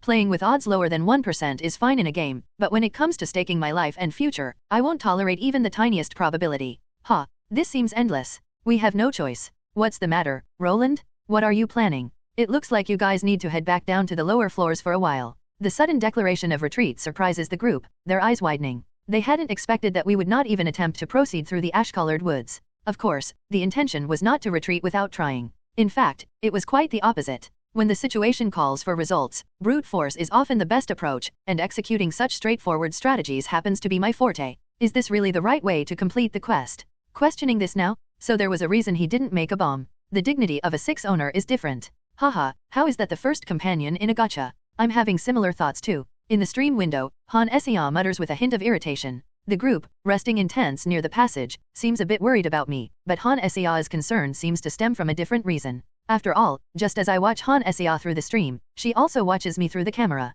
Damn, I can't see anything ahead. After sending the group down to the 34th floor, I gathered divine energy without hesitation. Suddenly, like zombies awakening from a deep slumber, grayish-white vines surged towards me, entwining the whole world as if to demonstrate the destruction of the sanctuary. It felt like diving into a pool filled not with water, but plants, or like accidentally burying my head in dense bushes. With a body strengthened by divine energy and a warhammer empowered by mana, facing countless enemies was straightforward. What followed was a simple and repetitive task. Since I couldn't see ahead, I just clenched my teeth and swung around me. Bang! Boom! Each swing of my mana-charged warhammer sent hundreds of vines shattering and flying away. Yet, more vines, targeting the divine energy in my body, seemed to keep coming endlessly. But they couldn't be infinite. No, I mean, Roland is struggling, and I feel bad saying this, but does he really need to go to such lengths? There's a saying, more haste, less speed. Perhaps retreating was actually the right strategy. Thankfully, I could still see the stream window. The vines have completely buried me, blocking out all light, but conversely, this means Han Sia's camera above is only capturing the writhing vines. So, I can freely browse the internet without being noticed. Recalling the days of mindlessly grinding a Maple Leaf game with internet streams playing on the side, I played a variety show I had been interested in on the internet window. Even if these creatures feed on and multiply through divine energy, how fast I destroy them would surely outpace their proliferation. Retreating seems to have been the right choice after all. I regret this feels like an endless grind. Rai translations. Roland, are you okay? Yeah, don't worry. I'm fine. While watching a variety show, briefly tuning into Han Sia's stream, viewing web drama summaries, and watching streams of indie horror games, I mindlessly smashed the vines to bits. As the relentless vines started to dwindle and my vision cleared, I almost ended up watching a military video about the Chinese army deploying human wave tactics against the 7th Mobile Corps, suggested by the algorithm. It took so long that Han Sia ended her stream from boredom. Roland? I have something to ask. Why did you go to such lengths to destroy everything? Grace, who had just climbed up to the scene of destruction, posed her question to me. To anyone, it would have seemed like a mindlessly brute act. Even I felt regret while watching videos about the mysteries of space or the terrors of the deep sea. But there was a reason behind this seemingly foolish approach. Irene, can you float some divine energy into the air like last time? Are you sure it's okay? Despite her hesitation, Irene trusts me and gathers a large amount of divine energy, floating it upwards. The group flinches and readies their weapons at the sight of the bright white orb rising. There's no reaction from the vines around us, right? Right? None. Then we can track them. Let's head back to the safe area and use the divine energy as bait to see where any remaining vines might be. However, the surroundings were eerily quiet, contrary to the tense atmosphere. That's probably because I had overturned the ground in all directions with my weapon. The vines, which had been attacking like snakes, turned to ash and were blown far away with the dust. The ash-colored trees, which should have been entwined with vines, were uprooted and shattered, rolling on the ground due to my rampage. I thought I had controlled my strength, but seeing the wide area affected, the unnamed god's blessing is even stronger than I thought. After all, that's why I flew into the sky when I struck the ground before. Wow, unbelievable. There's not a single vine left on the trees. It seems all the vines that were here crawled towards Roland near the passage. Are these really plants? Not snakes. With only trees left and no vines, we started exploring the 35th floor. Irene and Grace worried whether we should rest, seeing as a day had passed while I was swinging the warhammer, but if we were going to rest, I wouldn't have chosen such a brute force method and would have simply visited the magic tower. There's a saying, if the body is weak, the mind must work harder, but I think I need to start using my head a bit more. The stark landscape of the 35th floor, filled exclusively with ashen trees, evoked a strange sensation. It resembled an unfinished game map, devoid of monsters. Other than the poison puddles, muddy swamps, and ashen trees, there was nothing but emptiness. Looking at such desolate land, I couldn't help but think, damn, was coming here a mistake? I even questioned my own foolishness. I'm not quick with numbers, but seeing the hundreds of trees entwined with vines, I could roughly guess their overwhelming number. The idea of smashing each one seemed absurd. Still, this approach yielded results much quicker than waiting for the magic tower's research. With that in mind, I moved towards Irene, who had taken the lead. After such extensive destruction, if there were any responsive vines, Grace would surely notice first. How about it, Grace? Do you sense anything? Not yet, nothing specific. They feel like ordinary plants when they're still, so I can't detect any presence. It's confusing whether the vines out of sight are just dormant or completely destroyed. Is that so? Then, shall we head towards where there seem to be more trees? Let's do that. The vines and these creepy trees seem to grow together. It's not like a nest or anything. Perhaps because I've smashing them all day, or because the divine energy Irene cautiously unleashed was lesser than the divine energy bolstering my body, but the vines didn't seem eager to approach. So, we headed towards the area where the trees were visibly denser. Choosing a direction based on the safe zone, we saw one side densely covered in trees, so thick that the ground was barely visible. Since these gray-white vines always entangle the ashen trees, heading towards the denser forest seemed right. Looks like I have to lead the way again. By the way, Roland, are you really okay? You've been using mana to smash everything for half a day. Shouldn't we rest before going? Thanks for worrying, Grace. But I still have plenty of mana, and I know my condition better than anyone. I've fought large monsters for 3 days straight before, so don't worry too much. When you reach a higher level of mana control, such feats become possible. Thump, thump. Even without the vines, we still had to break through the trees. As I cleared a path with my mana-infused warhammer, Grace, looking concerned, clung to my side and started small talk. I've witnessed senior adventurers demonstrate superhuman feats multiple times, but even I'm worried when I stay up all night and when I miss meals. But ironically, I felt better than ever, thanks to divine energy and the blessing of an unknown deity. As we made our way forward, breaking through the trees and periodically releasing bursts of divine energy, we sensed an imminent attack.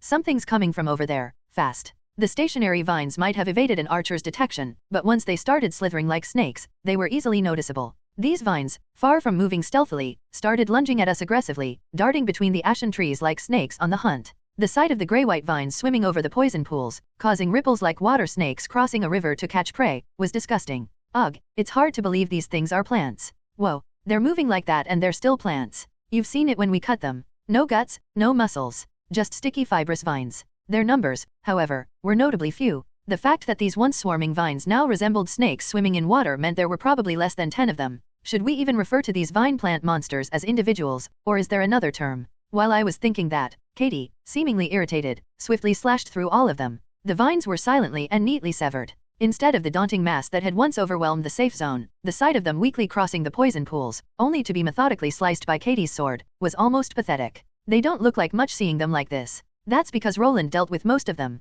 It's amazing that there are any left after fighting for half a day. Still, these creatures don't drop mana stones. They'll probably deter other adventurers from venturing into the 35th floor. Despite the ominous vines that entangle the passageway on the 34th floor, there are always adventurers full of spirit. A day has passed since we caused a commotion and uprooted the vines, so someone might enter the 35th floor, either knowing about the vines or completely unaware. What awaits them is a 35th floor devoid of monsters, just filled with trees. Right, no mana stones. If both the 34th and 36th floors end up like this, no mana stones will come out of the tower. What on earth is happening in the tower? Is the Demon King conducting some sort of economic retaliation against adventurers? Such an absurd thought briefly crosses my mind. Of course, if we consider reality, it's more likely a nefarious game developer's gimmick to block players' revenue rather than an economic blockade on the distribution of mana stones. During the Orc Crisis, the distribution of mana stones surged, causing merchants to flourish. These merchants were then ambushed by orcs that had escaped from the tower. Now, it seems we're facing the opposite situation. But since we've forcibly broken into the 35th floor and are on our way to clear it, a mana stone scarcity event seems unlikely.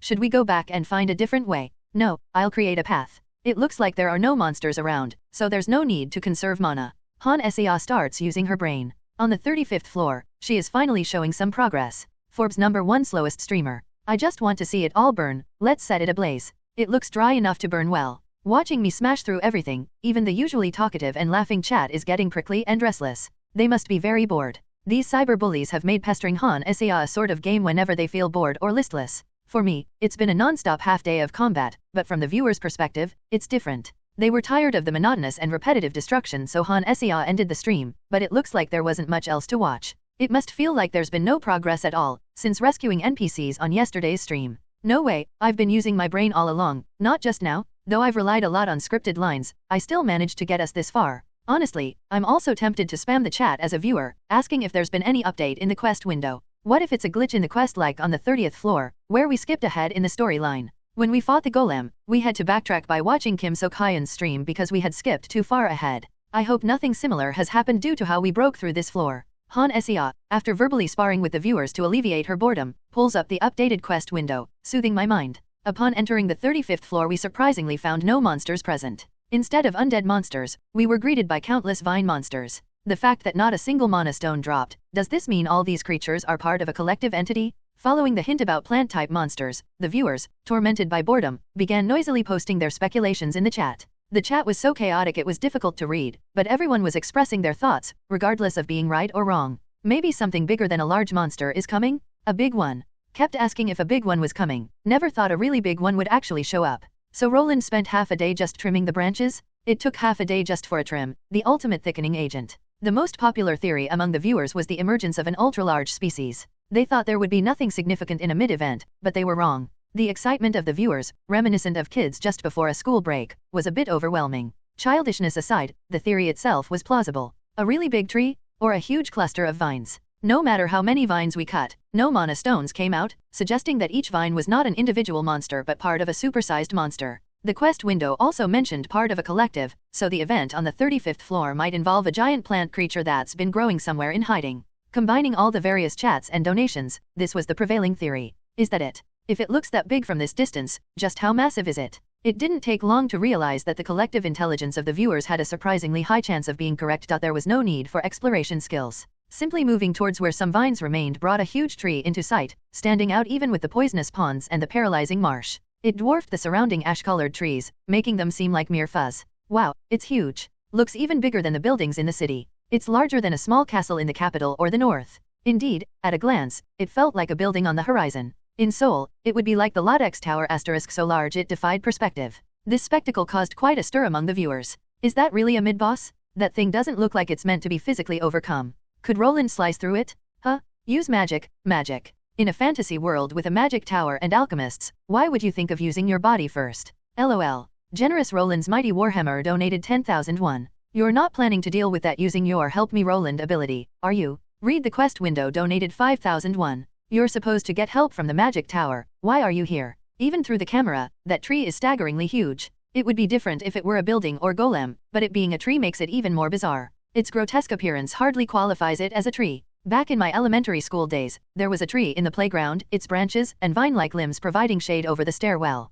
Whether it was a wisteria * or something else, I can't recall. Given how sinister it looks, it's got to be the culprit of the 35th floor's mid-event, right? No please, don't nitpick every word I use. I know calling a tree the culprit is a little weird. It's the main problem here though. The large tree was grotesquely entwined with whitish vines. The sight of these vines, thick and abundant enough to replace every leaf on the tree, was unnerving. The way they slithered like snakes, entwining the nearby ash-colored trees, made me think of erosion and infection. The closer we got, the clearer the grotesque sight became. Vines slithering around into every tree, like inserting eyes into a doll or batteries into a toy, was disgusting.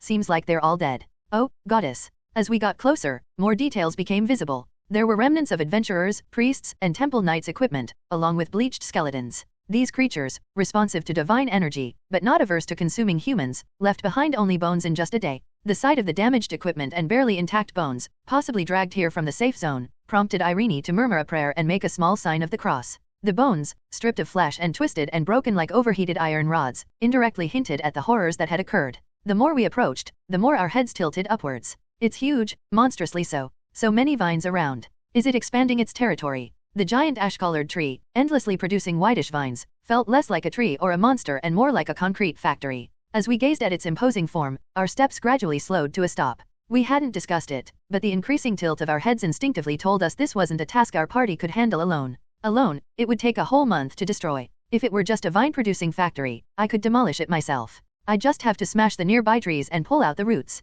Since vines aren't very strong offensively, methodically wresting and breaking it down could work, like taking on a giant from the bottom up. But efficiency is the issue. Even with my formidable physical strength, spending a whole month logging trees for a quest is not sensible. It would be better to hire mages from the magic tower and use alchemical solutions. Just because I can exert powerful force like heavy construction equipment, it doesn't mean I'd demolish a skyscraper with just one excavator. Why take on such a challenge when I could use explosives and more equipment? Let's stop here and bring in mages from the magic tower. It doesn't seem to react to mana, but it might be better to restore the safe zone with the mages and then continue. Faced with the colossal tree beyond one person's capability, the party members began voicing their opinions. Katie glanced at me, or more precisely, at my warhammer, before biting her lip firmly. As a senior adventurer, I think I could break it alone, but that doesn't mean I should just go and do it by myself. When the atmosphere naturally shifted towards a retreat, the viewers in the chat started to buzz. Yep, let's head back to the magic tower quietly. Roland might be able to do it, though. No way, it took half a day just to deal with the vines. If we leave this to Roland, we're looking at a week-long break, you blockheads. Chat deleted by the mod. Do these kids even think? The chat was divided between two opinions. Let's throw Roland at it vs why bother. It's funny how they're treating a person like a demolition bomb. The amusing part isn't that they doubt I can do it, but rather if we leave it to Roland, it will take so long it'll be boring. Seems like public opinion isn't leaning towards me, probably because of how yesterday's stream awkwardly ended while I was dealing with the vines. Eventually, amidst the noisy chat, our party headed back outside the tower. We needed to inform the temple and the magic tower. Divine energy-absorbing vines, plant-type monsters that don't yield mana stones, and the arrival of a gargantuan monster that endlessly reproduces vines. Just hearing about them is terrifying, but the adventurers won't really feel a sense of urgency, all because of one trait: they only react to divine energy. I bet if we hit the main body, it will trigger some sort of counterattack pattern. Didn't the quest window already suggest getting help from the magic tower? It likely means research on the whitish vines and the supersized monster constantly producing them is necessary for the quest to progress properly. If I wanted to brute force it, I could call in contacts from beyond the 40th floor. Explaining the predicament faced by the temple forces and opening my wallet should provide enough justification and interest, leading them to rush down. Destroying it alone would be an absurd act, taking over a month, but if about 20 top-tier adventurers gathered and smashed it without a care for the aftermath, it could be done in under a week. Technically, if a dozen high-level mages from the 43rd floor were assembled to spam skills until mana exhaustion, what could this 35th floor creature do? The worry, however, is that this approach might twist the quest like what happened on the 30th floor. In an open-world RPG, I wouldn't care about messing up quests and would just push through, but the problem is the highly suspicious goddess tied into the storyline. I can't just ignore it. Though ever since the blessing of the unnamed deity, there have been no quests or rewards, just a standstill. Rai translations. So, what's the guild going to do? The guild? Well, we're following the temple. It's in chaos. As I lay sprawled out on the table, Alice naturally approached and started speaking. Her eyes were sparkling with interest, probably because she issued the request that started this whole thing. Even as a seasoned member of the Adventurers Guild, this was an unprecedented event for her. Given it's a main scenario quest that comes from the player, it's not incorrect to call it a historical first. Irene left for the temple with a serious look, and the Adventurers Guild, amidst its chaos, began sending people to the magic tower and the temple. The safe zone was an absolute space for adventurers. The adventurers might be indifferent, but the guild was in an uproar. Monsters don't appear in safe zones. They don't attack them either. Thus, the guards in the safe zones are there to protect the expensive magical tools of the magic tower, not as soldiers to defend against monsters. This has been an unchanging rule since the very first moment adventurers stepped into the tower. The rule was broken, and as a result, mages from the magic tower and people from the temple died. It forced everyone into action, as if a fire had been dropped on their feet. So, where does it feel like it's heading towards? I don't know exactly what they'll do, but I saw a lot of new wrinkles on the guildmaster's face. It seems like he's planning to pour in a lot of resources. It looks like the temple will make a significant move, and the guild will support it to the point of straining its finances. No matter how independent the Adventurers Guild is, they can't proudly face the damage incurred by the temple.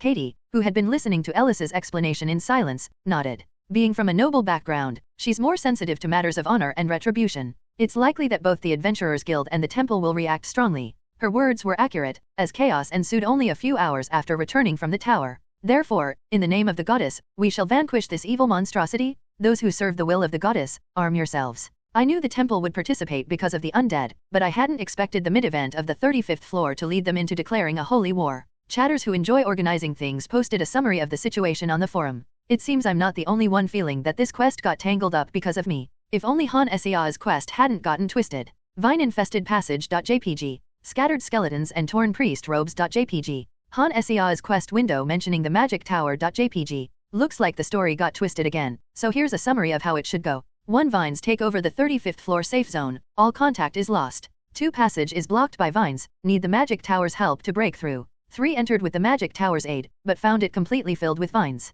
4. Finally got through, only to find everyone dead and a massive tree in sight. 5. The temple goes berserk after learning this from the magic tower. I think this is the normal story, but Roland just brute forced his way through, bypassing steps 2 and 3, jumping straight to 4. Fortunately, it's not that the order got tangled, but rather some steps were neatly skipped over and the progression didn't get messed up. So it's good things got messed up? Luckily, we don't have to run around looking for quest triggers. Han Sea has been popular since her workout streams. How did she end up as the mecha stripper? Blame the Yankee kids. Blaming others, lol, that nickname was spread by forum trolls lol. Anyway, isn't it good that a holy war has begun? Holy war? A holy war? Among the highly upvoted organization posts with continuously updating comments, the last one caught my eye. Anyway, it doesn't matter since the holy war was part of the storyline, right? Had I stubbornly tried to solve everything alone, we might have completely missed the holy war major event. But, looking at the outcome, declaring the holy war much earlier seems like an advantage. Originally, the temple would have intervened after assessing the damage between the 34th and 36th floors. If the quest got tangled with golems before, this time it was tangled with vines. Hey, what do you mean by holy war? It's serious? A monstrous creature appeared in the tower, specifically targeting and killing priests. From a gamer's perspective, that's roughly the gist, and NPCs outside the guild were buzzing. Not just adventurers and mages, but even the nearby merchants were startled. After all, this world is one where a goddess truly exists. Although she doesn't reveal herself openly, she has proven her existence through divine energy, oracles, and revelations. In such a world, the significance of a holy war is far heavier than one might think. The city's residents were also confused, as no incident had ever occurred in the city. They were unaware of the events unfolding inside the tower. However, one thing was certain, the temple was in complete turmoil. Look, the temple knights. Are they coming from outside the city too? As soon as the news reached them, the temple declared a holy war without any hesitation. We had just come out of the tower a little after lunch, and the holy war was declared before evening. The speed of this felt unnaturally fast. It seemed as if there was no internal discussion within the temple, as though someone of high rank had impulsively pushed for it. Perhaps it was that saintly figure who had spoken to us. Maybe that's why priests, nuns, and temple knights were flooding into the city from the outskirts. Invoking the call of holy war, they were calling back all personnel outside. Everyone from nuns who had been on healing missions in remote villages to knights scouring the mountains for bandit suppression was summoned back. Even while sitting at the guild's table, the commotion outside was so loud that we could hear everything. There were rumors of a group in shining white armor entering the city, and that the guards at a checkpoint simply let a group of nuns pass without question. What do we do when a holy war is declared? We should probably join the temple knights and deal with that giant tree. We'll need to wait for Irene to return before we go ahead, right? It was almost frightening how quickly they returned to the city within such a short time. From late lunch to early evening, the temple's forces openly gathered in the city. Amidst this chaos, we waited. Irene had not returned to the guild even after the holy war was declared. Perhaps the temple would involve us in the holy war through some form of request. Since we hadn't used up much on the 35th floor, there wasn't much to prepare, so our party sat leisurely at a table. Han Sea's inventory had a bit of food consumed, but not so much that we needed to restock. Everyone, you're here. Irene. In this quiet wait, Irene returned to the guild, welcomed by the fervent chatting of weary viewers. From late lunch until early evening, spanning roughly 3 hours, Han Sea's viewers waited for Irene without even a brief pause in the stream. Their patience in enduring the wait in silence was driven by a simple reason, the excitement and buzz generated by the mere mention of a holy war. Absolutely a holy war. Definitely a holy war. Once again, a holy war? Holy war? Holy war? The time for heretical judgment has come. Say un temple au nom de la saintes? Asterisk. Looks like the Yankee kids are going crazy again. The stream has not just gone off track, it's headed to another world. People clad in brilliant white priest and nun robes march toward the tower's gate in a disciplined formation, resembling soldiers. Considering that the robes Irene and others usually wear to the temple are a dull gray, these strikingly majestic white garments are a sight to behold. A large symbol of the goddess Faith, hoisted high on a long silver staff, is held up by a nun dressed head to toe in white. Beside her, priests in white clerical robes, ornately decorated with golden threads, carry Bibles in one hand and small staves in the other, chanting a prayer in unison, like a military hymn. Oh, goddess, may grace be with us. The citizens watching this grand spectacle instinctively bow their heads, filled with fear and respect for a group with seemingly superhuman abilities, different from knights and adventurers. This is incredibly overwhelming. Even when our family went on major inspections, it was never like this. Due to this, the shoulders of our party, following the temple knights up the tower, tensely shrank. While the viewers were half mad with excitement, declaring a holy war, even bringing unrelated speeches like Hitler's into the mix, that fervor had nothing to do with the in-game NPCs. Under the intense gaze of the citizens, both Grace from a rural village and Katie, a noble lady, felt equally intimidated. Only upon entering the gate and moving to the 30th floor did they relax and breathe a sigh of relief. So, Irene, what are we supposed to do with the temple? Are we to guide them to that giant tree? For now, I haven't heard the exact details, just a request to join them. Upon entering the gate, what awaited them wasn't the daunting gaze of onlookers, but people busily constructing a forward base. It seemed they weren't planning to rely solely on the temple's priests and nuns, as they had managed to cram in cooperating individuals within that short time. The temple used its connections to bring in stonemasons and carpenters, who started a massive construction project using materials that arrived before the temple. Without any intention of stopping at a safe zone, the 30th floor's open space in the cave is being rapidly transformed. Where should we go? Should we head to the 34th floor in advance? You are here, Sir Roland. As I pondered what to do amidst this chaos, a voice echoed in my ears. The camera, which had been scanning the chaotic construction site, swiftly returned to hover near my shoulder. Addressing me was a temple knight with a voice I hadn't heard before. Amid the hustle and bustle of building materials being ferried and workers shouting, this knight had impressively found me amidst the dense crowd constructing not just a makeshift camp but a full-fledged base. Sir Roland, Sister Irene, and the other sisters accompanying you. Would you honor us by accepting our invitation? Of course. I nodded without hesitation at the polite invitation of the temple knight. There was no reason to refuse in this situation, and since we returned to the tower with the temple forces, it seemed like Han Sea's quest window had been updated. Just like the speculative post I saw on the forum earlier, it wasn't a tangled situation but rather a clean skip over several steps. A giant plant-like monster contaminating its surroundings, seemingly defying the goddess's will. The temple declared a holy war without hesitation upon hearing the story of the creature attacking the sanctuary. But the creature clearly absorbs divine energy. Can it be dealt with by the temple's power? Really? If they go to the 35th floor, won't they just be snacks? Hope the nuns don't all end up as monster food. Seriously, lol, they are elite members of the goddess faith. They wouldn't just recklessly charge in, right? They must have some ace up their sleeve to have declared a holy war. If senior adventurers showed their prowess against the orcs on the 20th floor, then the temple, under the banner of a holy war, is expected to demonstrate their might against the tree on the 35th floor. Such expectations filled the viewers' chat with anticipation. Please proceed inside. Thank you for guiding us, brother. It's my duty, sister. May the goddess's grace bless your path. While glancing at the chat, I followed the temple knight, only to see a mini temple-like structure, already standing majestically. A miniature temple built of stone, not wood. Inside the tower isn't that a bit out of place? Inside the newly built small temple, a question came from a nun, elegantly dressed. I wondered if she was a regular nun or someone like a saint, like the voice we heard before. Given Han Sea's lack of reaction, she's likely not a saint. Anyway, to modern people, the term holy war probably evokes two images. The first is the crusades linked to Catholicism, conducted in the Pope's name star. The second is terrorism by Muslims in the name of figures like jihad. In the world of Heroes Chronicle, the holy war seemed to be a blend of these two. Brother, you are renowned as a giant slayer, aren't you? That's a title I haven't heard in a while. In Heroes Chronicle, a holy war is essentially an extermination order. It's the temple's declaration to cease all external activities and annihilate a particular target. They bring back the nuns who were healing those not embraced by the goddess in remote areas and priests who journeyed far to spread her will. Everyone, from monks quelling bandits to temple knights hunting monsters, pauses their urgent tasks for the holy war. Halting all temple activities like service, conversion, bandit subjugation, all actions are paused to annihilate the opposition. In other words, by any means necessary. Brother, I'm embarrassed to ask, but I have a favor. If you need me to lead the charge, I'm always up for it. You are indeed a bold brother. This by any means necessary also includes hiring mercenaries and adventurers. It's a sacred war in the goddess's name, not about hoarding honor, but about achieving the goal as swiftly as possible. Thus, it's no surprise that I was chosen as the temple's weapon in this holy war. As a senior adventurer who has received a revelation from the goddess and recognition from temple knights, not to mention having a saint candidate as an ally. Roland, you look like you knew. Are you experienced in holy wars? Calling it experienced sounds so naughty, hee hee. A holy war led by an adventurer seems strange. The temple wants a 6 boost too. If you're jealous, get one yourself. But the way they understand each other seems suspicious. I'm not interested in your peculiar fantasies. Anyway, it looks like in this quest story, even without temple-related NPC allies like Irene or Roland, players can gain the temple's support through their fame.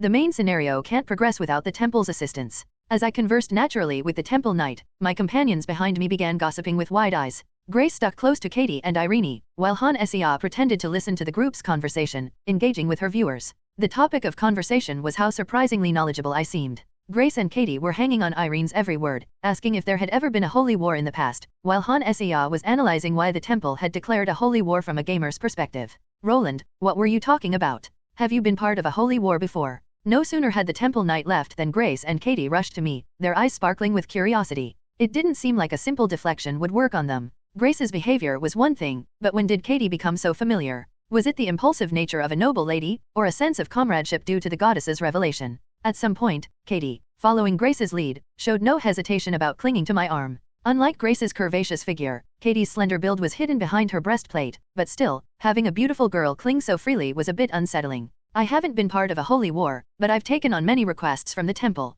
Requests from the temple. Grace, who else would assign monster extermination requests to adventurers in poor and remote villages? I couldn't ignore their curious gazes and began to explain. It's no easy task for a countryside village chief to travel over mountains and rivers to reach a city or the guild of a nearby lord when a wandering monster appears. If they're lucky, a swift herbalist or hunter from the village might pass by, but many villages lack such skilled people and even silver coins to offer as a reward. That's when the priests and nuns of the goddess faith step in. Skilled in divine energy and capable of dealing with wandering monsters, they assess the situation while on their missions of service and relay information back to the nearby temple. I then take these requests, building connections and collecting small earnings to make a fortune as I travel around the kingdom. If any madman dares to trouble these priests and nuns, the monks are quick to respond. Yes, Roland is right. The temple has to care for regions all over the kingdom, but due to a lack of manpower, they often hire adventurers and mercenaries. Ah, I see. There were priests climbing the mountains in the north during winter. The soldiers were so worried about them. So that's why you're so calm whenever the temple is mentioned.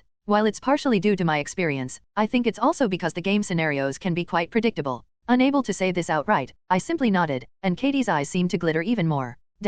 Rai translations. The temple's strategy was straightforward yet brutish, a hammer and anvil approach. Just me. Yes. Fortunately, a saint specialized in enhancement magic has just arrived from the capital. Though it felt more like a needle and anvil situation, the strategy made sense. The plan was for the priests and nuns to cast all their buffs on me under the saint's leadership, while I led the charge under the temple knight's protection. It was like the gimmick on the 30th floor, where I rode the golem, but this time one ally NPC would be extremely empowered. Is the reason you asked about the giant slayer because you've tried this strategy before? Yes. 12 years ago, we executed a similar plan with a knight, known as the Giant Slayer, to vanquish those corrupted by evil. It seemed the cutoff for receiving the buff was soloing a giant kind. It's said that you're called a giant hunter if you take down large creatures like ogres in a group, and a giant slayer if you do it alone. This wasn't a self-proclaimed title but one spread by the kingdom's bards, so its accuracy is uncertain. Exiting the small temple, a temple knight immediately came up to me. The request was made by a lovely nun, but the detailed explanation came from a man, making it feel somewhat manipulative.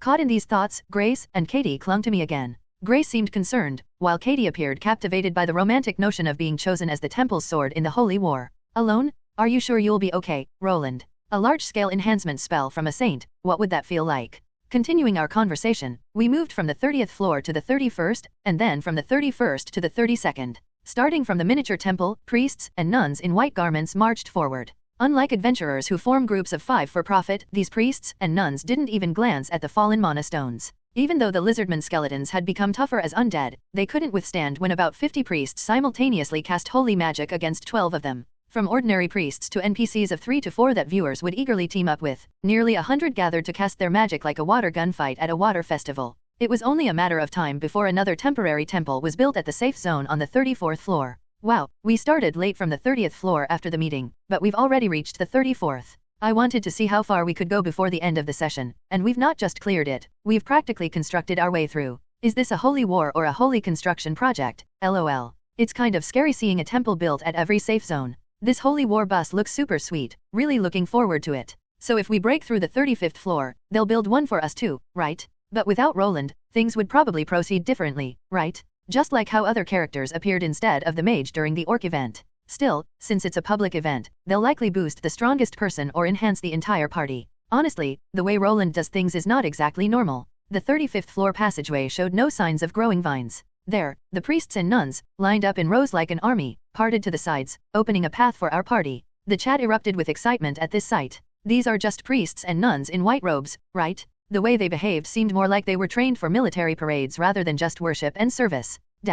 Asterisk the Catholic part is fine, it is true according to history books. J asterisk had, I instead of the asterisk, seems to be a flagged word so I've written it like so. Also, the statement should specify extremists/terrorists, not Muslims in general, but I've kept it as so since that is what the author wrote. Fun fact, jihad is actually an Arabic word meaning struggle, so the sentence the second is terrorism by Muslims in the name of figures like jihad is incorrect and is a wide misconception. Don't quote me on that though, me just Google stuff and then cross-check to see if multiple sources say the same thing. Toggle new ads. Bonus chap? I'm on Vaki so I've got lots of free time. There'll be bonus chaps here and there to try and get this novel a little closer to the Ross. 6/5 enjoy the chappy? Please give the book a rating and a review on novel updates. It helps the website and helps people find this novel. If you'd like to make a one-time donation to support our translations or subscribe to read up to 15 chapters or more, depending on the novel, ahead, you can do so via Ko-Fi. Click here. At the gate of the 35th floor, priests and nuns stood in formation like an army. The nuns were adorned in pure white garments with silver symbols and intricate patterns, while the priests bore them in gold. In their hands were staffs resembling flagpoles, some crafted from pure silver, others shorter and made of gold, studded with jewels. The sheer amount of gold spent was staggering, especially considering the white marble they had brought to build a temple. Amidst this dizzying display of wealth, someone parted the crowd of priests and nuns and approached me. Brother, are you ready? Yes, anytime. An elderly man with a kind face approached me amidst this overwhelming scene.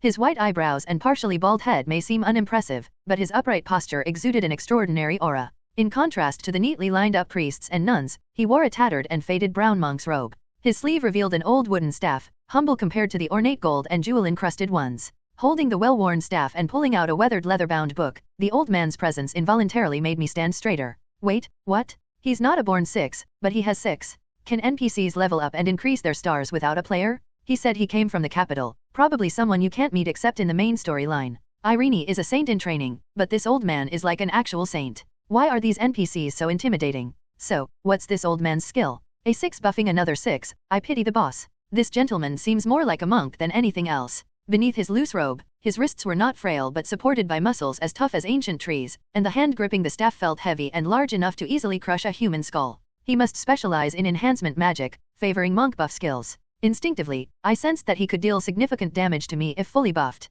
Regardless of Han Sea's gaping in awe or my tensed shoulders, the old man paid no mind. Glancing briefly at Han Sea's streaming window, I learned his name and title. 6 Torchbearer Saint * Ambrosio. I plan to infuse you with divine energy through a holy ritual. Right now? No, we will walk towards that monstrosity and perform the ritual on the way. All you need to do is follow and keep pace. With a calmness as if inviting me for a stroll, he turned and began to move forward. The priests and nuns started to follow in unison, their majestic formation captured by Han Sea's rapidly moving camera. On the left, priests adorned in resplendent white and gold, and on the right, nuns arrayed in white and pure silver. The start of this luxurious parade, more befitting a show of power than a religious event, prompted my companions to huddle close. Is it really all right for us to be here? Their worried expressions suggested they too, as adventurers, either instinctively sensed Ambrosio's formidable power or were intimidated by the overwhelming opulence of the temple's forces. Indeed, such a spectacle was not something even nobles would commonly witness. Well, I guess it doesn't matter, they would have stopped us otherwise. Looks like they're heading forward, probably planning to enter the 35th floor.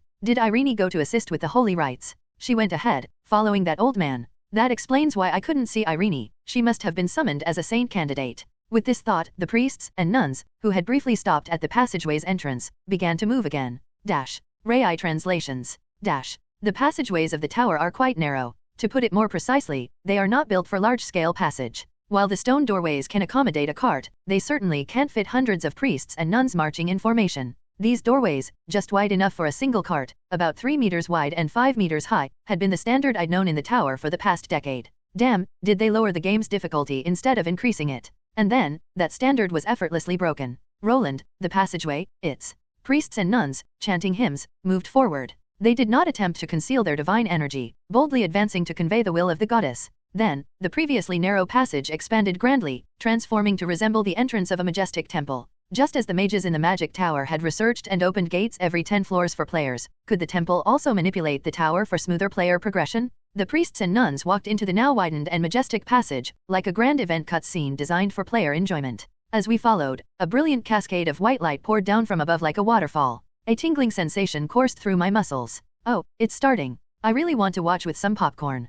Keep it down, please. Talking about popcorn at such an incredible scene. How dare you during the Holy War, the Pope's lifelong dream. A guerra Santa Comi. Toca trombeta celestial. The Holy War begins? Blow the heavenly trumpet. *. The thumbnail must be beautiful because there's an increase in American viewers. As we stepped into the widened passage of the 35th floor, we were greeted by a vast meadow. More precisely, it was a storm of divine energy forcefully filling poison pits and paralyzing swamps. Like my own inefficient physical enhancement, the temple seemed to be forcibly flattening the field with a crude infusion of divine energy. Advancing towards the large tree without regard for what lay ahead, their movements seemed stubborn to the point of foolishness. Roland, how are you feeling? It seems like divine energy keeps flowing into you. My body is getting lighter. I'm still not sure what to expect. As the poison pits were filled and the tainted land overturned, divine energy surged into me, endlessly like water from a fountain. The priests and nuns, bearing sacred relics, emitted divine energy from both sides, while Irene and Ambrosio up ahead manipulated it. Even in a place of blasphemy, we fear not, for the goddess is with us. Her grace comforts me like a mother's love. With every recitation of scripture by the priests and nuns, the divine energy intensified. At the edge of my vision, gray waves rose against the fiercely swirling divine energy, almost mocking the safe zone as child's play. What are they planning to do with those ash-white vines that are absorbing the divine energy and expanding? As I pondered this, I continued walking unhindered through the center of the priests and nuns. Suddenly, something leaped forward. Of course, it was Ambrosio, wearing his worn and frayed brown monk's robe. The goddess bestows her bounty before my enemies and anoints me with oil. My cup overflows with her grace. The old man, cloaked in divine energy like armor, faced a terrifying surge of vines, resembling the violent waves of a stormy sea. It looked as though he would be overwhelmed and swallowed up any moment, but the reality was quite the opposite. The vines, attacking like a school of piranhas on a bleeding animal, disintegrated into dust and scattered into the air in the blink of an eye. In that brief moment of darkness, as my eyelids shut, the world seemed to move in slow motion, imprinting the scene onto my retina. The old man's gestures were infusing the vines with an excessive amount of divine energy. Damn, that's brutally straightforward. This revealed that Ambrosio's combat style was similar to mine. As a monk, he might know physical techniques, but his essence was to overpower through sheer force, relentlessly pushing forward regardless of the opponent's reaction. Where did Roland go? Lost in my thoughts, I suddenly found myself beside Ambrosio. Turning around in surprise, I saw Han Sea's camera drone swirling in the air. I, who should have been amidst hundreds of priests and nuns, had leaped dozens of meters to the forefront in a single stride. It was unintentional. Glancing around, I saw Ambrosio, who had just shaken off the vine dust from his sleeve, leaping towards me. Brother, you seem to absorb divine energy quite well. In my 80 years of practicing holy arts, I've never seen anyone adapt so effortlessly. This, right now. His kind smile resembled that of an elderly man watching a playful child. And thanks to that, I began to understand my condition. Like my first day transformed from ordinary to superhuman, I hadn't yet adapted to the specifications of my enhanced body. Like a superhero who gained superhuman abilities from a spider bite and accidentally broke the sink, I had leaped from the center to the front of the group without proper control of my strength. Realizing this, my head started to feel hazy. Each breath made my chest swell to the brink of bursting, and every slight twist of my wrist and clench of my fist produced an eerie sound. Staring at my alien hand and taking one step forward, I felt the weight of my new capabilities. Now, brother, you may proceed. Walking feels like treading on a bed of cotton candy, with the soft earth beneath yielding and cracking. As I slowly relax my arms and draw my warhammer from my waist, the leather belt attached to the handle snaps like aged thread, and objects like the lantern clatter to the ground. That was a special belt made in the magic tower, not part of my character. As these thoughts cross my mind and I take 2 more steps forward, my vision suddenly darkens. In just 3 steps, I have bypassed the vines and ashen trees, finding myself standing before the gigantic tree. Exhaling a long breath, I realize that I have covered hundreds of meters in a single breath. This is neither a situation for a hammer, nor an anvil, nor a needle. I instinctively lift my warhammer to strike down, but then a thought strikes me. If I hit the ground in my current state, it would be a disaster. So, I grip the warhammer with both hands as if holding a baseball bat. Ha dash. Even to myself, my laugh comes naturally at the awkwardness of my stance, devoid of any basic weapon skills. My head has been oddly hazy, making me feel lighter. It's as if I'm not gearing up for battle, but rather an adult rampaging through a children's playground. My head is cloudy, and my feet feel light. Holding the warhammer feels like grasping air, and even as I tense my muscles, they seem to relax. If I push my hips back a bit more, I might look like a comedian imitating a baseball player. However, the crackling sound near my ears indicates a destructive power far beyond a child's toy. I put all my strength into my shoulders, twist my waist, and feel an odd sensation of relaxation in my body as I take a deep breath. Is this my 3rd breath now? And then, as I exhale, bang. A refreshing breeze blows through, and the world brightens. As the obscured view clears, a vast sky unfolds before me. The gigantic tree, like a towering building before me, along with the numerous gray trees and vines surrounding it, have all disappeared. The scene is more aptly described by extinction than destruction, a grim landscape. There's nothing left ahead. Not only the plant-type monsters, event creatures, but also the poison ponds and paralyzing swamps have vanished, leaving overturned earth bare, stretching to the horizon. Did I just wipe out an entire floor? With this thought, I look back and see priests and nuns scattered on the ground, their white robes dirted with dust, stirring feelings of regret within me. Ambrosio is the only one standing. My companions must also be sprawled on the ground. How do you feel, brother? Surprisingly well? Ambrosio, chuckling, asks as if asking during a casual walk. I reply calmly, but my mind is in turmoil. Damn, isn't the temple too powerful? If a single saint's enhancement magic is this potent, then the knights of the temple could shatter the demon king and conquer the world, declaring a sacred empire. It's like a tank barging into a duel of swords and spears, firing a cannon, a completely unbalanced scenario. If such enhancement magic is a skill that can be used anytime, then the difference between a kingdom's knight and a temple's knight is as vast as between a wooden sword martial artist and a tank commander. Well, the temple did go a bit overboard. Brother, even though the divine energy used in the spell dissipates, a residual amount will remain in your body. That will aid you in your journey in the name of the goddess. Overboard, you say? Ambrosio chuckles, gesturing towards the priests and nuns struggling to stand, covered in dirt. His eyes reveal a complex emotion as he looks over them. Could it be that the priests and nuns have suffered a permanent penalty? As I ponder this and follow Ambrosio's gaze, something strange catches my eye. He, worry not, brother. We declared this holy war in the goddess's name, and this is a burden we must bear. There's no way to bring treasures when we grow old and join the goddess's side. The priests and nuns are empty-handed. They once held staffs made of pure silver, gold, and adorned with jewels, but now, as they rise, shaking off the dirt, they're all bare-handed. Just considering the length and size of the pure silver and gold staffs, they wouldn't be light. But if they were sacred relics used in the temple, what would their price be? The fact that the priests and nuns are all unscathed after getting up stokes my curiosity. The residual divine energy from the enhancement spell alone was potent enough to purify hundreds of meters of land. It's remarkable that everyone is fine despite using such a significant amount of divine energy. Priest. Yes, what is it? I was just wondering, how much does it cost to use this kind of spell? How could one possibly quantify the goddess's grace in monetary terms? Did he think I felt burdened, as if owing a debt to the temple? Ambrosio, with a benevolent smile, pats my shoulder and picks up my belt from the ground, laughing heartily. This belt, crafted from dragon leather refined through alchemy, had pathetically torn when it got snagged on my warhammer's handle. As I take the torn belt and gather my lantern, Ambrosio casually remarks, as if it wasn't meant to be a secret. Well, it did cost an amount equivalent to purchasing a saint relic. It sounds like the price for power was money. Rai translations. At first glance, it seemed like an easy task, but a deeper look revealed that the temple had spent more money than expected. The miniature temples built from the 30th floor upwards weren't constructed just for comfort. 5 miniature temples, crafted from luxury marble, spanned from the 30th to the 34th floor. Hundreds of priests and nuns held hundreds of sacred relics made from pure silver and gold, not to mention a self-grown 5 to 6 saint and a supporting 5 saint candidate. If the miniature temples were built with a purpose, then something significant must have been used within them. Wasn't all that equivalent to the price of a single castle? It was a half-joking thought, but it sent chills down my spine. Roland, is something on your mind? Just thinking, if that money had been distributed to the Adventurers Guild, we could have formed an army of high-level adventurers. What? Ah, that's quite a joke. Grace, who had rolled around on the ground covered in dust from the aftermath, laughed happily at my words as if they were a funny joke, patting my shoulder. However, I was dead serious. As an adventurer, I couldn't even begin to understand the exact amount of gold needed to buy a castle. But one thing was clear, the amount needed to buy a castle was more than enough to hire all the adventurers I knew, and then some.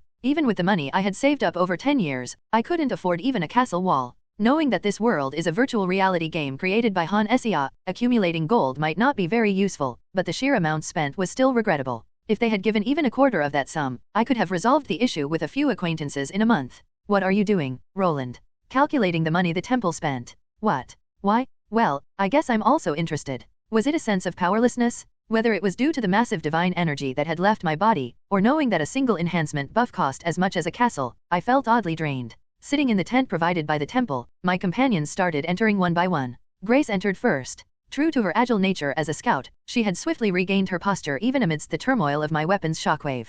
She couldn't avoid getting dirty, but at least she didn't make a fool of herself in front of the viewers. Han Sia, who had rolled on the ground so hard her neck could have snapped, had been frantically looking for me. Same with Katie. Thankfully, the camera drone had been above me, so it didn't show my embarrassing fall in full detail. Learning earth magic through rolling on the ground? I've seen this in fantasy novels. She's boosting her affinity with the earth element, haha. Did the cameraman drop the camera and start rolling too? If the camera drone hadn't captured Roland, I would have thought the game had reset, lol. So, why is Roland lying there? Is it a side effect? I didn't know he'd fly that far in one step. I was expecting some dazzling lights and a sweeping wave of divine energy, not to summon a storm with a bat swing. Han Sia, still receiving an earful from the viewers, doesn't stop talking even as she lifts the tent entrance. It makes me wonder if the quest proceeded amidst that chaos. The field was decimated by my strike, swung from right to left like a baseball bat, and the monsters were annihilated. With the grey trees, vines, and the colossal species all gone, the temple's priests are fixing the ground and scattering divine energy. My concern is that nothing was left behind in the field, not even the ashes that monsters usually drop when they die.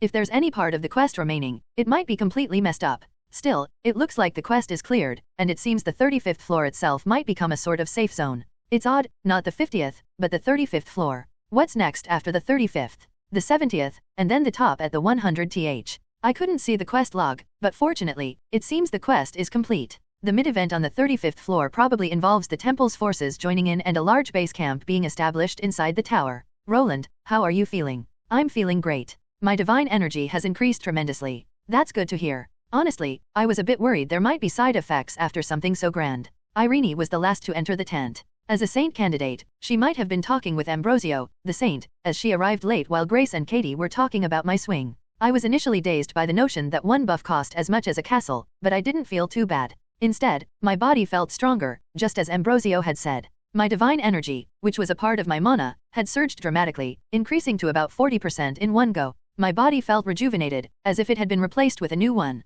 My skin toughened, muscles firmed up, and bones felt as solid as steel girders. So, what do we do now? What else? We either head up to the 36th floor, or go back outside the tower to regroup. Do you think the temple will try to stop us? Why would they? From what I saw, they're too busy fixing the ground Roland smashed. It's too soft, so they're likely to call in the mages from the magic tower for some foundational work. After checking my condition and standing up from the tent, my companions naturally started following me. Since we didn't do much on the 35th floor, we began discussing whether to ascend to the 36th or exit the tower. The decision was to go outside, report back to the guild, and take on new assignments. In truth, the assignment was half an excuse. It seemed everyone was eager to wash off the dust and dirt from rolling on the ground. Considering the dirt was from a terrain plagued with poison pools, paralyzing marsh, and undead, it was understandably uncomfortable. Realizing that the dirtiest we've ever been in our adventures is because of me is so absurd that it almost made me laugh. With that, we left the now safe zone of the 35th floor and exited the tower. The event monster on the 35th floor was easily defeated to the point of being anticlimactic.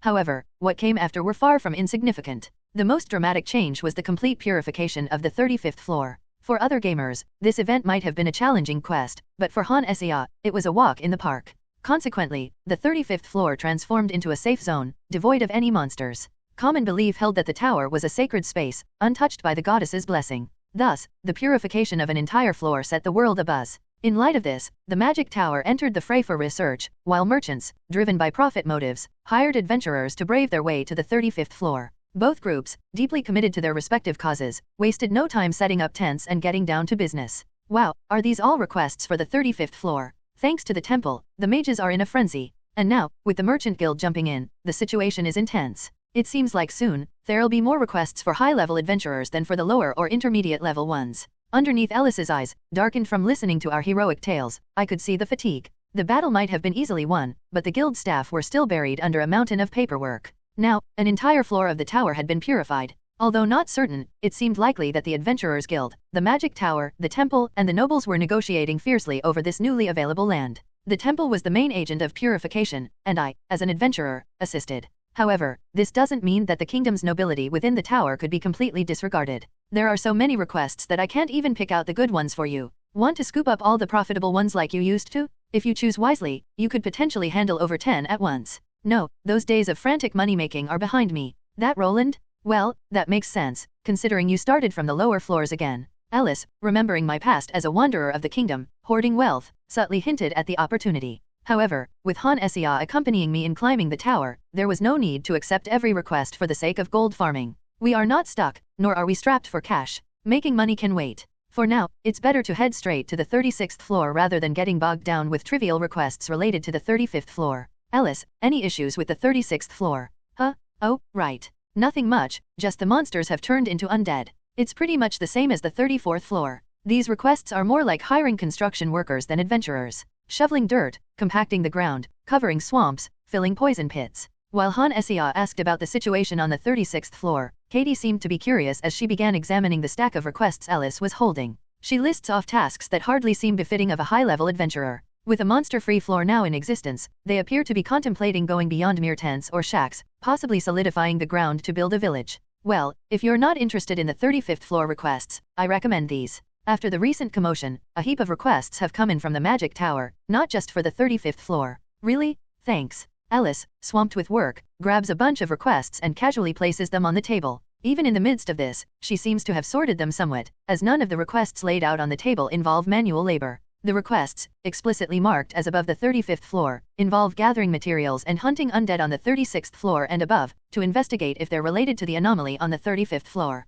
Most requests are usually grouped in 10-floor intervals, but these specify the exact floor. If we're only taking materials from the 36th floor, we won't need to gather anything on the way up. With the temple occupying floors 30 to 35, hunting below the 35th floor is going to be tough, right? That's a good point. When we went up yesterday, they were just clearing everything with divine energy. We sit at what has now become our semi-regular party table, chatting and going through the requests. Tasks like collecting soil and poison from the 36th floor, gathering bark, and acquiring mana stones from the 36th floor, each specifying the precise floor number. Nevertheless, the essence of these tasks doesn't really change. As usual, we just need to gather materials and hunt monsters to retrieve mana stones. But how do we prove that the mana stones are specifically from the 36th floor? That's not verifiable, so I guess if anyone's caught scamming, they'll be severely punished. Thus, after a day's rest, we looked over the requests once more, then set off for the 36th floor. Rai translations. Traveling from the 30th floor to the 36th through the gate didn't even take a day. The temple is really serious about conquering the tower. Are the priests and nuns still there? This was due to the priests and nuns who roamed the floors from 31 to 34 with an intense zeal to eradicate every monster. While the fewer temple knights guarded the miniature temples, hundreds of priests and nuns inside the tower moved in groups, dissolving the undead with their divine energy. Usually, a floor might have a handful of high-level adventurers, but with hundreds of them using divine magic, it's no wonder that the undead had no chance. It's like a newly opened RPG game where players outnumber the monsters. Furthermore, the paths cleared with divine energy were more extensive than I had expected. The tower is essentially a space where you wander a barren expanse to find the doorway to the next level. But now, Ambrosio and hundreds of priests have plowed a straight path between the doorways leading to each level with their divine energy. There was no need to make wide detours around poison ponds or get stuck in paralyzing swamps. Just step out from the passage on the 31st floor, walk on the cleansed ground, and the passage to the 32nd floor is directly ahead. So, from the 31st to the 34th floor, they're practically safe zones now.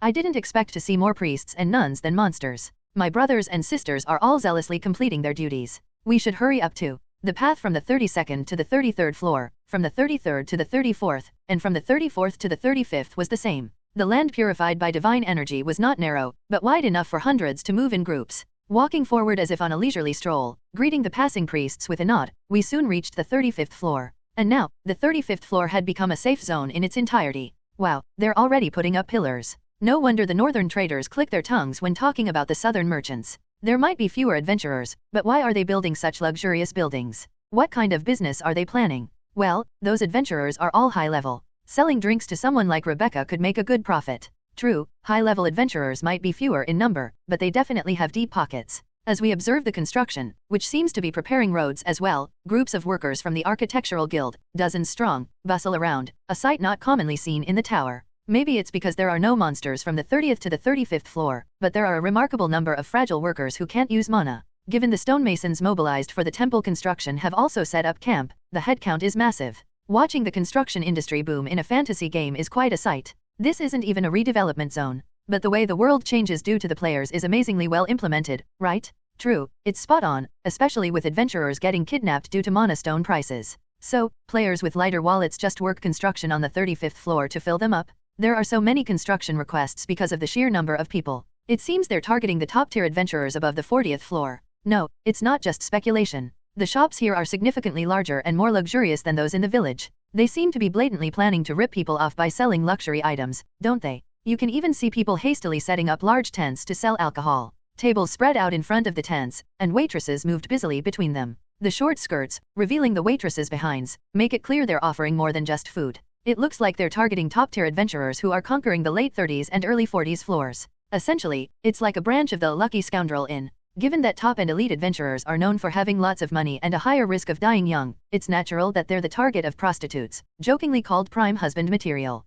But isn't it convenient for players to have such a large market here? Normally, they have to leave the tower just for groceries, but if they can stock their inventory here, it would make conquering the tower much easier. As for the requests, I bet an Adventurers Guild branch will pop up here eventually. But there are gates every 10 floors, right? Maybe it's not so easy to climb from the 40th floor? No, it's just that Han Sia clears levels too quickly. Exactly. Normal players take days to climb just one floor from the 20th level. It makes climbing the tower look easy. Didn't I say it before? If you're jealous, just go recruit a 6th companion and play the game. That's as far as I'll go. The amusing gap between the map balance designed for average players and Han Sea, with a naturally born 6, effortlessly breaking through. I overheard this conversation while passing the massive construction site that the 35th floor has become. The goal is the 36th floor, now to hunt the undead monsters that have become hard to find. So what about the troll bombs? Should we guide the creation of them in preparation for the 40th floor boss, on the 36th floor, just below the 37th floor where I quit climbing the tower due to the filth? Skeletons ahead, 14 of them.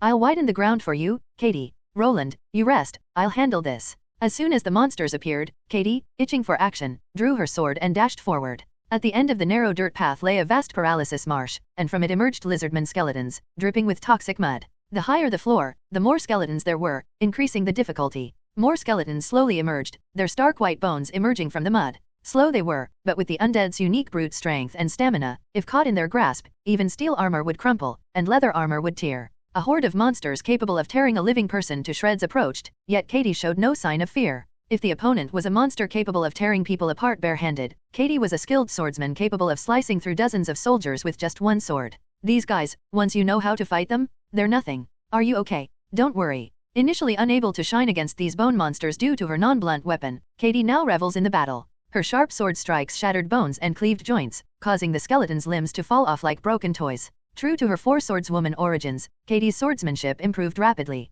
Despite struggling initially against the undead due to her preference for a lighter, one-handed sword, she adapted quickly. If I stepped in, I could destroy several at once with my increased divine energy, but since Katie was also part of our group, I couldn't solve everything alone. As I stand guard behind the group, Katie single-handedly beheaded every enemy. Phew. It's easier to fight enemies that resemble humans. Right, these guys are harder to hunt with swords. Yeah, the knight swordsmanship I learned in the north was mostly designed for combat against humans. Katie, unscathed and steadying her breath, conversed with Han Sea while collecting mana stones. The viewers also began to chatter lively as they watched the beautiful young girl elegantly slash her enemies, a simple but visually appealing sight. She's really earning her stars. Just looking at her sword skills, she could slice up our party too, but whenever she opens her mouth. Don't cry, our little troublemaker. At least she's not throwing a tantrum. Judging NPCs by whether they throw tantrums or not, lol, treating her like a real kid. While pretending to be on the lookout and secretly watching the stream behind Irene, the rest of the party busily collected mana stones, and filled glass bottles with the paralysis mud from the marsh where the skeletons had emerged. On the 36th floor, Katie dealt with the bipedal skeletons that walked like humans, while Han Sea and Grace handled the tough and slow-moving zombie crocodiles, ensuring a smooth exploration. Even the sudden emergence of trolls was easily resolved with just one arrow from Grace, allowing uninterrupted progress. The real challenge, however, was the increased number of undead. The tough zombie crocodiles swarmed in such numbers that they could be described as a horde, inevitably prolonging the battle. Disgustingly numerous. At this rate, I'll run out of arrows by the time we find the passage to the 37th floor. Zombie crocodiles, truly a nuisance. Seeing these undead, I'm really tempted to become a mace warrior. Wouldn't it be better for our sanity to use a hammer or an axe instead of a sword? That's why Roland with his hammer is the strongest. It's good that Han Sea learned some civil engineering, otherwise, they'd be stuck fighting in a tight space. Despite being pierced by more than 10 arrows, the zombie crocodiles slowly crawled forward, snapping their jaws against Katie's sword until their heads were severed. When surrounded and in danger, Irene's protective shield completely blocked the crocodile's bites, allowing us to attack unilaterally. However, this one-sided violence eventually became monotonous. Phew. No wonder most knights in the north gave up using swords when fighting monsters. Really? Even the knights abandoned swords. Not the Frost Wolf Knights, but the knights from the neighboring domain, the Ashen Bears, I think. The knights tasked with subduing the mountain monsters mostly used axes. I remember visiting a blacksmith with my father and seeing piles of axes instead of swords. Katie grumbled while cleaning the mud off her sword blade. Irene approached her with small steps, delicately checking for any injuries. Despite knowing the protective spells had kept the crocodiles at bay, she still seemed concerned. The party, using the water conjured by Han Sea's magic to wash off the mud and gather mana stones, was about to move forward. Wait, someone is approaching from behind. It was Grace's soft warning that stopped the group's steps. Meeting fellow adventurers inside the tower was an expected affair. The tower's interior, contrary to its appearance, was incredibly vast. It could take over a week just to navigate and find a passageway, yet most adventurers roamed similar areas. The magic tower had already conducted studies on the distances between passageways, so there was rarely a need to travel far, most would simply change direction. What do you want? Why so scared? We're just fellow adventurers. But adventurers turning into robbers, preying on their own kind, was also a common occurrence. Even with Irene, a nun, in our group, their eyes gleamed with greed, and they didn't seem likely to back down easily. Even as Grace openly readied her arrow on the bowstring, the men just laughed. Maybe it was the presence of 4 stunning beauties, apart from me, that clouded their judgment. Or perhaps, they thought they could score big on the 36th floor, knowing the temple's influence spanned from the 31st to 35th floors. Their numbers were large, possibly indicating they were planning an outright robbery. What should we do, Roland? They outnumber us. If they attack, get inside Irene's protective barrier. Typically, parties don't exceed 5 members for profit, but they had an inefficient mix of 5 warriors and 4 archers. Our group consisted of 2 frontliners, an archer, a mage, and a priest, 5 in total. Seeing 4 seemingly delicate beauties, they might feel overly confident. In a world where mana exists and goddesses are real, to lower their guard because the opponents are pretty, makes me wonder, are these guys even high-level adventurers? Hey, I have a question. What? When you'll go to the underworld? Or how many clients your companion can handle? Don't you recognize me? Their failure to recognize me meant they probably aren't high-level adventurers. Their response seemed almost comically cliqued, reminiscent of something street thugs would say. The robbers-turned-adventurers laughed heartily, coughing and sputtering. Their display was so sloppy it was almost unbelievable. I've been in this world for 10 years, hustling as an adventurer all that time. Despite traveling far and wide on requests, my base has always been this city of adventurers. I've completed merchant escort missions, collaborated with night orders to subdue bandits near the city, and even ran around the city shouting with Han Sia after she joined this world. A senior adventurer who saved citizens by leaping over buildings, known for being a blonde, fair-complexioned handsome man, and having worn the same full-body armor for 10 years by now, not recognizing me almost meant being a failure as an adventurer. Are you famous enough to be known? Or perhaps a noble? Judging by your looks, capturing and selling you might be more profitable. No matter, it's fine if you don't recognize me. Even with my straightforward statement, their reaction indicated they probably weren't high-level adventurers. It seemed they were hunters from around the 20th floor who had taken this chance to ascend higher, likely aiming for the substantial price difference between the equipment of intermediate level and senior adventurers. As I took a step forward, an arrow shot straight towards my face. It whizzed through the air, sharply targeting my cheek, exposed by the absence of a helmet. Thud dash. What? Poison arrow. Ah, so they didn't prepare the poison separately but soaked it in a poison pool? These guys are somewhat cunning. Roland? Are you alright? Without any effort to block, the arrow harmlessly bounced off my cheek, leaving a sensation like a flick, accompanied by splattered fragments of the crushed arrowhead and a few drops of purple liquid that briefly obscured my vision. I wondered why these guys had climbed all the way to the 36th floor. Were they planning to use the poison from the contaminated swamp? After all, a poison that could affect even a senior adventurer would be quite handy if applied to an arrow and directly injected into the bloodstream. However, what they, and even my party, hadn't anticipated was the further strengthening of my body due to the holy powers I received from Ambrosio. Shoot them all. Just shoot. Yeah, keep shooting, don't run. It was as if my skin didn't even consider being pierced by attacks not infused with mana, almost like I was immune to such a simple assault. At this point, only an equal in the senior ranks, fully infusing their weapon with mana, could potentially inflict a wound. Then, an odd thought struck me, and I looked down. The attackers had positioned themselves at a crossroads next to a poison pool. Walking along the dirt path would turn me into a porcupine from the arrows, while the side was blocked by a deep poison pool that looked likely to submerge my lower half in its thick purple liquid. It was quite deep, not just reaching the ankles. I wonder, if I were to scatter the poison pool with my hammer, could I possibly capture them alive, relying on my innate warrior instincts? I swung my warhammer with the ease of a golfer swinging a club. Although I never had weapons training, resorting to the awkward stances I learned during physical education classes in middle and high school, my formidable physique lent power even to these unpolished moves. With a sound like air bursting, a wave of purple toxic liquid surged forth, engulfing the robbers like a wave in a water park. What the dash? My eyes? Senior adventurers, capable of emitting mana outside their bodies, could roll boulders and hurl rocks with more force than crossbow-fired arrows. Yet, they were flustered by a mere splash of water, clearly not senior adventurers after all. Some closed their eyes tightly or crouched behind small shields to protect their faces from the poisonous liquid, an immediate but inappropriate reaction in the face of an enemy. Vanguards, who should have held their ground, either covered their faces or crouched in defense, while archers meant to provide cover were scattering in disarray, afraid of the toxic splash. Really, losing the advantage, just like that. It was absurd that, even in surprise, they would close their eyes or cover their vision, especially when an armed enemy was less than 10 meters away. Even without mana enhancement, this distance was close enough for immediate engagement. Like right now. Huh? In the brief moment when the view was obscured by the purple toxic wave, Katie, having quickly assessed the situation, drew her sword and charged forward. She gracefully darted over the other side of the toxic pool, moving as elegantly as a dancer. I was initially surprised at her agility, thinking she had reached a higher level, but a closer look revealed small mounds of earth under her feet. These discreet platforms had been covertly created by Han Sia, who had engaged the robbers in meaningless conversation as a diversion. Katie's sword, targeting the leader of the robbers, who had his face drenched in toxic liquid and was blindly trying to wipe it off, slid effortlessly through the armor and into his neck. Despite being a noble lady known as the Brat from the North, she was essentially a cold, calculating swordswoman. Trained with night orders and tested in a mercenary group, she executed her move without a hint of hesitation. The only one startled in the midst of this ruthless action was Han Sea, who momentarily forgot it was just a game, due to the realism. Then Grace's arrow precisely pierced the eye of a robber archer, who was clumsily trying to regain his stance. What's with these guys? They're way weaker than skeletons. They're probably a band of robbers from the middle layers, targeting those who climb up relying on the temple. Really? With the increase in easy and high-paying quests, there's been a surge of intermediate adventurers coming up. Maybe the tension of facing other archers for the first time had drained her energy. Grace's voice, lacking strength, seemed out of place for someone who had just instantly killed a man with a single arrow. It's true, none of us expected a band of robbers blatantly blocking the path to be this frail. While we were having this conversation, Katie was bustling about like a fish in water up ahead. Clearly, she had accumulated significant stress from fighting undead creatures, resistant to her swordsmanship.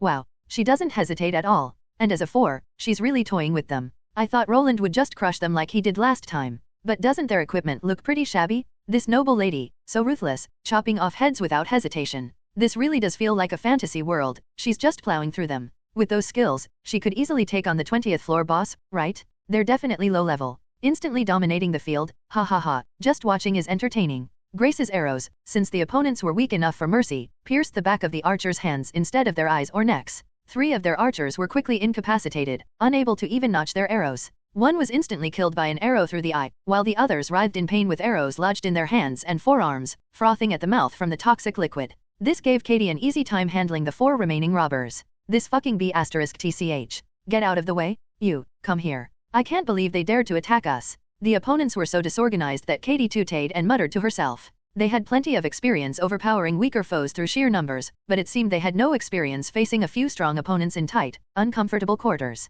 Their attempts at a coordinated attack were embarrassingly poor, easily sliced through by Katie's sword, which twisted like a silver snake, puncturing their bodies with swift, precise strikes. They were dressed in leather armor and padded underneath, but easy targets nonetheless. Katie effortlessly neutralized them by targeting vulnerable areas like the neck, inner arm, and armpit. It took less than 5 minutes for them to be sprawled across the muddy ground, soaked in toxic liquid. 2 are dead here, and 3, should we tie them up and take them to the knights at the temple on the 35th floor? All the archers are dead. I meant to subdue them, but it seems they were poisoned by their wounds. The first to be pierced through the neck and another who bled to death from a stab in the armpit accounted for the 2 fatalities. The remaining 3 were captured alive after being hit in the seams of their armor, dropping their swords. The most absurd part was that the thugs hit by Grace's arrows ended up writhing in pain and then dying from the poison. Unlike the warriors who simply dropped their swords and sat down, these archers, shot in the forearm, rolled on the ground and ended up poisoned to death. It was a stupid move, showing their ignorance of anything beyond the forest terrains of the lower 20 floors. Lying flat on a path drenched in my toxic liquid was bound to result in poisoning through their wounds.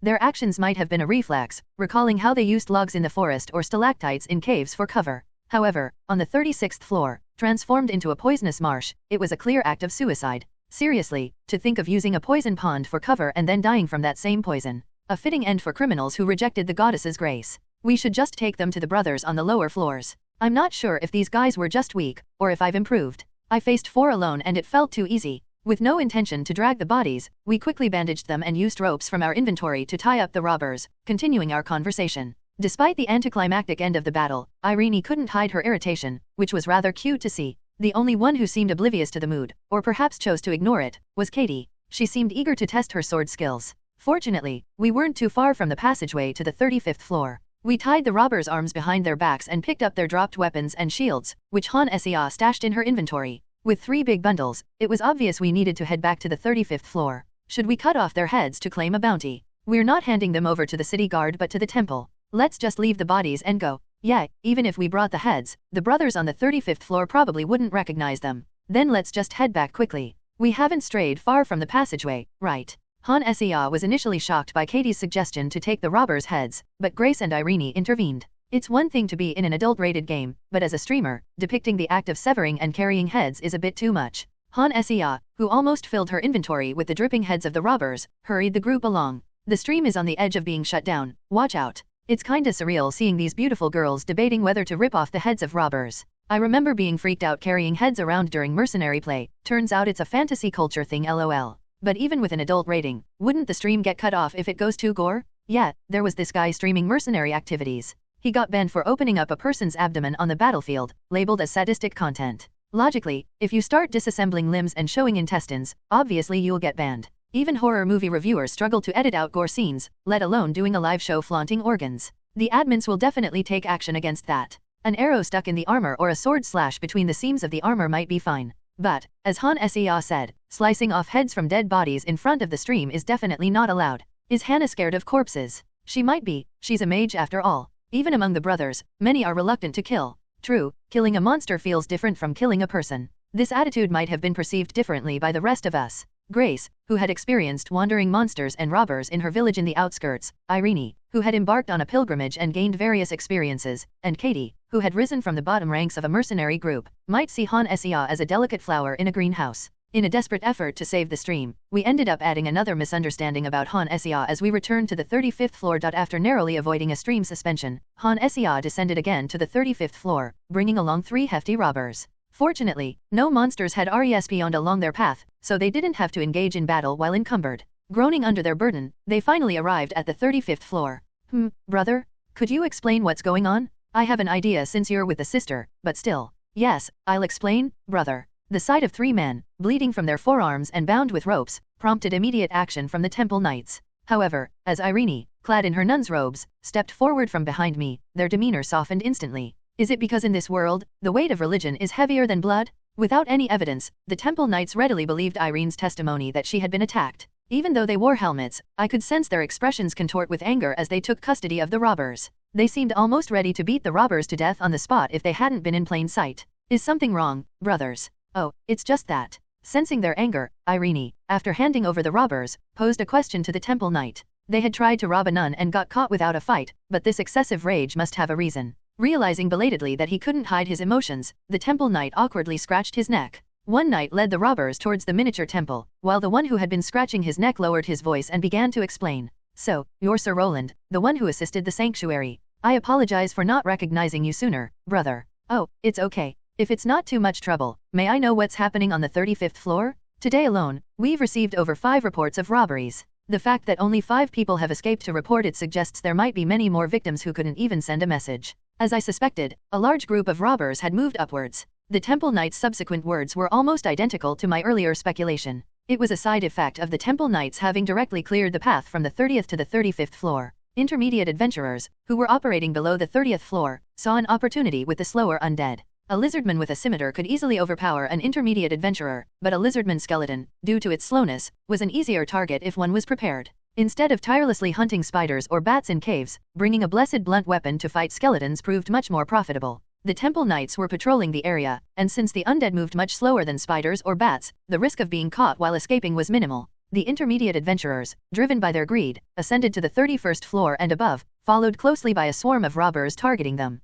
This chaotic scene wasn't limited to adventurers, merchants and construction workers also milled about, attracting robbers like ants to sugar, enticed by the prospect of easy loot. It looks like the temple and the adventurers guild might join forces soon for a subjugation request. There are just too many who have strayed from the goddess path. Ah, I see. Yes. While you, brother, should have no worries with your skills, there will be many nuisances for a while. May the goddess' blessings be with you on your journey. Thank you for the information. I could now understand the temple knight's anger. The temple's investment from the 30th to the 35th floor wasn't for profit but was driven by faith, aiming to conquer the tower despite running at a loss. Parasitic robbers exploiting the temple's efforts only aggravated the situation. The temple had declared a holy war and poured a fortune into reaching the 35th floor for the goddess, but robbers were now exploiting this situation to prey on adventurers. The tower's conquest was meant for the goddess, and these robbers, hindering that, were committing a sacrilege like heresy. The temple knights had a reason for grinding their teeth at the sight of the bound robbers. It's fortunate that some were captured alive. Hanging them at the entrance should serve as an example.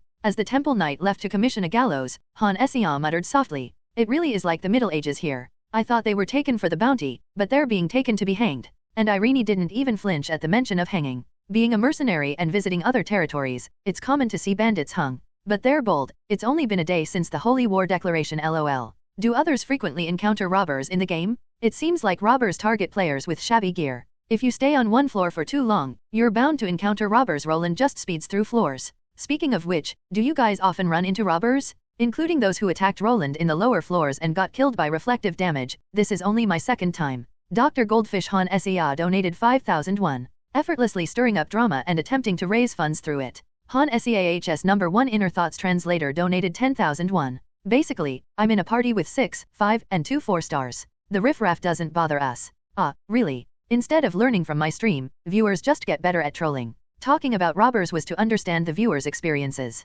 While Han SEA chatted with her viewers, Irene seemed to come to a decision, exhaling strongly with determination. With clenched fists and pursed lips, she turned around, her face set with resolve. Hey, Hannah? What is it? Then, boldly addressing the party leader Han SEA, she proposed. Let's take down these robbers for a while? Robber subjugation requests. At first, Irene's proposal seemed out of the blue, but upon closer examination, it was logical and rational. Our party's goal was to explore uncharted spaces, following the will of the goddess. With the temple's support and significant investment in purifying the 35th floor, our goal, including Han SEA's player quests, holds religious significance. After all, the main storyline also prominently features the goddess. We can't simply move on, leaving those who disgrace the efforts of our fellow brothers and sisters. You're right. We're climbing the tower following the goddess's revelation. Katie nodded in agreement. Grace, though silent, didn't show any signs of objection. We had received a revelation from the goddess, and the robbers were desecrating it, an indisputable fact. That's why Han SEA, astutely playing along, posed a question to Irene.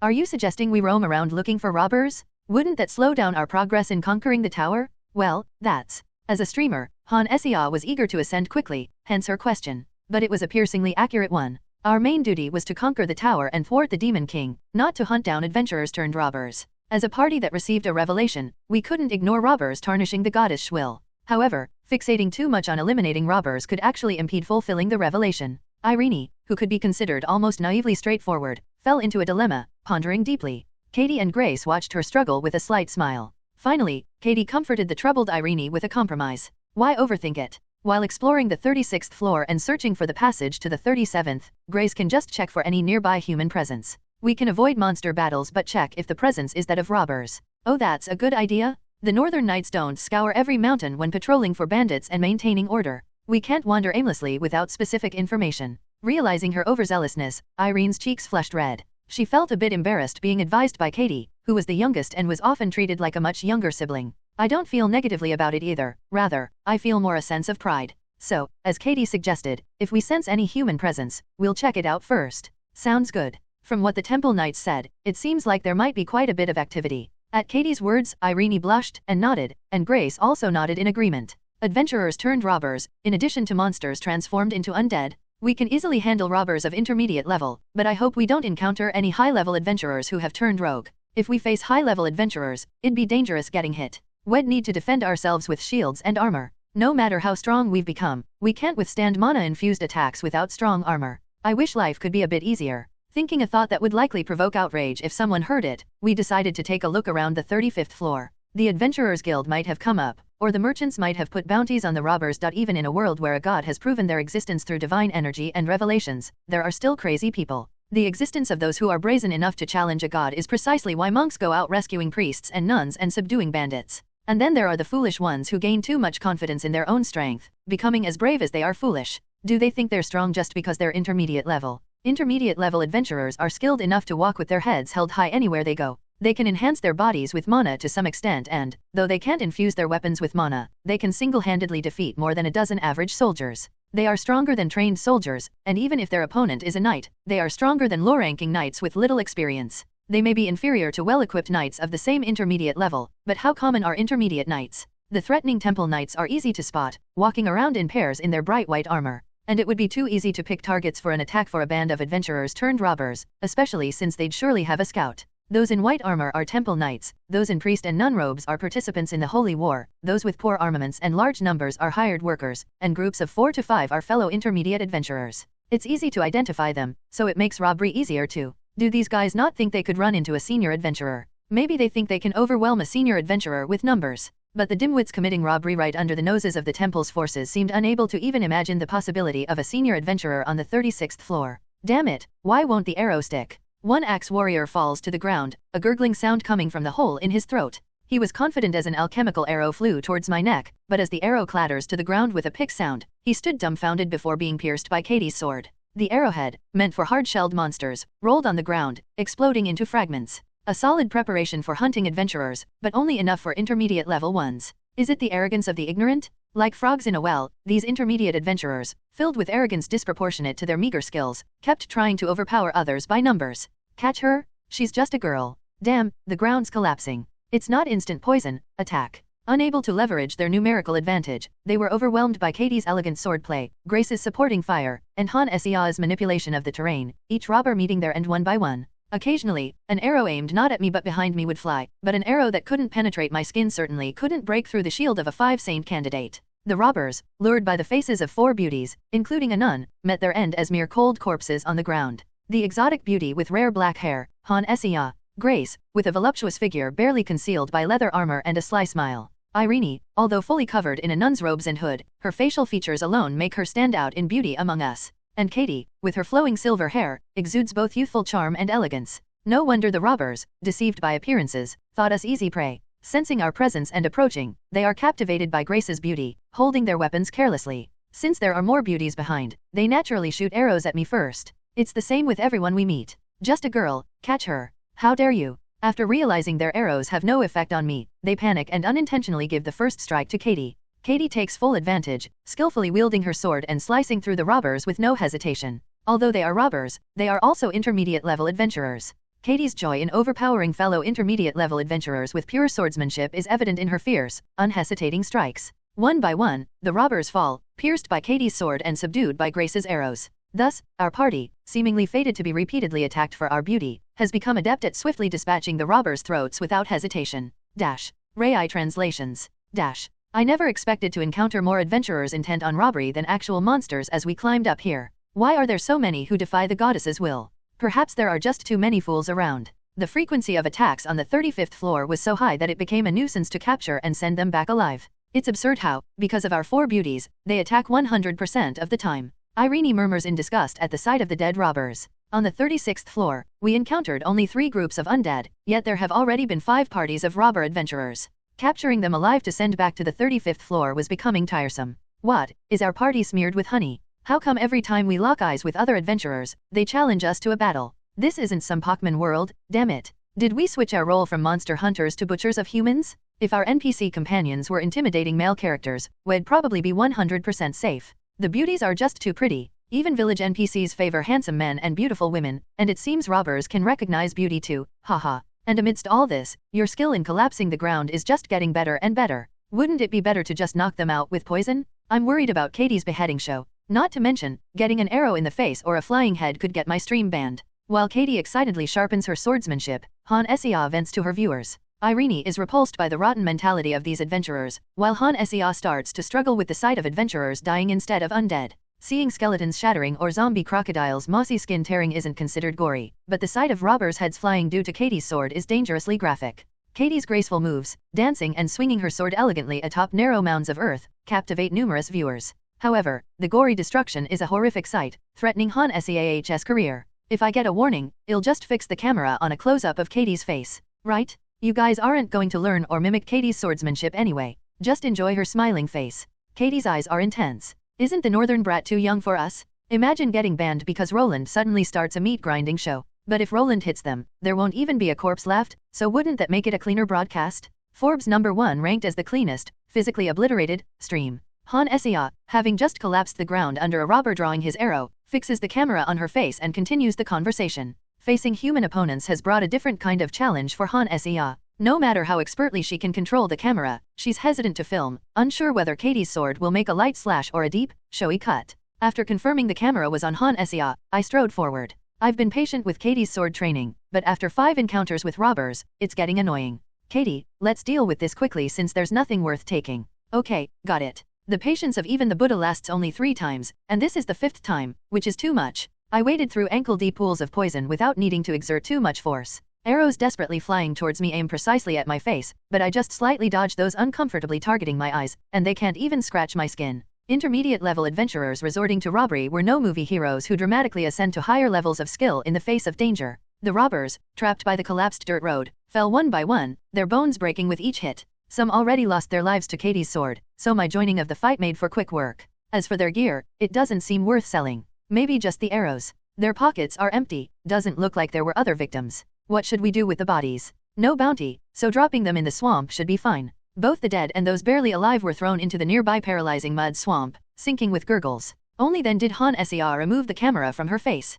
During that short time, she seemed to have received more comments from the viewers, mumbling to herself as Grace collected alchemical arrows from the robbers' bodies. Seems we were the first ones they attacked, as their pockets were empty. It's fortunate there were no other victims, but I wonder if these robbers attacked us solely because of our party's beauty. Hey, Roland? How about we go down to the 35th floor for a bit?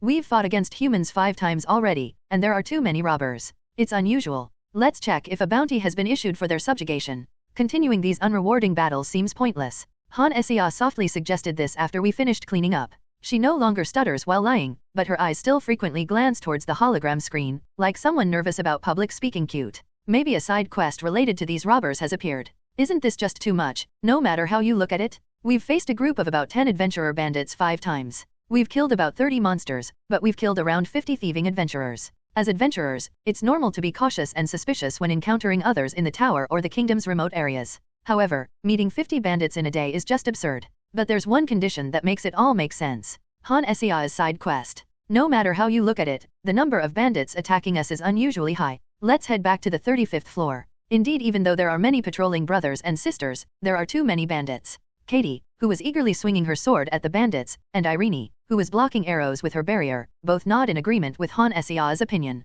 Even someone unfamiliar with the ways of the world would find it strange to encounter 50 bandits in a single day. Ever since Han Sea appeared, the emergence of boss monsters and gates makes it feel like we're truly in a game world. Katie, who was busy cleaning her dirted sword blade, effortlessly hops over a collapsed dirt road. It's a surprisingly cute sight, considering she's just slain dozens of people in a day. Then let's quickly head to the 35th floor. I need to buy a whetstone for my sword. It's one thing to target the joints of the undead, but human fat dulls the blade. Didn't you buy that when we were shopping for ingredients last time? I thought I wouldn't need my sword much since we were against the undead. I didn't expect there to be so many bandits. Watching Katie, seriously dedicated to maintaining her sword, Grace and Irene can't help but chuckle. It seems a bit hard for a hunter, who considers bows and arrows disposable, and a priest, who uses divine magic through bare hands, to understand. As for me, I've seen enough adventurers who treat their weapons like lovers to understand. There's a reason why fans who approach me are ecstatic to receive my secondary weapons as gifts. Without any hesitation, the party, who had unceremoniously dumped the bandits' bodies into a muddy swamp, moved back to the 35th floor. If a quest has really started, it looks like we'll be shuttling between the 35th and 36th floors for a while. Rai translations. The fact that this world is a game cannot be denied. In the tower, a boss monster emerges every 10 floors, and upon its defeat by a player, a gate appears. Han Sea, using a semi-transparent camera drone, films and communicates with her viewers, unbeknownst to the NPCs. Even the sensation of the world pausing when saving and logging out is a clue. Good day, brother. As one who walks the path of the goddess, I am honored to meet the goddess sword. Such formality can be overwhelming. Hence, I've come to accept and understand that unexpected occurrences, labeled as quests, are part of this reality. A female temple knight, her face hidden by a helmet, chatters away. It's likely due to the powerful divine energy I used to clear the 35th floor, which has made her extremely friendly. Upon reaching the 35th floor and encountering her near the miniature temple, she immediately starts to explain without any hesitation. She speaks of the workers who came to the tower for the temple, who, hearing that there were no monsters on the 35th floor, began to wander out of curiosity. Moreover, adventurers who were active around the 20th floor also flocked to the 30th floor, drawn by various reasons to join the temple's cause. The sisters studying holy magic were worried that the remnants of the wicked spirit you vanquished might still linger. Perhaps it's not monsters but an evil spirit stirring up human malevolence. Is that so? Yes. Well, it could be that those with weak wills, who have hidden their malevolent nature, are being influenced by such evil. The carpenters and stonemasons who came for the temple aren't fighters. And then, the incomprehensible number of adventurers who began to engage in banditry. It's almost as if, for the quest, all the kingdom's bandits were concentrated on the 35th and 36th floors. This left even the temple knights puzzled. In a world where bandits and outlaws exist, they typically emerge in unstable, remote areas like wandering monsters, not in front of a consecrated temple. The real issue is distinguishing them. We can't tell apart the noble adventurers from those bandits seeking an opportunity. It delays orders to subdue them. It's a situation that smears the dignity of the temple. Now that a holy war has been declared, dozens of bandits could be hanged without objection. The problem, as the temple knight said, is finding a way to differentiate them. These aren't bandits who have built a stronghold and gained notoriety over time. It's unlikely that any well-known bandit from the 20th floor would have made their way up to the 35th. In the tower, criminal activity is rampant, with few survivors able to give testimony due to their dire circumstances. Victims, left without a lantern, archer, or supplies, and injured, wandering the tower, have a slim chance of survival, let alone reporting to the guild. It's as rare as winning the lottery. This is why the temple's brothers are deeply concerned. They can't just randomly capture every adventurer entering the tower, as it goes against the goddess's will. Understood, thank you for the information.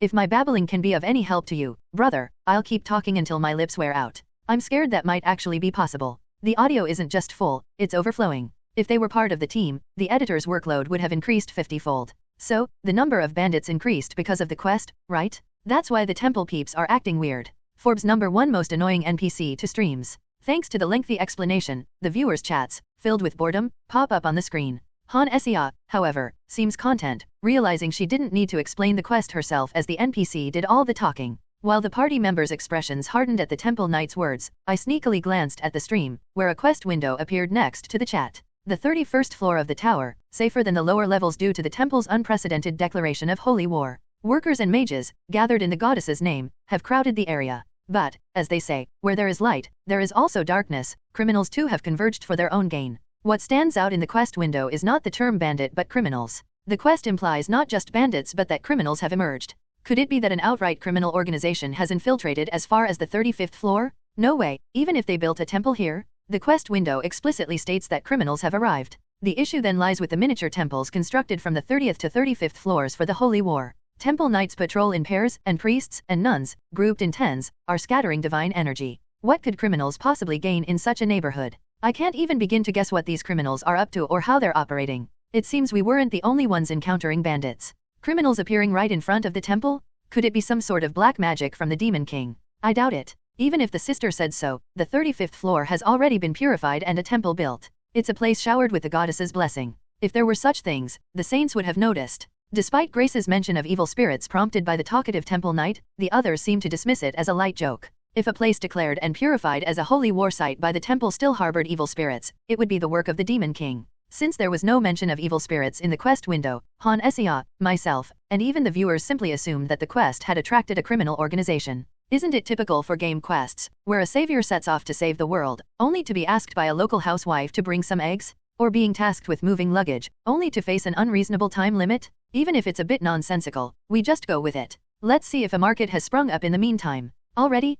They've set up tents and opened general stores for adventurers? Merchants are quick to capitalize on opportunities. They even make their way to the frozen wastelands of the north. No matter how much we ponder the bizarre increase in criminals, like a monster wave, there's no solution. The party members seem to think the same, as Grace, with her keen vision, points towards a direction with her long, slender finger. From general stores selling adventurer essentials like ropes, oil, and whetstones, to makeshift inns serving hot meals with large chunks of meat. We may not know about the criminals, but the merchants have definitely made their presence felt. Look at that, a whetstone that costs 3 copper coins outside is going for 35 here. Well, an intermediate level adventurer might hesitate, but a senior adventurer would rather spend an extra 30 copper coins than descend 5 floors and go outside. True, Roland used to casually tip gold coins at the tavern. But still, an 11-fold increase is hard to swallow. Is it because I'm still an intermediate level adventurer? Still, it's better to buy here than to go outside the tower. The shopkeepers, looking to make a hefty profit from those risking their lives in the tower. Grace tuts, closing her wallet,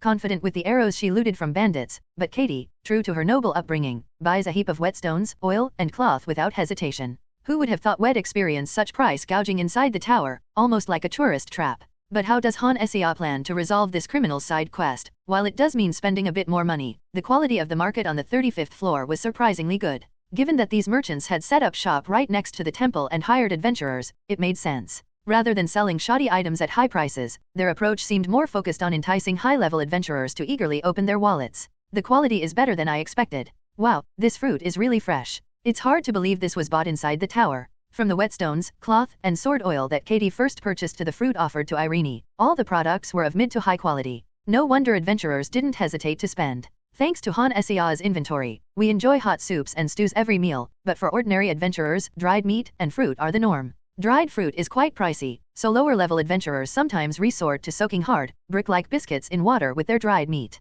Despite it not being mealtime, adventurers gathered around a rugged wooden table in front of a large tent, their faces brimming with joy as they gulped down soup.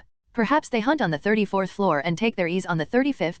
Still, I think Irene's cooking tastes better. Definitely, her cooking is better than what most inns serve. Passing a general store selling whetstones, oil, and ropes, and a makeshift inn where adventurers were gulping down soup, we noticed a large man in front of a tent, replacing the laces on an old leather armor. It looked like a makeshift blacksmith shop, offering simple repairs and maintenance. Has it only been a few days since the 35th floor was opened? Humanity has only reached the 43rd floor, yet here they are, setting up shop without hesitation on the 35th. Though it's just a large tent with some wooden boxes and tables. With a general store, inn, blacksmith shop, and temple, what's the difference from a village? Adventurers are risking their lives, rushing into a place that's dangerous even for intermediate-level adventurers. Maybe being a merchant also requires a certain talent. Look at that, Katie. They're repairing armor. Shouldn't you go? Considering there's no forge or anvil, it seems they're just offering basic maintenance for old armor. Right now, they're only replacing loose laces. Besides, my sword just has a bit of human oil on it. It doesn't need any major repairs. As we strolled through the market street, observing the overnight expansion of this makeshift village, a strange feeling began to emerge.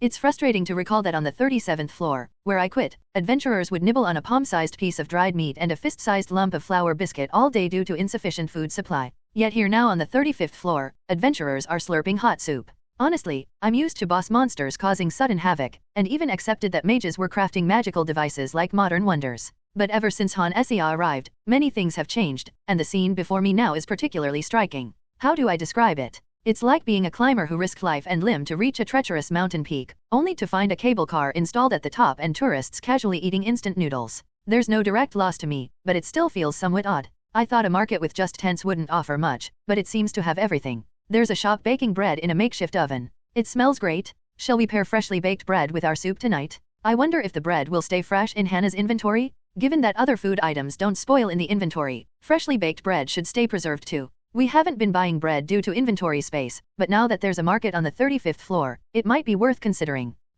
It really does seem like they have everything. While Irene and Han Sia discussed whether the inventory would keep the bread fresh and how much space it would take, Grace's gaze was drawn to something else. When they said the market had everything, they really meant it. There were even women who looked unmistakably like prostitutes. The goddess Faith, which venerates the deity governing life, doesn't outright reject even monsters, as they are considered life forms too. Both monsters and bandits, who harm life, are treated equally as criminals. As a result, whether prostitutes sell their bodies secretly or strut openly in back alley red light districts, the temple doesn't interfere much. Goodness, have prostitutes climbed up here too? Adventurers risking their lives are prime customers. Well, who else would buy services from prostitutes in a city of adventurers? It's not something I'm familiar with, though. I quickly clarified to Grace, who shot me a sharp look, as we watched the prostitutes crowd into a large tent. Prostitutes ascending to the 35th floor escorted by adventurers through paths paved by the temple was quite a sight. But if there were any criminals, wouldn't they be the prime suspects? The notion of a local bakery smuggling drugs instead of flour, or the blacksmith fixing leather armors at a makeshift forge being a back alley kingpin, seems too far-fetched.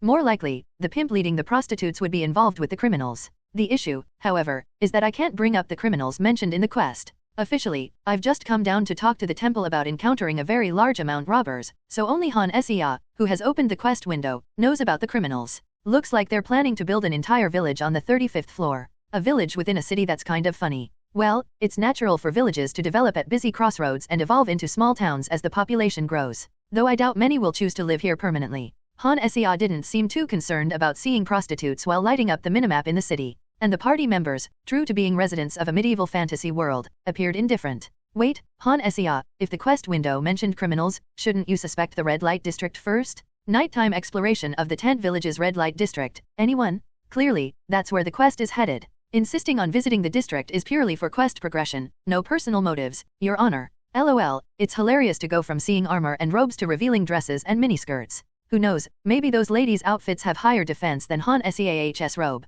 Red light lantern thief Han Sia donated 10,001. Where might the criminals be? 1 bakery 2. Restaurant 3. Red light district. Seriously, if you're going to steal, why steal lanterns from the red light district? If your donation name matches your nickname, you're getting added to the permanent ban list. The quest might be headed there because of the criminals. But can I stream a visit to such a place? Last time I explored the minimap, I turned off the camera because there were areas that were not suitable for streaming. Last time, was it the alley behind the Horseshoe Inn? You still remember that, you crazy guy? LOL. Those who've played the game know there are some places too sketchy to stream. Warrior women in barely their bikinis prowling in alleys. Mini skirts so short, it seems risky, but they dress modestly in front of the temple. Did Han Sia really crawl into every corner of the city's underbelly just to light up the minimap?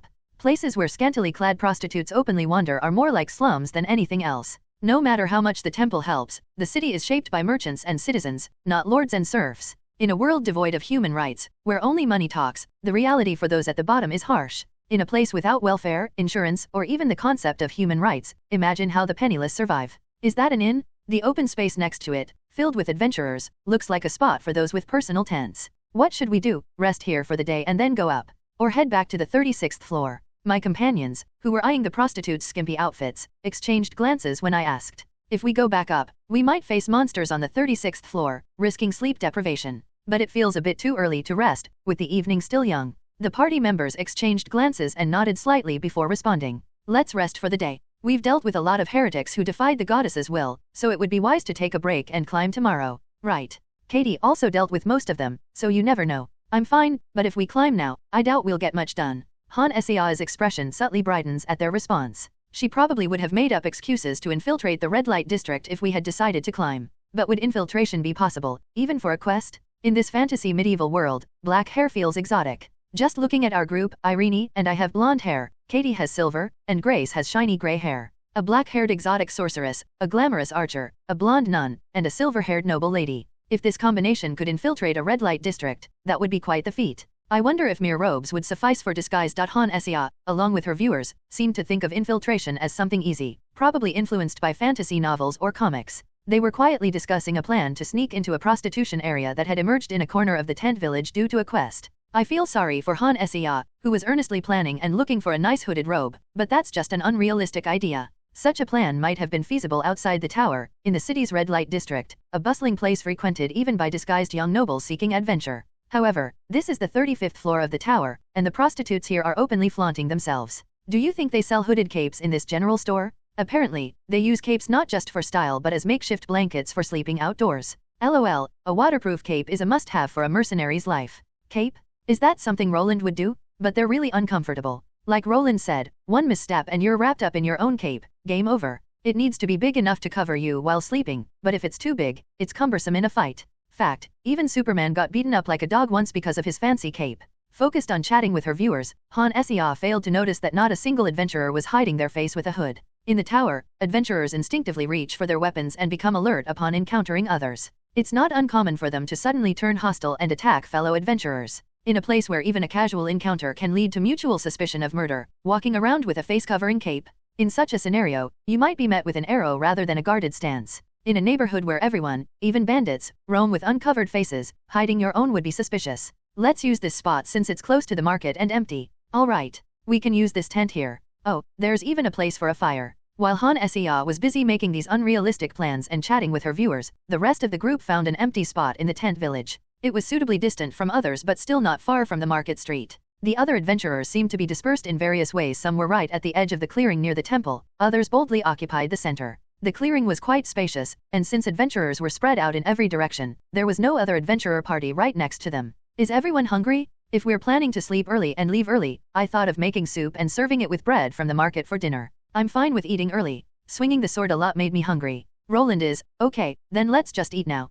At the suggestion of an early dinner, Irene nodded and quickly approached Han Sea's side. She took out a pot and food ingredients from her inventory, lit a fire on the prepared firewood with magic, and filled the pot with water. Seeing her like that, I couldn't help but understand why the viewers teased Han Sea as a professional porter. I advised her not to obsess over attack magic and she obediently followed it.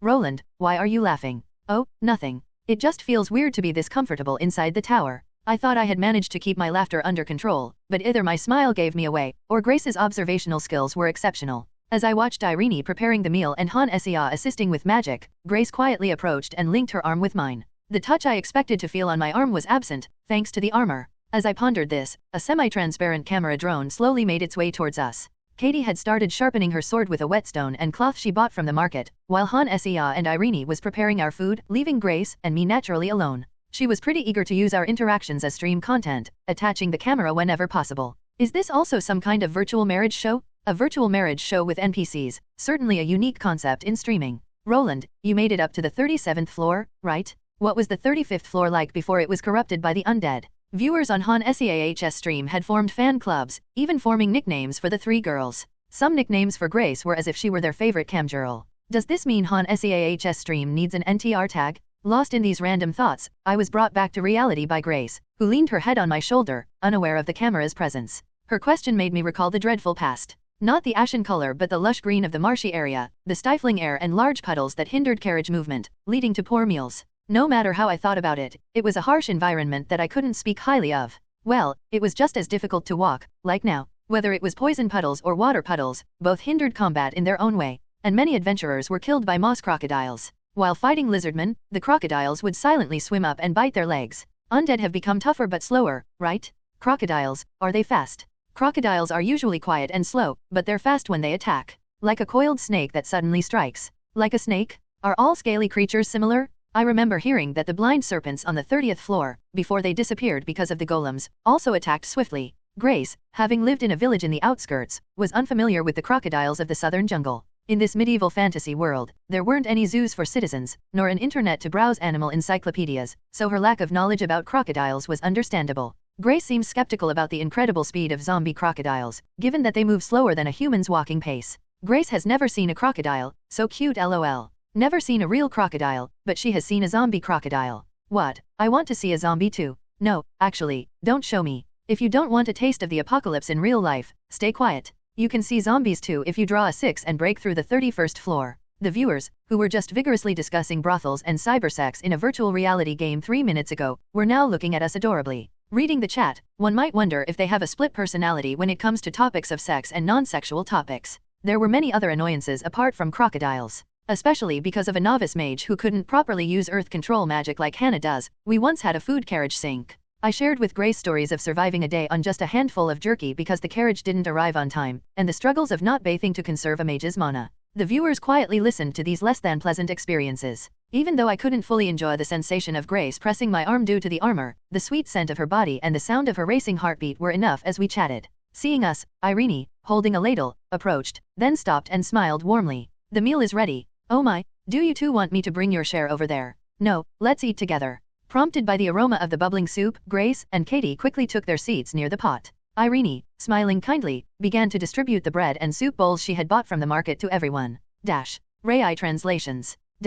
After enjoying a meal of warm soup and soft, savory bread, the party members started attending to their respective tasks. Although it was early, not even 10 o'clock yet, everyone began their evening activities. Katie was practicing her swordplay in the air, reflecting on what she had learned in her recent fights against bandits. Irene started washing the dishes with Han Sea's magical assistance. Grace, initially attempting to help, was dissuaded by Irene and instead began organizing the arrows and alchemized arrowheads they had taken from the bandits. Han Seah's achievements today: adding ingredients to the pot, fetching water for soup, lighting a fire for cooking, using magic for dishwashing. Fire magic, cooking, water magic, washing, earth magic, path making. She's a genius mage, incredible. At least when she used wind magic in the caves to scatter the bats, she was somewhat useful. Why doesn't anyone mention her using light magic for illumination? That's her most shining moment. The shining genius mage Han Sea. Hey, if you keep slandering me like that, I might just end the stream before the wholesome tour of the tent village. You wouldn't want to miss seeing scantily clad Graces, would you? The viewers playfully teased Han Sea, who was diligently cleaning pots and dishes with magically conjured water before storing them in her inventory, but they were quickly silenced by her retort. It seems the plan to explore the brothel district, faces hidden under cloaks, is still on. Wondering whether to speak up or offer a different opinion, I was interrupted by Grace suddenly jumping up, grabbing her neatly arranged arrows and bow, and dashing off somewhere. What's happening? Grace. Wait, grab your weapons and follow me. She ran towards an adventurer party camped about 5 tents away from ours, a mixed gender group apparently affluent enough to set up a magically enhanced tent and enjoy fresh food bought from the market. Who are you? Hey, lady, this is a sacred place under the watch of the temple. The party's response to a stranger rushing at them a weapon was understandably hostile. They immediately put down their bread and readied their weapons. I rushed out to stand beside Grace. Grace wouldn't suddenly attack innocent people without reason, so as a four-archer, she must have spotted something suspicious. With that thought, I too rested my hand on the handle of my warhammer and glanced at Grace. Roland, this man. Me? What the hell, I don't know someone like you. Well, a guy looking like you wouldn't know a beauty like her. Grace was intently staring at a man who seemed to be the party's tank. The group members, who appeared to have decent personalities and good relationships, were wary but not hostile, joking among themselves while taking a defensive stance. Although the situation called for caution, it was clear they had no intention of starting a fight right in front of the temple. This attitude became even more apparent when Katie, Han Sea, and Irene arrived. They had come armed, but their weapons weren't drawn. The sudden appearance of the beautiful Grace, followed by more beauties and a nun, significantly lessened the hostility of the men. The nun robes worked their charm everywhere. So, lady, what's the reason for your sudden rush here? You should know, as an adventurer, this is quite rude behavior. If this weren't a safe zone, attacking you for that would be justified, right? Excuse me, are you a human? I might look a bit rough, but I'm certainly not a monster. Kook, you're asking if that face is human? Well, compared to the beauty of your companions, he does look somewhat inhuman. Really, you jerk. You're mocking me at a time like this. The man had long, unkempt hair reaching his shoulders and a face covered in scars. Although his appearance was rugged and unrefined, lacking any gacha buff, it wasn't something that would shock Grace. Both our party and the opposing party looked at Grace, expecting an explanation. She slowly began to speak. Roland? This man, he looks exactly like the bandit I shot dead on the 36th floor. On the 36th floor, an archer adventurer who shot and killed a bandit with a bow looked exactly like a tank from an adventurer party on the 35th floor. The likelihood of them being twins, or a misidentification during combat, was swiftly ruled out. When asked if they had a sibling, the person shook their head, and Han Sia turned on her stream replay while others murmured around her. Hey, what's this? They really do look identical. That long scar stretching from the cheek to the nape and the large mole on the right forearm visible beyond the bracer are the same. Even if twins can have identical moles, they wouldn't be born with matching scars. Yeah, even the wrinkles on their faces are the same. Setting aside wrinkles or scars, the broken shape of the front tooth is also identical, isn't it? What are you crazy people doing? Are you guys part of a cyber investigation team? Damn, what's with the face of that guy close up on the camera? As soon as I opened the stream, we made eye contact. Their faces are definitely identical. Han Sia, pushing a semi-transparent camera drone right in front of the oblivious warrior, made the face fill the stream window, like a wanted criminal's poster.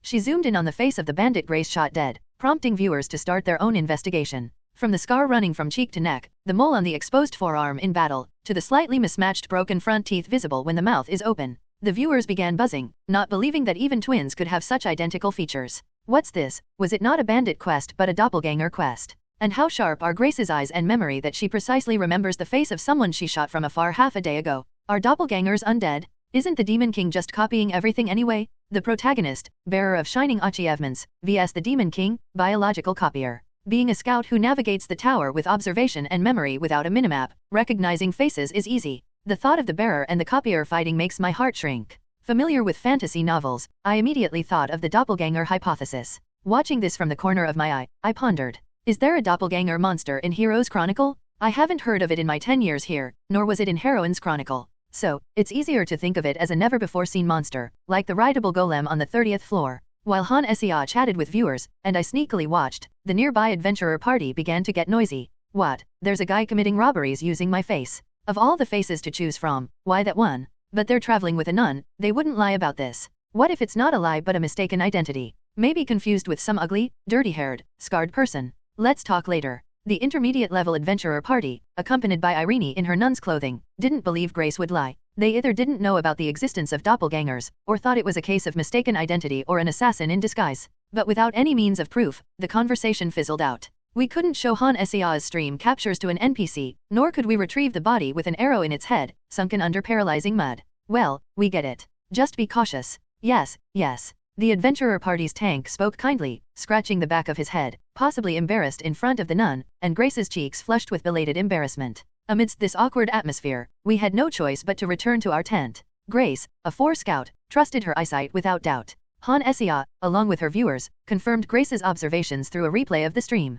Katie seemed somewhat puzzled by the situation, while Irene expressed her trust in her comrades. As the conversation unfolded, it veered into a direction that Han Sia found utterly distasteful. Then, whenever we encounter a bandit, let's cut off their heads and keep them. What? We don't need the bodies, just neatly sever their heads and display them at the temple. If we collect enough, we might notice any identical faces. Or maybe the mages can determine whether they are real people or monsters disguised as humans. Is this the north? Is this the north? Is this the north? Suggesting head collection without a moment's hesitation, that's terrifying. So what do you mean by display, you freak? Talking about hanging the heads of bandits on poles. Didn't we hand over 3 bandit heads to the temple knights already? They're supposed to hang them on the gallows. If the problem is with the bandits' faces, why not just collect their heads? This discussion, unfolding with the simplicity of Columbus's egg asterisk, disgusted only Han Sia, who was concerned about the stream's content. The rest of the party seemed to think it was a rather good idea. Carrying around just the heads of corpses poses many problems. There's the stench of decay, and as the number increases, they become a bulky burden.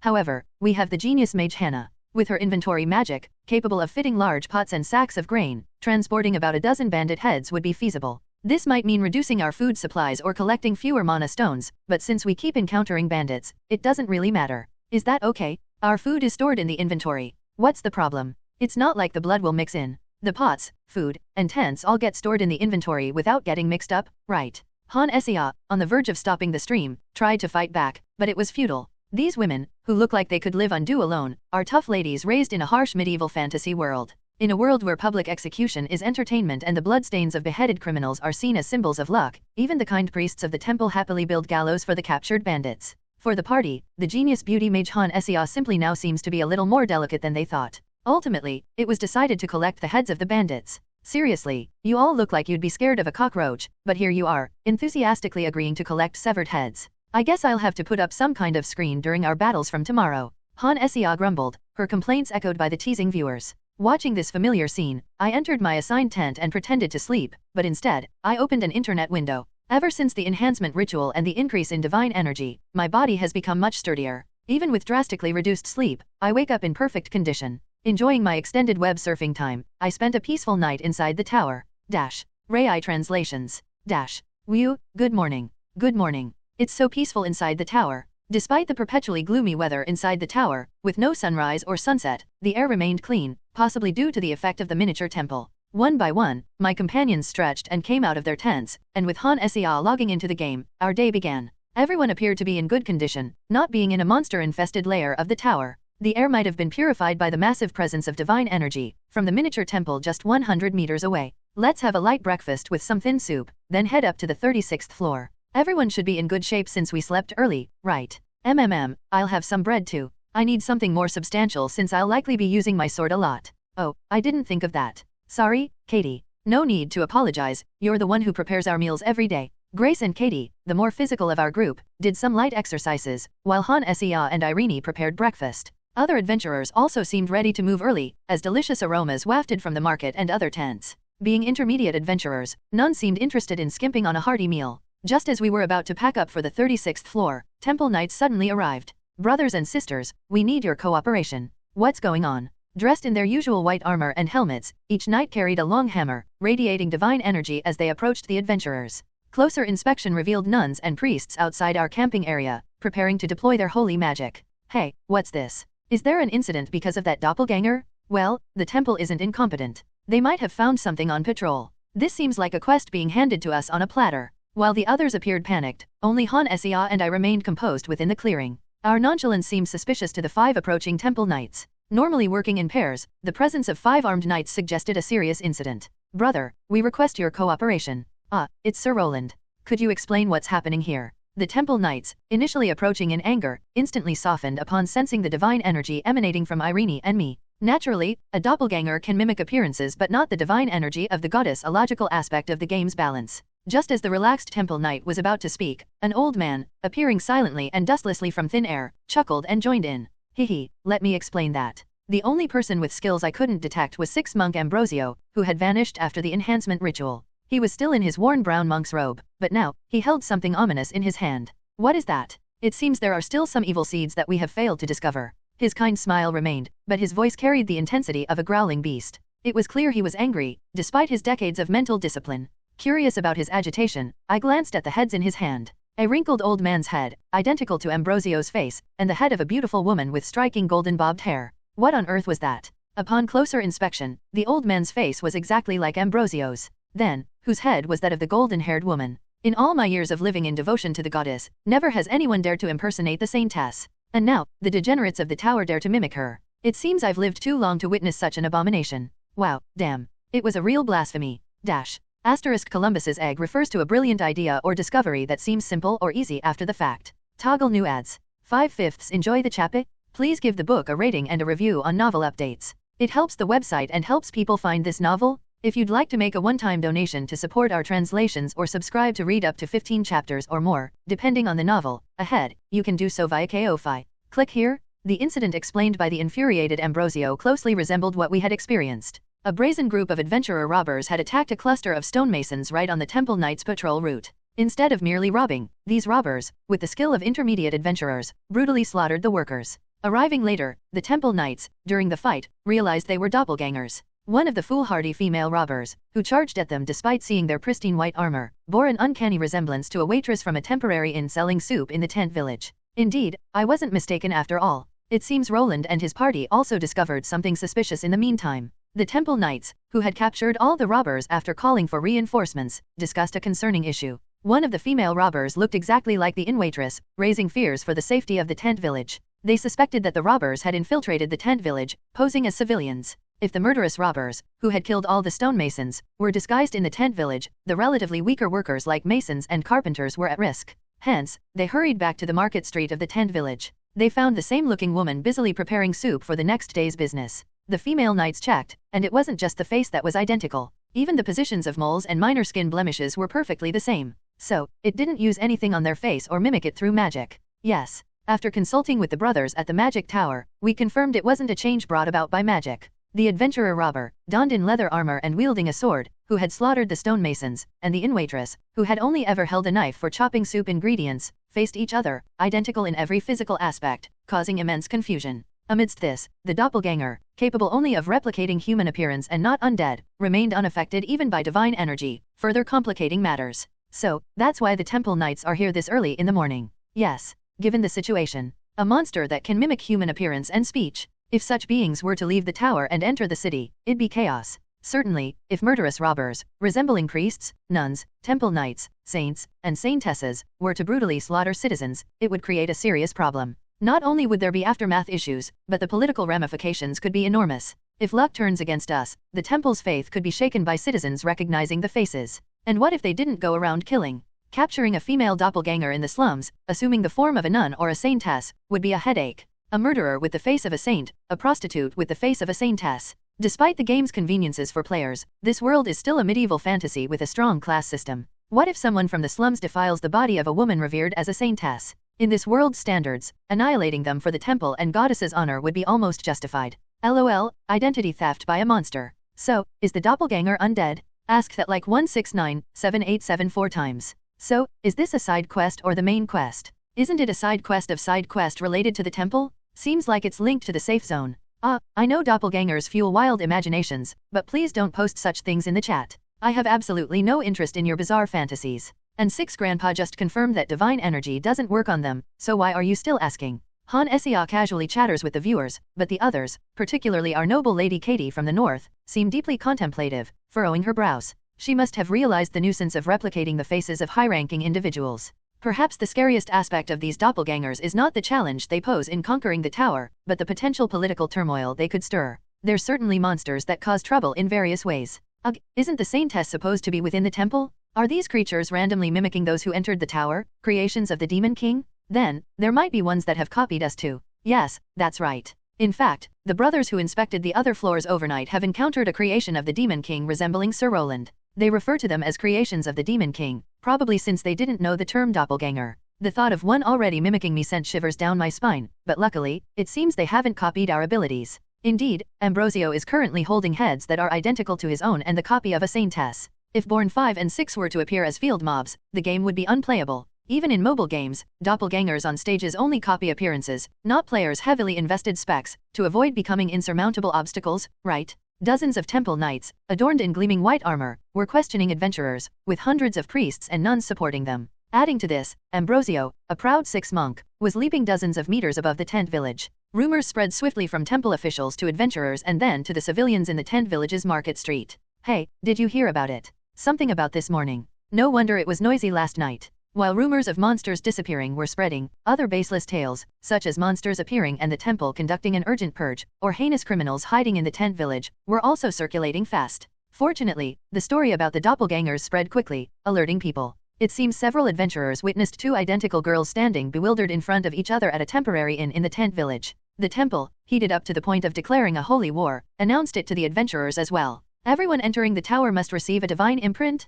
The temple knights at the gates and passageways will update it. Anyone without an imprint will be considered a creation of the Demon King and will be executed immediately. Remember, no matter how well the Demon King's creations mimic, they can't replicate divine energy. The usually calm voice, foregoing the usual brother and sister terms, now commanded authoritatively, indicating significant anger. The temple's response was to mark the forearm with divine energy, identifying those without as imposters. Some adventurers, failing to grasp the situation, grumbled about the tediousness of frequent updates. However, when one voiced his discontent and was swiftly dragged away by a hammer-wielding temple knight, all complaints stopped. The dragged-away adventurer probably didn't expect such a sensitive reaction from the temple knights. Apparently, the saintess, hidden away in the miniature temple, has a surprisingly good reputation. The brothers should maintain their composure, despite their anger. The temple's extremely hostile because the saintess was insulted. The temple knights, who once dismissed the giant tree on the 35th floor as an evil that must be eradicated, were now furiously condemning the doppelgangers mimicking the saintess as evil scum that must be painfully torn apart. Even the tender-hearted Irene, instead of worrying about the dragged-away adventurer, was more concerned about the temple knights. Sir Roland and Sister Irene, you don't need to receive the imprint. However, your companions, since they can't use divine energy. Yes, I'll get it. Should I just extend my wrist? Thank you for cooperating, Hannah. May the goddess's blessing accompany you in your ascent of the tower. And earnestly, we hope you help us find these despicable scums. Even murmuring to oneself could lead to being dragged to the temple for interrogation and beating. Unless the intention was to entertain the viewers, there was no reason to confront the temple.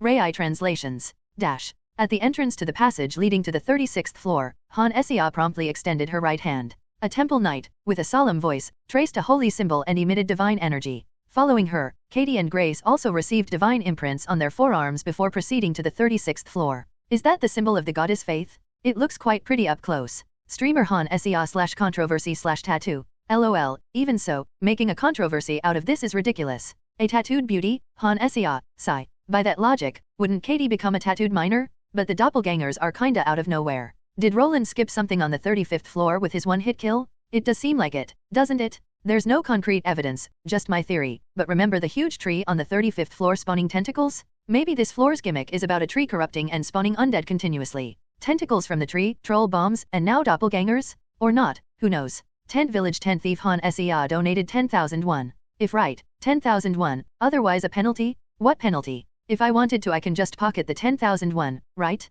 But hey, does that look like an adventurer heading to the 35th floor, or a wandering doppelganger? As Han Essia focused her camera towards one side, Grace readied her bow. Last time there was a troll at the passage, and now it's a doppelganger party. These doppelgangers are like those pale tentacles, using numbers to their advantage. Human desire is the same, whether in the asphalt jungle of a city or a fantasy world brimming with monsters. What on earth are they doing? No, I mean, While meticulously searching the 36th floor, Grace stumbled upon something that made her face flush red. Katie, noticing Grace's reaction, also looks in the same direction, sparking Han Essia and Irene to catch on. Grace's embarrassed gaze lands on an adventurer party, just after a battle. Their opponents, not undead but doppelganger robbers, have no divine energy engravings, while the adventurer party had them plastered to their side. The issue is their behavior. Why would they do that to monsters? Especially ones created by the Demon King. What? Are they really doing that to creatures made by the Demon King? Han Essia, who hurriedly sent a camera drone, whispers in shock, startling Katie. Understandably, as the adventurers were channeling the thrill of battle into an R-rated direction. The adventurer party, a blend of intermediate and senior adventurers, had overpowered a larger gang of robbers without a scratch. It seemed they had a policy of killing men and violating women, as one of them, visibly aroused, was stripping a female adventurer without the holy engravings. Han Essia's stream revealed that they had mimicked a character enhanced by gacha buffs, given the extraordinary beauty of the female robber pinned to the ground. She was so beautiful that even if she were a monster, it would feel natural to harbor dark thoughts. They are quite bold inside the tower. There is a reason the brothers at the temple are concerned. Such troublesome creations of the Demon King. Perhaps they were made to stir human desire. But are those really the Demon King's creations? It doesn't look like they attacked innocent adventurers. Despite being pinned down, with all her comrades dead, her eyes look like they only care about killing. Despite her blushing, Grace says they are attacking an adventurer that hasn't received a holy engraving. As she mentioned, even as the woman is stripped and thrown to the ground, her eyes are filled only with the desire to kill. Unlike outside monsters, those in the tower lack a survival instinct. Even goblins in the tower charge at senior adventurers, teeth bared. It seems even doppelgangers, perfectly mimicking human bodies, can't escape their monstrous nature. Proof of this was the woman, unconcerned with the shame of being stripped of armor and underwear, the grief of her comrade's annihilation, or the fear of suffering a terrible fate and ultimately losing her life. Her flailing hands, struggling to strangle the man who overpowered her, spoke volumes. Let's just move on. It's none of our business whether those guys are getting aroused by monsters or not. Yeah, it's gross, but we have no reason to intervene. Irene, is there anything in the temple that forbids this kind of behavior? Well, there's no specific mention of brothers harboring sexual desires towards monsters. If it's a perfect replication of the face and body, isn't it no longer a monster? Does getting attracted to a transformed doppelganger make it a monster girl? If multiplayer was possible, I'd be the first to start collecting a doppelganger harem. What a tease. Ugh, the chat is full of weird fetishes. There's a lot of interest in these unusual fetishes. But capturing it on camera would be documenting a rape crime. Whether it's a doppelganger or a creation of the Demon King doesn't matter. Startled, Han Essia quickly turns the camera 180 degrees to focus on our group's faces. Damn, that was close, almost got the stream banned. At this rate, I might get a 3-day suspension before we even reach the 41st floor. If I get suspended, should I rush to the 40th floor's boss in that time? Isn't the first offense just a warning? Warnings are for minor exposures, but streaming a rape would be a real mess, lol. Might have to turn off the stream and go ahead off stream. This is what virtual reality gaming is about, really gets your chest going. If it goes any more, that's gynecomastia asterisk, lose some weight before watching the stream. Han Sia, chatting with the viewers, and the rest of our group, all frowning, seemed sick from what they were seeing, but they had no intention of intervening. After all, what could we say to the adventurers indulging their lower desires with a doppelganger? Whether they continue their adventure after satisfying themselves or get ambushed and killed by the undead, it's all for their party leader to deal with. But aren't there too many of the Demon King's creations? Definitely. There was a reason the brothers at the temple were concerned. After dealing with a doppelganger gang, capturing skeleton lizardmen, encountering another gang, following Grace's lead to a distasteful scene, and meeting yet another gang. Isn't this too much? In terms of ratio, it felt like 4:5:1 for skeletons, zombie crocodiles, and troll bombs, but now it seems doppelgangers make up over 70%. This led Han Sia, the party leader and streamer, to suggest a break and seek the viewers' opinions. Hey, should we just rush to the 40th floor instead of scouring the 36th? If the doppelgangers aren't regenerating out of thin air, there must be some kind of hatchery producing them. But then, if we blindly rush through like with the golems, we might miss quests and mess up the order, which would be a headache. Clearly, she believes doppelgangers are different from regular monsters. Just as there are rideable golems and places to repair them, she firmly believes there must be a place producing doppelgangers. It would indeed be strange if doppelgangers, perfectly mimicking humans, just popped into existence out of nowhere. In fantasy, aren't undead often spawned from something like a nest? Like a massive, corrupted mass of flesh, squirming and churning out zombies. With this in mind, Han Sia was convinced that locating the origin of the doppelgangers was crucial. But why are there more of them than undead? Is something else going on? Maybe there are simply more of them. Remember, Roland destroyed that horrific tree on the 35th floor. What does that have to do with anything? That huge tree was producing tentacles. Maybe there are trees that create undead and others that have monsters that replicate humans. Ah, so you mean the ratio of monsters imitating humans increased because Roland destroyed the tree that produced tentacles. It's just a theory, of course, with no evidence. What do you think, Roland? In the flat clearing created by Earth Control, Han Sia and the viewers, along with Grace and Irene, started speculating about the doppelgangers. The only hypothesis I could offer was, regardless of anything else, we should eradicate the source of these human-mimicking monsters as soon as possible. Obviously. But why the sudden urgency? Well, if adventurers capture replicas of beautiful women like the Saint or high-ranking mages from the Magic Tower and smuggle them out of the tower, it could lead to chaos. You're right. It's not about monsters escaping, but about the brothers who can't resist their desires. It might be an exaggerated concern, but it's a possibility. The moment a brothel full of Saint doppelgangers is established, the city could be swept into turmoil. The party, having already witnessed adventurers indulging with doppelgangers, couldn't refute this. With nothing left to counter, an awkward silence swept over us, soon replaced by a renewed fervor to conquer the tower. When a standard RPG becomes a virtual reality game, the added realism brings a slew of irritating issues. For instance, consider an MMORPG quest going, there's a gang of thieves beyond the mountain, hero, please defeat them. In a computer RPG, whether you immediately hunt the thieves or leave them forever and quit the game doesn't really matter. Even with some interaction, a few NPC deaths wouldn't significantly affect the game. However, in the virtual reality game Heroes Chronicle, the story is different. Going hunting could entangle you with a night order on a punitive expedition. Ignoring the thieves could lead to them growing stronger and wiping out other villages. The scent of corpses might attract wandering monsters, and the infamy of the gang could give nobles a pretext for political fights. The mages at the Magic Tower must have started researching, right? It'll be difficult for us to find it on our own. Still, since we're on our way up, we shouldn't leave it all to the brothers at the Magic Tower. We should do everything we can. After all, ignoring such creatures after receiving the goddess's oracle would tarnish the name of the North. So, it's only natural for the party to accelerate our progress. For faith and honor, and various other reasons, the human-imitating doppelgangers must be dealt with. The party has become quite serious, perhaps because they encountered an adventurer revealing his lust for a doppelganger.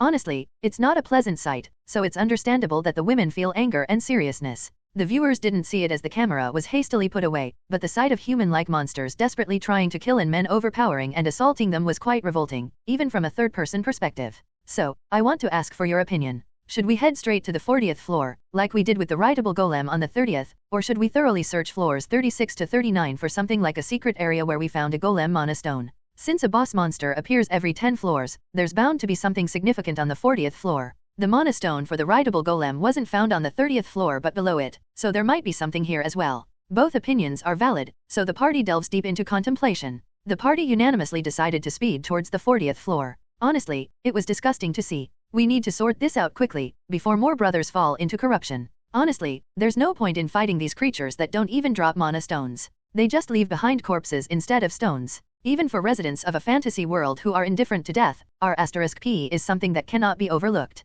Or should I call it monster breeding? Of course, we've only encountered such sexually explicit things once, but that doesn't mean they are the only ones these kind of things can happen to. It seemed like Grace, Irene, and Katie advocated for rushing to the 40th floor for that reason, while Han Sea had a slightly different reason for wanting to go there directly. If BB Games had any sense, they wouldn't replicate players. At most, they might copy our companions. Why? Hey, how would you feel if a virtual reality game used your physical data to make and distribute RPEPRN? A global game company or not, using real-life figures for such things is no different from deepfake P*RN LOL. Yeah, they wouldn't dare use user data unless they're crazy. Even celebrities play virtual reality games and post about it on social media, but lawsuits are not the issue. Deepfakes are just about the face, this is the whole body LOL. If it was abroad, it would almost be self-defense to shoot up the place. So, are there no player clones? Maybe they'll just brush it off as players are special, chosen by the goddess. What would you choose? Alter the story or face a future being sued by millions of female players and celebrities from every country.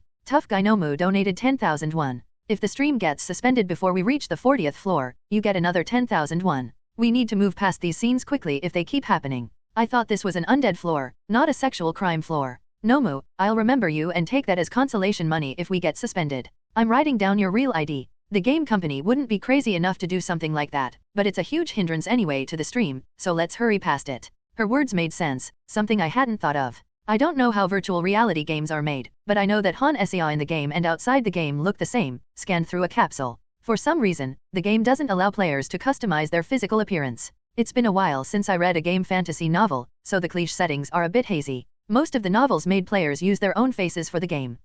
That's because, unlike Heroes Chronicle, they were online multiplayer games, right? Anyway, unless the game company is a gathering of real psychopaths, it's unthinkable that they would replicate players' physical data to create scenarios where they are R*Ped. Then let's aim to ascend to the 40th floor as quickly as possible. Instead of seeking the origin of the Demon King's creations, it's better to handle whatever appears on the 40th floor, just like we've done so far. Full moon wolves on the 10th floor, orc chieftains on the 20th, and giant serpents on the 30th. Indeed, is there some mystical significance to these powerful creatures appearing every 10 floors? I quickened my pace to keep up with the group. We found the passage from the 36th to the 37th floor quickly, thanks to Grace's keen perception. It's been 10 years since I started living as an adventurer in this world. Adapting to a medieval fantasy life where human rights don't exist and getting used to killing took some time. Though I've traveled extensively outside the tower to earn money, still, the highest I've explored in these 10 years is the 37th floor. But now, having joined a player, in just over half a year, we're already at the 37th floor. Roland? Something on your mind? No, it's just a strange feeling being back on the 37th floor again. Right, you turned back at the 37th floor, didn't you? Noticing my distraction, Grace sticks close to me, using the narrow dirt path as an excuse. Seeing her immaculate beauty inside the tower, I can't help but feel the drastic change. They say 10 years can turn rivers and mountains, but who would have thought the tower would change this much? I thought I'd be leisurely living in a mansion decorated with magical tools 10 years later, just idly enjoying life. But here I am, the first NPC companion of a player, heading to the top of the tower with a party of beautiful ladies. Back then, this place wasn't tainted by undead, but it was just as dreadful. Now, there's a gate from the magic tower on the 30th floor, and even the temple has started providing support. But it wasn't like that before. Indeed, thinking about walking up from the first floor, it does seem daunting. To think, every time we explored, we would have had to find and climb 36 passages. Crossing plains, navigating forests, exploring caves to reach a marshland, and then a plateau? What kind of hellish place is that? And to think, that's where I stubbornly earned my living in this world. While focused on sharing my experiences with Grace clinging to my side and Katie listening intently behind me, something catches my eye.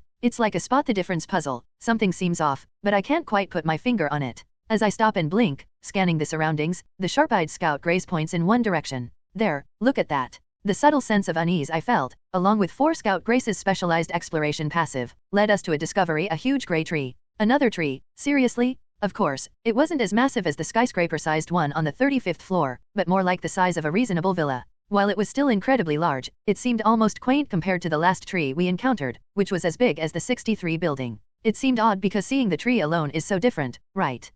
Right. I didn't think much of it since the tree lacked those disgusting tentacles. Pushing aside the trees was the story of the 35th floor. On the 36th and 37th floors, the ashy trees were still ominously standing about, but without the divine energy draining pale vines, we hadn't paid them much attention. So, we almost missed the large grey tree far off in the corner of our vision. It was so distant that we had to cross several poison ponds and paralyzing swamps to get to it, yet it looked similar to the other trees from afar. If the tree on the 35th floor felt like looking at the 63 building or Lottie Tower from afar, then the tree over there felt like looking at an apartment complex from a neighboring building block. My mind might be a bit muddled, but it's definitely larger than the other trees. Let's head that way. After what happened on the 35th floor, that huge tree definitely seems suspicious. You're right. By rough estimation, it seems at least 5 times larger than any other tree. We should check it out. Han Sea also seems to think that tree is key to our quest, sparing no mana to create a direct path. With a murmur of earth control, a path of soil rises up, spanning over the poison ponds and paralyzing mud. Shining performance followed by, literally, solid support.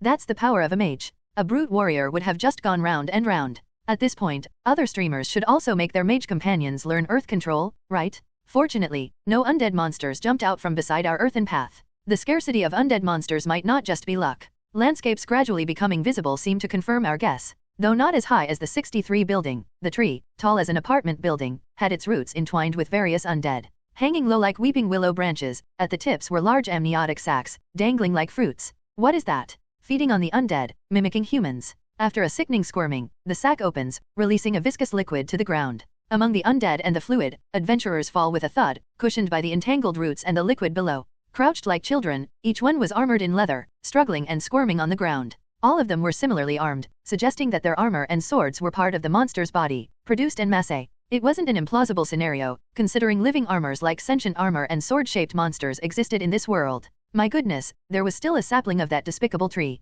Sapling, isn't that too big to be called that? Definitely smaller than the tree on the 35th floor, but a tree that feeds on undead to give birth to humans. The sight of the ashen tree, producing not just leather armor but various types of swords, bows, even quivers and arrows, left our party agape in astonishment. Everyone except Han Sea and me, who were watching the stream, was shocked. The party's trembling eyes shifted between Han Sea and me before letting out a deep sigh to compose themselves. No matter how shocking the sight, the fact remained that this tree was a creation of the Demon King. Our party, gripping their weapons and adopting a battle stance, began to advance menacingly. One of the robbers, still covered in the not yet dry fluid, spat lewd comments at us from the ground.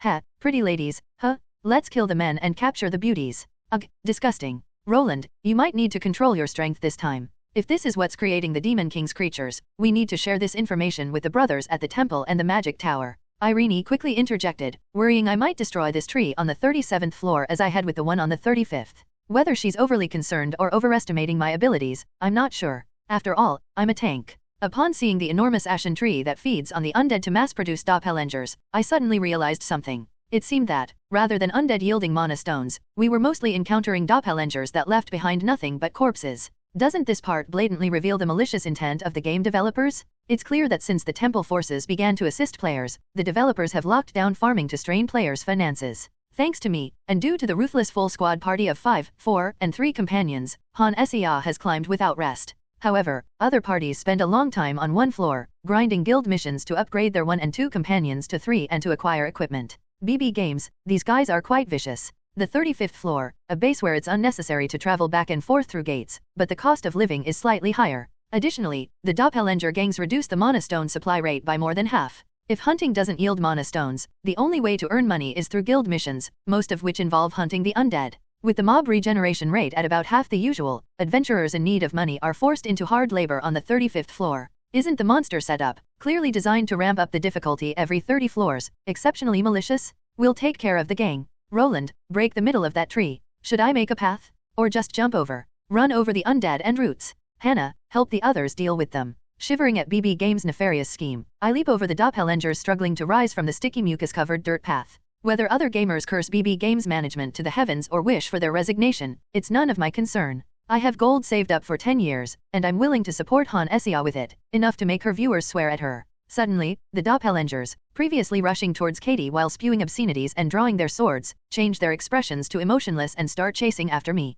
Roland, they're all running towards you. It seems they're trying to protect their production facility? Let's deal with them quickly. Even if Katie is fast, it takes time to handle a dozen doppelgangers turning their backs and running. Still, they couldn't catch up to me and interfere. The tree, as big as an apartment, with roots sprawling as wide as an apartment complex's parking lot. Dozens of undead entangled in the roots, sucked dry of their essence, leaving no mana stones in the wide space. My physical abilities, merely at the level of an intermediate adventurer, couldn't be matched. The doppelgangers, once spewing lewd comments, now fall one by one with arrows and blades in their backs, resembling creatures from a horror movie mimicking humans. If it were smaller, I'd have to control my strength, but the target is a huge, mature tree as tall as an apartment building. Even if I strike the base with all my might, a tree of roughly 50 meters won't shatter into pieces, so I infuse my warhammer with ample mana. Even if an explosion slightly larger than when I hunted the full moon wolf occurs, about 10 meters of the top will remain, right? Dash. Rai translations. Dash. It did not turn out not as expected. Damn.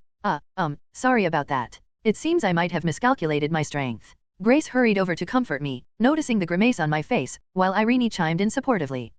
Roland? Considering the scarce number of undead and the amount of monsters transforming into humans, there must be more trees like that one. Right. Uprooting a tree that spawns such evil is just. You shouldn't feel sorry for that. The temple said that doppelgangers don't react to divine energy, so I thoughtlessly used it. When I struck the base of the tree, a strange wave spread out, disintegrating everything from the roots entwined with the undead to the branches housing doppelgangers. It felt like watching a well-made Lego statue collapse, as if I had removed a wrist piece only to realize it was actually a domino setup. As a result, in the desolate toxic swamp, there were only undead, paralyzed and groaning, and the cold corpses of doppelgangers. Not even a piece of bark was left to submit to the temple as evidence, let alone for research at the magic tower. Still, if we tell the brothers at the temple, they will believe us. Definitely, if there's one in the corner of the 37th floor, there must be others elsewhere. We should cooperate with the temple to find and deal with all of them. They won't keep appearing infinitely like other monsters, right? If that were the case, creatures like the last attack of the Pale Tentacles, fiends of the Demon King in human disguise, would have invaded the 35th floor.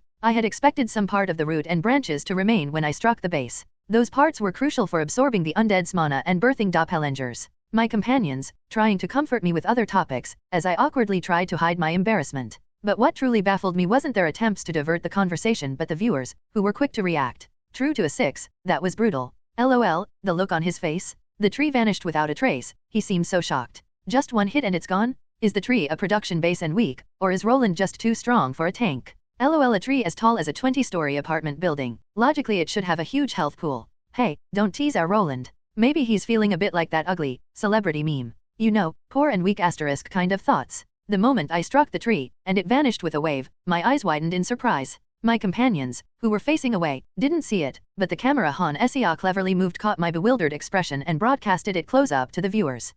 So this is what it feels like to be the butt of the joke, like Han Sea. Caught up in unexpected self-reflection and empathy, I couldn't afford to stay dazed for long. Drawing my sword, I assisted Katie in crushing the monsters that, despite the roots being gone, still struggled to rise from the ground. These creatures aren't dropping mana stones. It seems that the roots were indeed absorbing the mana. To think these monsters absorb mana to transform into human-like doppelgangers, they are truly disgusting. It's like they exist solely to mock the goddess of life. Is that really the case? After all, the goddess faith is a religion that venerates life. The fact that undead are affected by divine energy damage, but regular monsters are not, proves it. In front of such a faith, the Demon King emerged, endlessly regenerating monsters inside the tower that merely mimic the shells of living beings, and now, creating doppelgangers in human guise. All these acts seem filled with contempt for the goddess of life. Well, that must be why a holy war was declared against that massive tree that devours divine energy. The temple, which had not shown anger towards the full moon wolf that attacked the city or the orcs that invaded the sanctuary, had finally acted. What should we do now?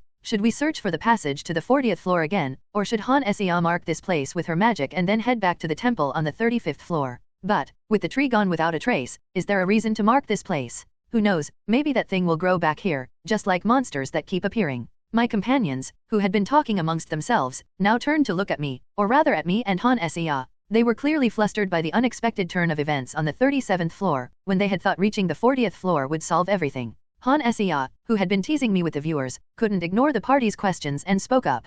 Honestly, I wouldn't mind some website terrorism right now, given how annoying she's being. Maybe there's a weapon like the website shaking HALC as Unit 1 asterisk from my previous life in this world too. Sorry for the inconvenience, but we should probably head back to the 35th floor and inform the temple. We haven't been here long, but given the situation, it's best we head down again. Indeed, that's probably wise. We might need the assistance of the brothers at the temple. Yeah, there might be other gigantic trees on different floors. We should notify the temple and the guild to search for any unusually large trees. The consensus was to inform the temple and thoroughly search from the 31st to the 39th floors for any similar trees. It seemed everyone shared similar concerns about these human replicating trees. After all, hadn't we witnessed an adventuring party openly committing vile acts on our way here?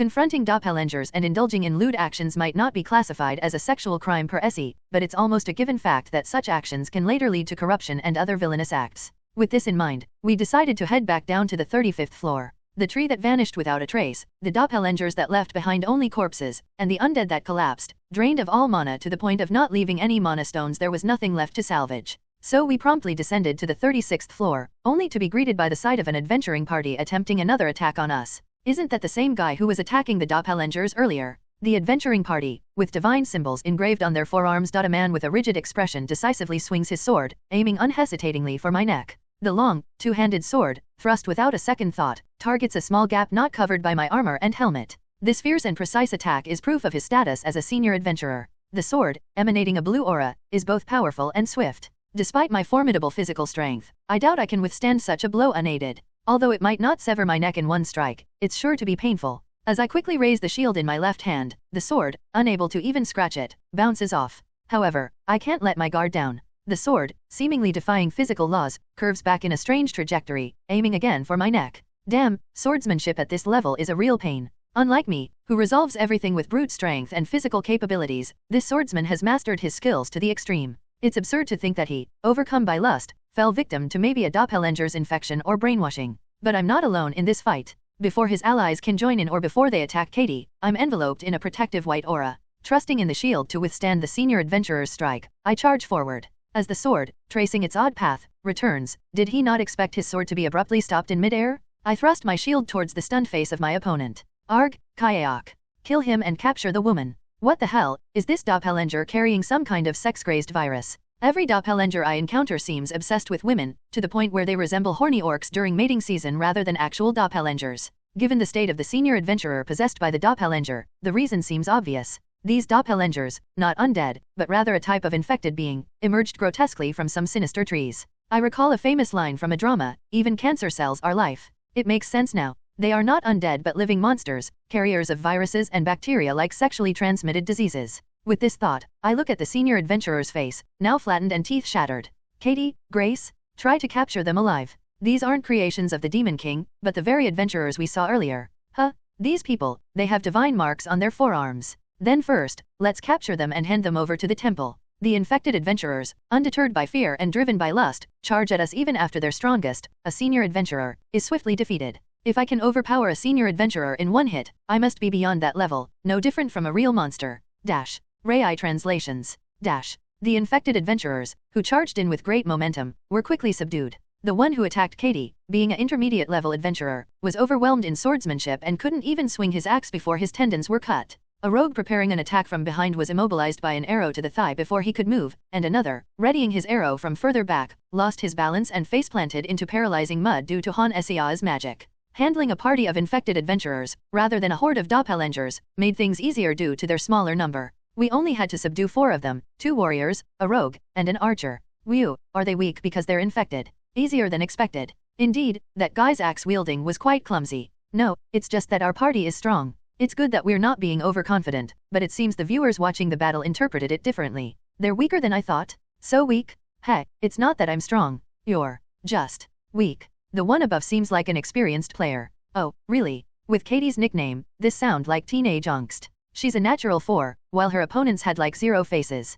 A conventional adventurer party with a senior adventurer as the vanguard and 3 intermediate-level adventurers supporting. They're a skilled party capable of easily overpowering doppelganger gangs, but once the senior adventurer was subdued, the remaining intermediate-level adventurers couldn't stand a chance against our party, who were also intermediate-level. Apparently, the difference made by the gacha buff becomes significant at the intermediate level and above. At this level, battles are often decided by fine margins. If that margin is the difference in count, then it's not just a slight edge but a substantial advantage. Should we tie them up with a rope? We need to stop their bleeding. I hope the brothers at the temple can heal them. To fall into corruption over a moment of temptation. Thus, the adventurers were easily overpowered. Their faces smashed, thighs and hands pierced by arrows, shoulders deeply cut, noses inhaling paralysis-inducing mud. The intermediate-level archer adventurer face-planted into the ground first. Maybe it wasn't that our group was strong, but that these guys had just been carried by the senior adventurer and hadn't developed their skills, just passengers on a bus? Anyway, I tied up the subdued adventurers with rope purchased on the 35th floor and lifted them onto my shoulders, 2 at a time, like sacks of rice. I did this to avoid any discomfort that might arise from our party members touching the doppelganger-infected adventurers. Whew, unexpected things keep happening. Well, that's the nature of the tower. Yeah, I never thought we'd ride a golem and fight a giant worm. And I didn't expect that golem to destroy my family's treasure. Ah, haha, but at least it's a solid addition to the Northern Knights division. With a self-deprecating joke from Katie that the others couldn't laugh at, I led the party, carrying 4 bundles of adventurers, back to the 35th floor. I really wanted to turn them into corpses and store them in the inventory, but I restrained myself since we might need them alive for research. Rai translations. Upon reaching the 35th floor with the 4 bundles, we were greeted by temple knights with suspicious looks. Demonstrating my divine energy quickly filled their doubtful eyes with friendliness. It seems divine energy is almost like a cheat key for gaining favor with the temple's forces. Reflecting on it, the scenario must have looked dubious, someone without a holy mark overpowering adventurers who had them. Their skepticism was inevitable. So, they couldn't resist temptation when faced with the creations of the Demon King. We've captured them alive for research purposes. As we handed over the 4 adventurers, suggesting research, a female temple knight with a sweet voice but chilling words smiled and said, "Research? We were actually planning to just hang them as an example. Excuse me." She proudly pointed to the gallows next to an open field, shining like new, possibly built for the band of adventurers we had captured. But considering they're infected by a newly emerged monster, shouldn't we study this? But Sir Roland, these aren't victims of evil magic or poison. They are mere degenerates who attempted violations merely because they found the creatures of the Demon King attractive. Even our merciful goddess of life might not show compassion to those with such perverse desires. The temple knight was ready to proceed with execution rather than treatment without any hesitation. Her reasoning wasn't wrong, considering the world's harsh treatment of criminals like pickpockets. Given that the accused are monsters and the story of the holy marks hasn't spread widely, the knights naturally lean towards presuming guilt, especially since the adventurers could be innocents returning to receive their marks. Kind-hearted Irene seemed a bit saddened, believing in the chance for reform, but that was all. The rest of the party did not object to the idea of executing the infected adventurers we had captured. Hannah? If it's research on infection, there are multiple ways to go about it, perhaps focusing on aiding potential victims. But didn't they kill all the stonemasons last time? If they have infectious abilities, why did they do that? Only Han Sia seemed worried that hanging the adventurers we had captured might ruin the quest, trying to change the subject. However, to the rest of the party, her concerns appeared merely as an unnecessary act of mercy. Sending a glance to the temple knight as if agreeing with the execution, I gently comforted Han Sia with a reassuring hug. Yet, the temple knight hesitated to take the infected adventurers away, watching my reaction. I, too, shared Han Siah's concerns, and it seemed the rest of the party was waiting for my signal. It seemed the temple regarded my opinion as the most important, probably given my participation in the Holy War. Why not hang the leader who failed to guide the party properly, and send the rest alive to the magic tower? The mages there might find an effective way to deal with these evil beings. Indeed, there's no need to hang all of them at once. So, my proposal was a kind of middle ground. As the players climb the tower, the magic tower acts like an all-purpose shuttle. They buy mana stones, create magical tools and high-end items, and even open gates. It wouldn't be an exaggeration to call them the generous magic tower. This time too, if we just hand over the adventurers infected by the doppelgangers, saying, "Here's a sample for your research," the mages, like hyenas searching for thesis topics, will surely flock to them. The magic tower has more of a group of researchers vibe than a group of warriors, feeling like a mix of scientists and university professors. They're even more eager than bloodthirsty piranhas when something new is discovered. Of course, this is influenced by character settings in Heroine's Chronicle. There are characters like beautiful sorceresses with assistants voluntarily enslaved by their beauty, or gloomy, dark-haired, long-haired sorceresses in white robes looking like lab coats, looking like researchers with dark circles under their eyes. Following Sir Roland's suggestion will also benefit our brothers. We'll hang one as an example and send the remaining 3 to the magic tower. Thank you for considering my input, even though it may have seemed like interference. Interference? Sir, as the sword of the Holy War, you could ask for more and the temple would gladly comply.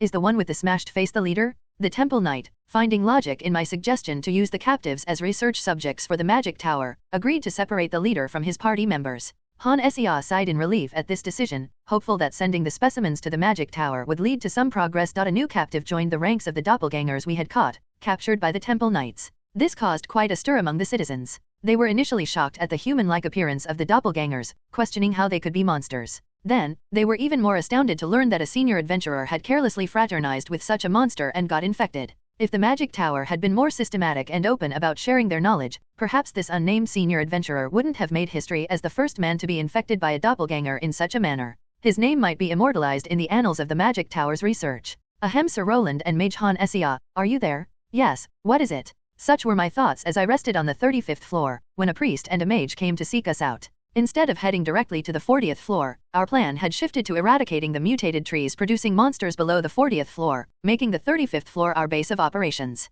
A week had passed since we handed over the infected adventurer to the temple and set up camp in a clearing on the 35th floor, starting our grind from the 31st floor. The magic tower was conducting research, and the temple was aiding us in searching for the giant trees, while the viewers were growing restless. For beef short rib stew, cut the ribs into roughly 5 cm pieces, remove the fat, and soak in cold water to draw out the blood. How much longer do we have to watch the Han Sia minimap show? Wouldn't it be better to go outside the tower and look for side quests? Was pulling out tree roots a metaphor for getting rid of viewers? Well, that's to be expected after a week of only running around. No one seriously blames Han Sia, as it was due to my intense 35th floor cleanup show. But what can I say? It seems the forums and community have started calling her fans monkeys. It's not a case of the pot calling the kettle black, but rather, they've been dubbed monkeys because they cheer when I effortlessly take down enemies, only to cry out in frustration with how long cleaning up the aftermath takes. They've been portrayed as a monkey cult worshipping an 18+ mecha p *RNO girl. As Sir Roland suggested, we were able to locate and uproot the trees producing monsters at the corners of the passages. Very interesting creatures indeed. Ahem, Sir Roland? Have you kept any samples? As the temple started moving almost frantically, the Magic Tower and the Adventurers Guild pitched in, compelled by the urgency. With all the major forces of the city mobilized, finding the unusual monsters became quite straightforward. We discovered information that the mages of the Magic Tower should have identified earlier regarding the enormous trees on the 35th floor, as large as a 63-story building. On each floor, there are 10-meter-tall trees that absorb the swamp's toxicity and produce troll bombs. On every odd-numbered floor, there are 50-meter-tall trees that absorb the mana of the undead to create doppelgangers. The 300-meter-tall tree on the 35th floor is suspected of absorbing divine energy and endlessly multiplying pale vines. None? That's disappointing. No, I'm not questioning Sir Roland, it's just that we've uncovered some intriguing research findings. When dissecting those creatures that mimic humans, we found their insides to be quite hollow. It seems as though they were designed to allow something to crawl inside. Troll bombs are a nuisance to players, but they also allow players to destroy the large trees. Doppelgangers not only drain players' wallets but also compel the temple to take action. So, what about the pale vines produced by absorbing divine energy? In fact, these weren't vines but rather parasites or internal organs. They burrow into the doppelgangers, endowing them with the ability to absorb divine energy, and then utilize this absorbed divine energy. This is similar to creatures from famous zombie games, where attacking the head reveals a horrific parasite elongating from the severed neck, leading to a secondary transformation. This was similar to zombies created by the Umbrella Corporation and monsters fleeing from space engineers. What are we supposed to do after passing the 35th floor? Even if you kill a doppelganger, a parasite emerges. Isn't it easy mode if you draw a 6 character? Everything's so easy. Why are these floors so weird? I'm going crazy? After the mecha scenario, we now have the Undead *Sully transmitted parasite scenario? This is a well-substantiated summary by creators who analyze games professionally, complemented by information from the Magic Tower and the Temple. If the floors from the 21st to the 30th were romantic due to the rideable mechas, the floors from the 31st to the 40th floor were outright blasphemous. They featured the undead, the antithesis of life, doppelgangers mimicking humans, creatures of the goddess, and infections imitating soul reproduction. Fortunately, like the evil seedlings eradicated by Sir Roland on the 35th floor, the wicked trees that produce evil creatures and trolls do not regenerate. It's a relief that the brothers of the Magic Tower are helping us. True to their inquisitive nature, they have discovered so much in such a short time. Haha, all this is possible thanks to the goddess's blessing, allowing even us frail mages to conduct extensive research within the tower, right? In front of our group, gathered to hear the story, the priest and mage complimented each other. The priest seemed pleased to have rooted out those who insult the goddess, the saints, and the martyrs in just a week, while the mage seemed simply happy to have a well-equipped research lab in the tower. The 35th floor itself is a huge research subject. They have a fully equipped lab there with research topics that just come to them. Add to that, they're given experimental subjects and substantial funding for research. If anyone is unhappy with this setup, they must be a psychopath. No, scratch that, not even a psychopath, more like an unintelligent beast, right? Anyway, Sir Roland, thanks to your actions, the temple has regained the honor of the goddess, and the Magic Tower has been able to ignite a new beacon of knowledge. We are always grateful for this. If, by any chance, as you ascend to the higher levels, you come across those pale vines you mentioned, please make sure to capture them. That seemed to be all the information they had, as the priest offered a polite farewell and the mage showed a hint of regret until the end. For the mage, it seemed that the early conclusion of the Holy War or the weakened state of the Demon King's forces was not a desirable outcome. At the same time, Han Sia's face lit up with excitement. Trees that absorb mana and divine energy. It would have been better if they were just ordinary trees, but monsters that give birth to undead and doppelgangers. To handle such huge trees, a very powerful force is needed. The quest window has updated. It looks like the kind of quest that should have appeared before destroying the tree on the 35th floor. That powerful force has been replaced by Roland, or something like that? This means we might be able to skip a few intermediate quests and head straight to the boss quest on the 40th floor. There were cheers, as it meant the progression of quests, which had been stalled for a week, has started again. Rai translations.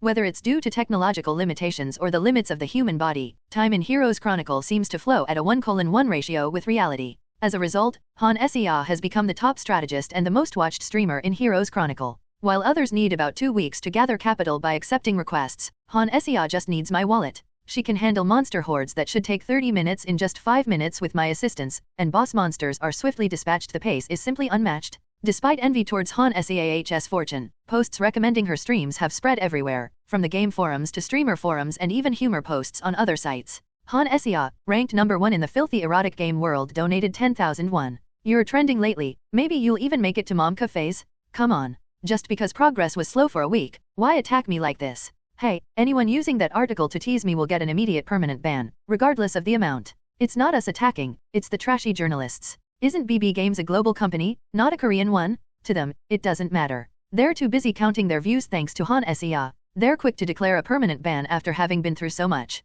But why make a fuss when it's NPCs doing it, not the players? The issue seems to be the low-quality malice that follows fame. Following the doppelganger assault incident, journalists have started blabbering about the dangers of virtual reality games. It seems that in this parallel world, the nature of viral journalism remains unchanged. Anonymous sources armed with low-quality stories spread them in communities without fact-checking, leading to viral articles that are then replicated with no fact verification. It's all the same. Thankfully, Han Sea, being accustomed to malice as a fitness streamer, isn't too bothered by this. I can't prevent real-world incidents, only those in the game. If we've eradicated all those evil trees, does that mean the human-imitating monsters won't reappear? It seems so. I heard the mages from the Magic Tower expressing their regret in the Market District. While Han Sea deals with malicious viewers, her companions discuss the eradicated doppelgangers and move towards the passage leading upwards. Help streamer Han Sea hunt the boss monster on the 40th floor 0/1. And I'm staring at the unexpectedly appeared quest window. So, what's the reward this time? More divine energy. Setting aside concerns about quests that couldn't be immediately resolved, it was time to advance in the game.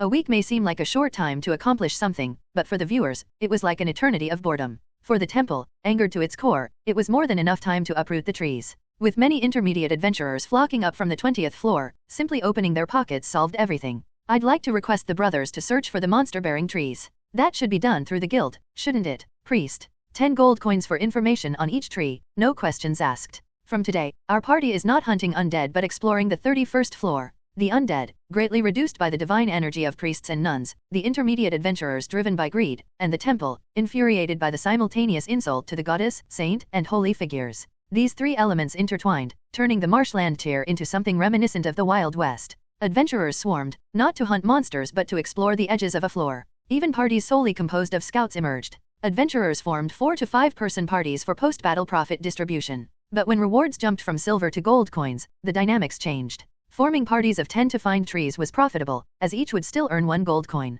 Wow, is this really the tower? Nothing but marsh. Nothing natural left, aside from naturally spawning monsters. In the distance, a party of 3 vanguards and 7 scouts boldly advanced through the marsh. Skeletons, like lizardmen, would occasionally appear but were instantly destroyed by blunt, heavy arrows, designed for undead, raining down like a storm. The 10 of them, with no hesitation in using expensive arrowheads, motivated by the absurd profit of 1 gold coin per tree found. Plus, being monsters from the 39th floor, the mana stones they dropped were valuable enough to break even. The 39th floor. Once an area where only high-level adventurers dared tread, now swarmed by intermediate adventurers, relying on their numbers and bravely charging in. The temple has offered gold. Is it really worth going to such lengths? Of course. Not every party resolves requests daily like ours. Most requests above the 20th floor take about a week. Oh, really? But finding a tree is a matter of luck. It could be done in a few days, so it's enticing. Seems like most are already dealt with, though. Grace, who had only ever been part of herb-gathering parties, murmured in amazement. Katie, with her experience as both a mercenary and high-floor porter, immediately started explaining.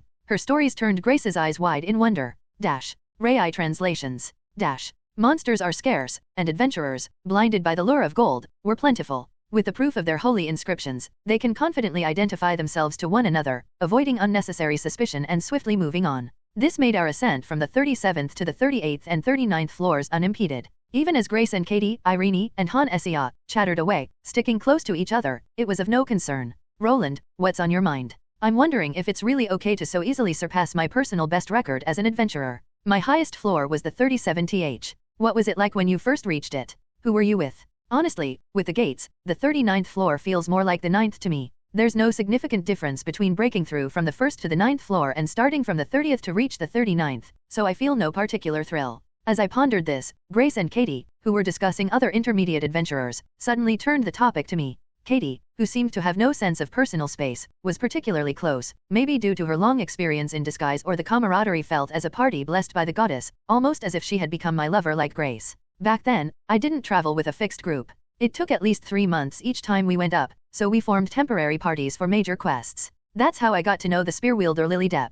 Aha, so that's why you know so many people. What about Rebecca? Yes, Rebecca's mercenary group is large but lacks high-level power. So, for top-tier quests, they often include adventurers, especially rare high-level vanguards like me without a fixed party. Katie, now noticeably closer, was curious about my past with Rebecca. Having been the youngest in Rebecca's mercenary group and recommended to join my party, she must have been quite close to Rebecca, experiencing her difficult personality firsthand. Katie wasn't the only one curious about my past with Rebecca. Naturally, the camera, capturing Katie, Grace, and me, turns towards us. I noticed Han Essia, pretending to chat with Irene, glancing over at us. It was so obvious that even Irene, mid-conversation, noticed and grinned, making a considerate gesture acknowledging our discussion. So, you're going to spill the beans about your past, the kind involving a frenzied kidnapping forced outdoor session savage girl? How long can a nickname get? Enough about that, please share your first love story, teacher. With that face, it's probably not a story of a first love, but how he charmed someone into falling for him. It's been a boring week, so Roland's story is the most exciting thing right now.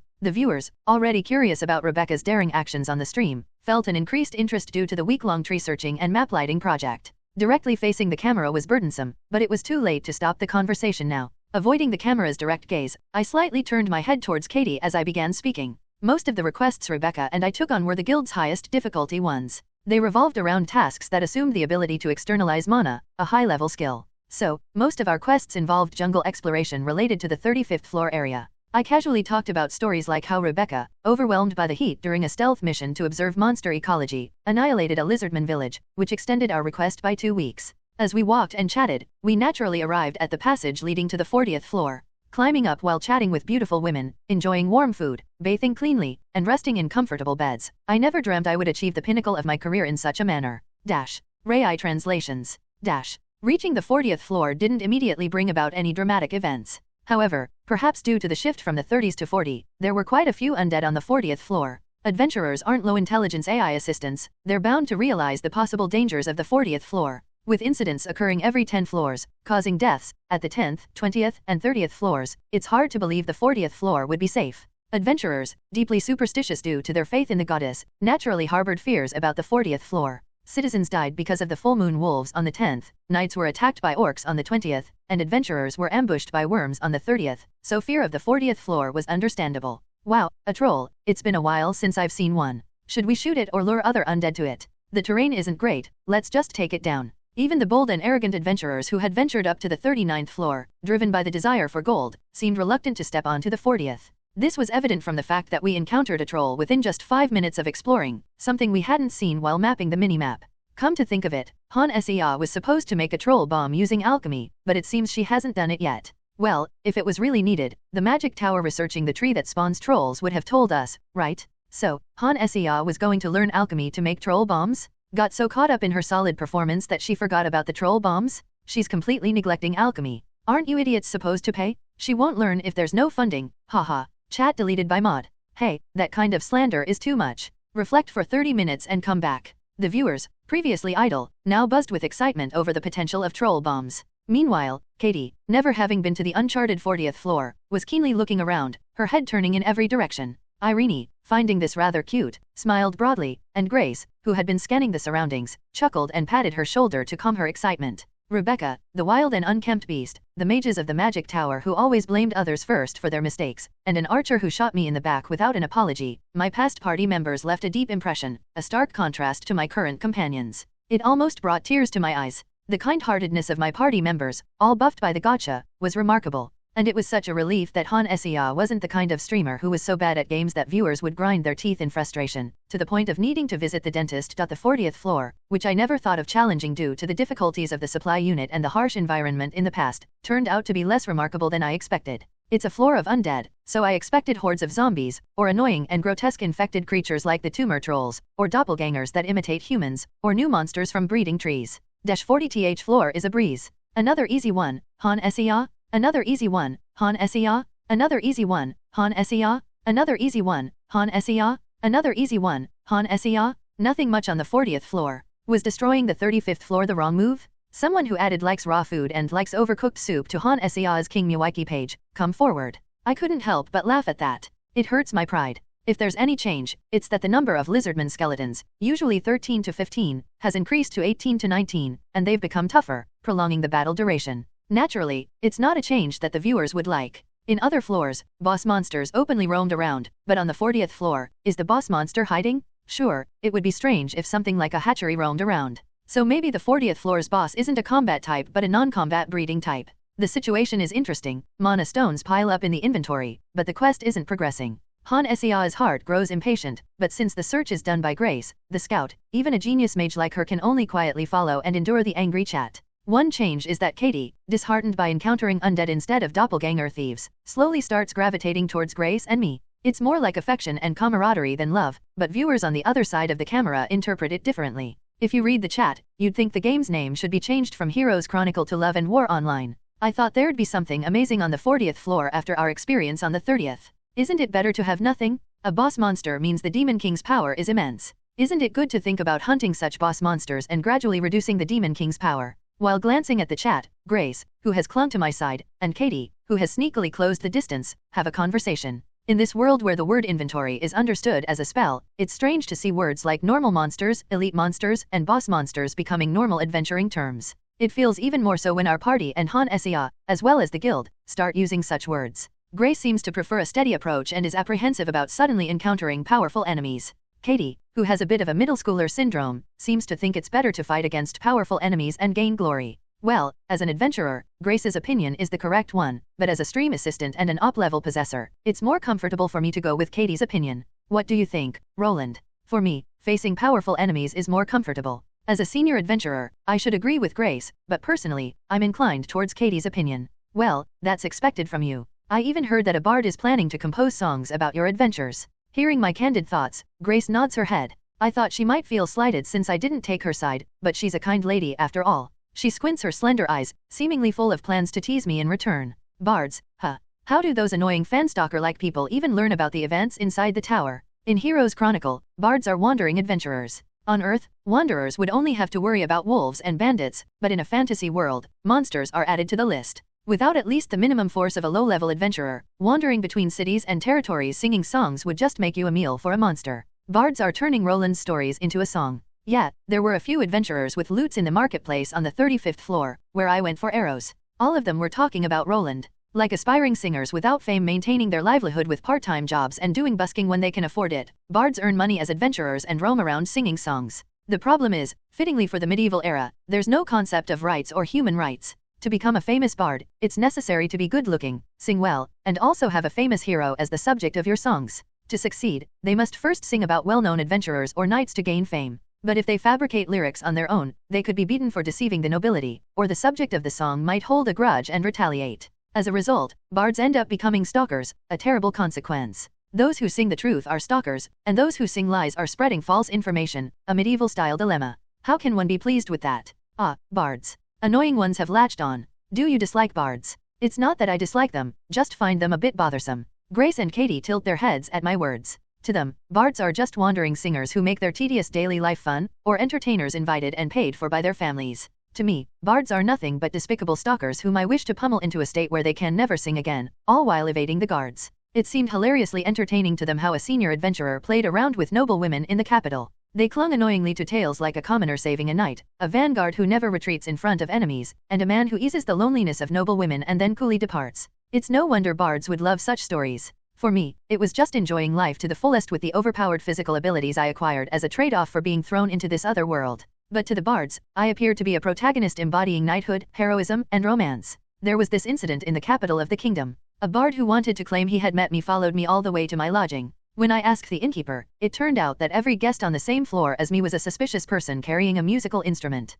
Wow. So all of them followed you to the lodging? The ones who were there first weren't there. When they found out I was staying at that lodging, they even paid extra to buy the room next to mine from another guest. Hearing about the stalking antics of bards after only knowing their songs, the two opened their mouths in surprise. Irene, who was close by, also let out a small exclamation of disbelief, appalled by the story. As we talked about bards and walked, something distinctly out of place finally appeared before us. It was neither a lizardman skeleton, a zombie crocodile, nor an explosive tumor troll, but something dark and ominous. What is that? It has scales. Could it be an undead subtype of a lizardman? It seems like an elite monster of the 40th floor that has mutated. Its lower half resembled a long snake, while its upper half was a human male covered in dark scales. With its large stature, broad shoulders, and muscular chest due to the snake's lower half, and wielding a long trident, it looked quite menacing. It seems that instead of the vine snake, a typical boss monster of the 40th floor, a black naga warrior has appeared. I've heard that the naga family resides deep in the jungles of the southern kingdom, but this is my first encounter with them. If lizardmen are agile swordsmen wielding scimitars, then nagas are cavalry, using tridents and their snake lower halves to move through marshes.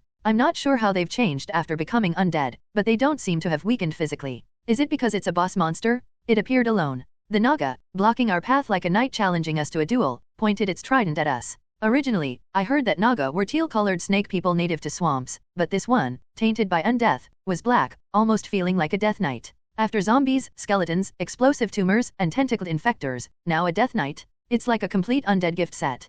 Katie, who also seems to see it as a knight, confidently steps forward, drawing her sword, seemingly inspired by its open display of weapon skills. Roland? I'll take this one on. It's a new creature, and I want to scout it out. All right, but I'll intervene immediately if it looks dangerous. She doesn't show displeasure at my comment about intervening, even though she insists on fighting alone. It's a boss monster and undead after all, so it's only natural to not expect fairness in such a fight, even if it looks like a knight.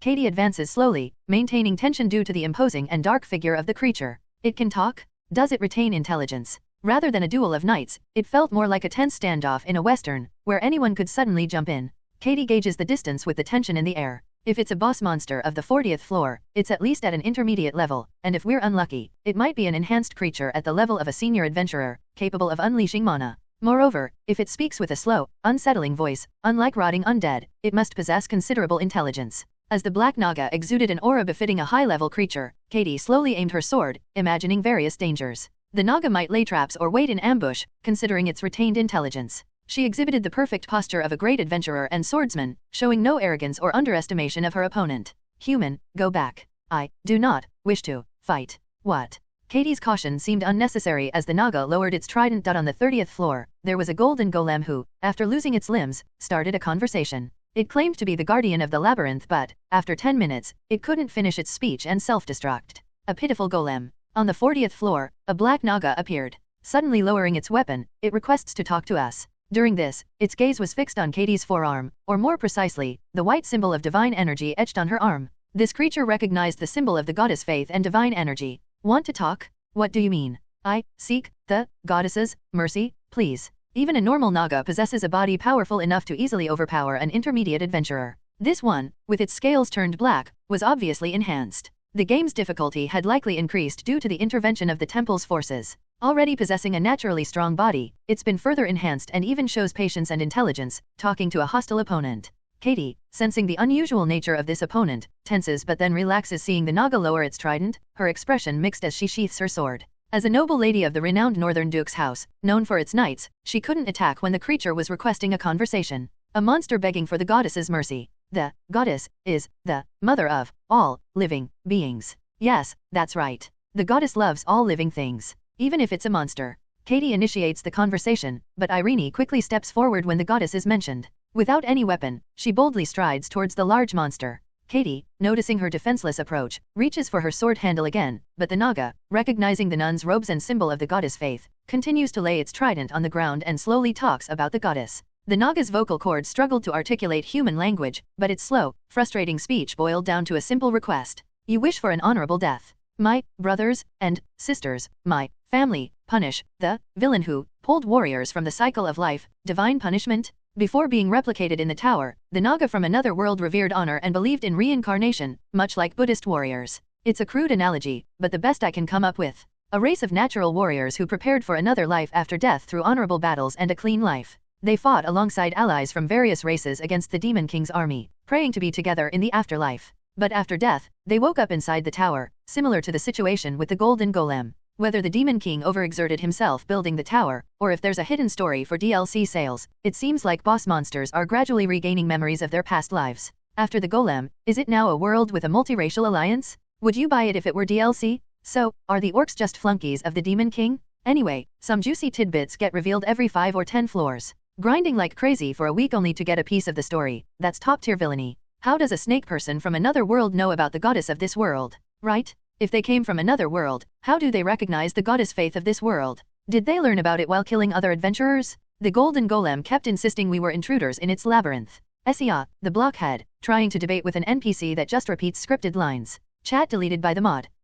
Sia's quick rebuttals are so good. I bet even the Americans who came to see the mech couldn't hold back their curses that day. Is this stream sponsored by the National Association of Dentists? The sharp question from a viewer questions how a Naga warrior from another world knows about the goddess of this world, but the others don't seem to even consider it. To them, even if there are beings from other worlds, there's only one life-creating goddess. They didn't even entertain the question, let alone ponder it, assuming that if one believes in the existence of a deity, then naturally they believe in the goddess. Wishing for an honorable death. I thought it was just another mindless monster, but it was a noble knight. Even after death, to have your body copied and soul tormented by the Demon King. Suddenly, the tower feels terrifying. While Irene and the Naga warrior talked, Katie and Grace were whispering nearby. They cared more about the attitude of the Naga warrior and the horrors of the Demon King than about the questions surrounding the goddess. Anyway, what the Naga warrior desired was to destroy the source of evil on the 40th floor and die, and before dying, to repent its corruption to the life-creating goddess and return to the cycle of reincarnation. Honestly, I could understand the Naga warrior's feelings.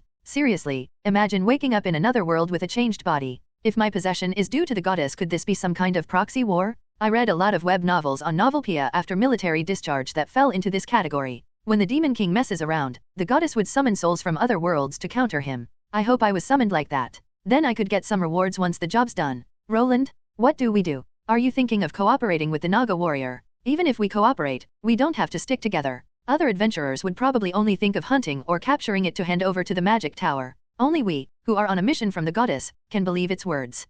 Right. Even though this is the 40th floor, other adventurers do appear from time to time. As I entertained such whimsical thoughts, Grace clung to me again. Katie seems to have dropped her guard, admiring its honor, but Grace still appears uneasy about its menacing, dark, and large appearance. Of course, I never intended to travel with it from the start. Rai translations. The viewers might have thought of forming a temporary party, but what I asked of the Naga warrior was quite simple. Find the source of evil. Let's meet here every day at noon. If you seek salvation for your soul, come find it yourself. After all, who would be crazy enough to form a party with a monster on the 40th floor, where other high-level adventurers roam? Showing the holy insignia, a nun, and the talking Naga might be convincing, but the problem is having to persuade everyone we meet. Imagine an adventurer party traveling with a black Naga warrior, especially when the lower floors are overrun with doppelgangers. To anyone, we'd look like a monster party acting under the Demon King's will, not the goddess. It's not a matter of persuasion, any party would naturally attack first. Especially if it's a party of senior or top-tier adventurers, Grace with her bow would likely be the first to get killed. No matter how great I am, if a top-tier archer starts sniping our party from beyond detection range with mana-infused arrows, it's going to be a headache. Find the source of the evil. Can it really find that? If one desires salvation, they must seek it themselves. The one seeking salvation must act. It's also the goddess's will. I casually threw out an excuse, but thanks to Irene's positive interpretation, it felt suitable.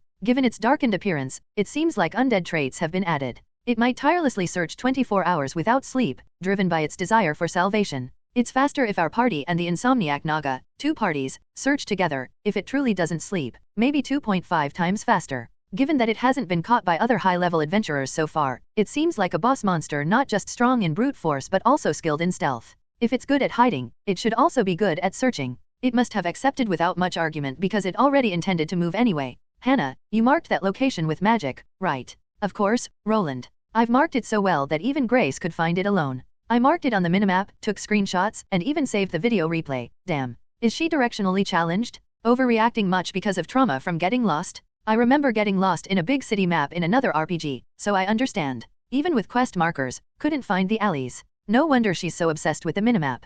Our all-purpose porter can't possibly be directionally challenged. The excitement from the brief event with a Naga was short-lived. The appearance of a boss monster ignited debate, but after parting, the repetitive and dull exploration left the viewers hungry like starved beasts again. If there aren't any breadcrumbs, they act like starved animals, and if there are, they tear them apart like predators. Maybe it's fair to just call them beasts. The sharp teeth of boredom now turned towards the relationship between Han Sia, Katie, and me. Roland? What would it feel like if a naga, with the lower body of a snake, used spear techniques? Well, I'm not sure exactly what it would feel like, but the first move might be similar to the Night Division's lance charge. Katie, who had missed out on a chance to fight against a trident-wielding naga warrior, clung to me and began to imaginatively compare the scimitar swordsmanship of the lizardman and the naga's trident techniques. Her cheeks flushed with enthusiasm. It seemed she was genuinely passionate about weapon techniques. If someone with the delusion of being special is actually chosen by the goddess, it's not a delusion anymore, right? They're just someone with a thorough self-awareness and quick grasp of reality. Regardless, the viewers busily write their own romantic novels in the chat. With such creativity, they could be web novel authors instead of crafting sensual tales about our party. Even though the naga had turned pitch black and seemed incredibly strong, it couldn't just effortlessly scout the 40th floor in a day. After spending a whole day exploring the 40th floor and then heading to the meeting place by using Han Sia's minimap, the pitch black naga just shook its head. Well, it had taken a week just to uproot the trees below the 39th floor. If we could find the actual boss monster in half a day after spending a week dealing with production bases below, it wouldn't make sense. Perhaps that's why, instead of viewers complaining about boredom, more of them felt relieved that Han Sia hadn't yet found the boss. Of course, there were even more viewers who found joy in teasing her. If it's a big one, it should be easy to spot. Maybe it's not a tree, but something else. What else could it be? Maybe it's hiding underground, like roots. While looking around, I overheard the conversation between Katie and Han Sia. Katie was looking up high, thinking that the 40th floor's boss monster might also be a giant tree, while Han Sia was timing the right moment to pave a path, examining the ground. Roots, hidden underground roots. Could it be? In fiction, whenever there are undead or infected breeding grounds, they are often set in anthill-like places, churning out monsters. This time, the breeding ground took the form of tree trunks and fruits, and the boss-grade production base might be deeply rooted underground. A monster factory underground like anthills. A predictable development. Reminds me of the Hunta Hunta Chimera anthill from Ilgashi's novel. What is that, you otaku? As usual, you normies don't know because you're too busy doing normie things. Definitely seems possible to be underground, doesn't seem like it would be blatantly above ground. It's common to imagine that sinister and dark beings prefer to hide in tunnels, caves, or gloomy secret bases rather than boldly roaming in broad daylight. The source of contamination might well be hidden under the poison marsh. We may need to enter an underground area, accessed through a tunnel concealed by tree roots. With this line of thought, Han Sia spoke simultaneously to the viewers and Katie, prompting nods from Irene and Grace. The tree that breeds trolls is already as tall as a building, and the one that breeds doppelgangers is almost the size of an apartment building. To put it simply, these creatures are on the level of villas, apartment buildings, and even as tall as the 63 building. If there were trees taller than these, then the porters heading to the 43rd floor would have discovered them first. If it's bigger than the 63 building, then it would be on the level of the Lottie World Tower, which, as far as I know, can be seen from everywhere in Seoul unless it's obscured by mountains or buildings. The tree on the 35th floor was so massive that we saw it immediately. If there was such a gigantic tree on the 40th floor, that Black Naga warrior would have found it right away. Even if it's not underground, it might be much smaller in size. If it's so big that it can be seen even from Gyeonggi province, then here, in this open area free of buildings and trees, it should be even more visible. It's clear that it is not in the form of a towering tree. The more I think about it, the more likely it is that there is a hidden space underground, as Han Sia mentioned. It might be that I'm thinking too much based on games and web novels, but this world is, after all, within a virtual reality RPG called Heroes Chronicle. A marsh ravaged by poison. Undead moving slowly amidst purple neurotoxin and black paralyzing poison, doppelgangers imitating humans, and pale vine tentacle monsters hiding within them. Add to this the tree that spawns monsters and an anthill-like dungeon hidden under its roots. Wouldn't that be perfect? The likelihood of the source of evil being underground is even higher now. If the land is entirely contaminated like this, it's more likely that the contamination started from underground. It's dangerous when everyone starts advocating the same opinion in a discussion, something about needing a person to say no in meetings. I think I learned that in a university elective. But with viewers included, we're talking about tens of thousands. At this point, it must be all right. I can't get rid of the thought that there might be a tunnel entwined in the roots of an ashen tree, all thanks to Han Sia. Rai translations. It's been 3 days since we first met the Black Naga warrior. Did you find a suspicious-looking tunnel? Yes. Unlike our party, which couldn't find anything despite being guided by a scout specialized in life-form detection, the Black Naga seems to have discovered something. Specifically, the mysterious tunnel we were fervently discussing as a topic of conversation. Naturally, this is inside the tower, a floor modeled after a marshland. It's strange to have tunnels only on the 40th floor when none were found from the 31st to the 39th floors. The presence of a tunnel amidst a space filled only with poison ponds, paralyzing mud marshes, and ashen trees is over 1000% suspicious. Obviously, zombies, skeletons, and bomb trolls don't dig tunnels, and doppelgangers are half useless without the vine tentacles inside them. As expected, they were hiding underground. Did you expect this? Combining wisdom and bravery. The thin-eyed Naga warrior seems surprised, probably because the secret place he spent 3 days searching for was anticipated by our party members. It's actually thanks to Han Sia, familiar with games, manga, and novels. Even if Heroes Chronicle is the world's first virtual reality RPG, how much of the story is fully unique?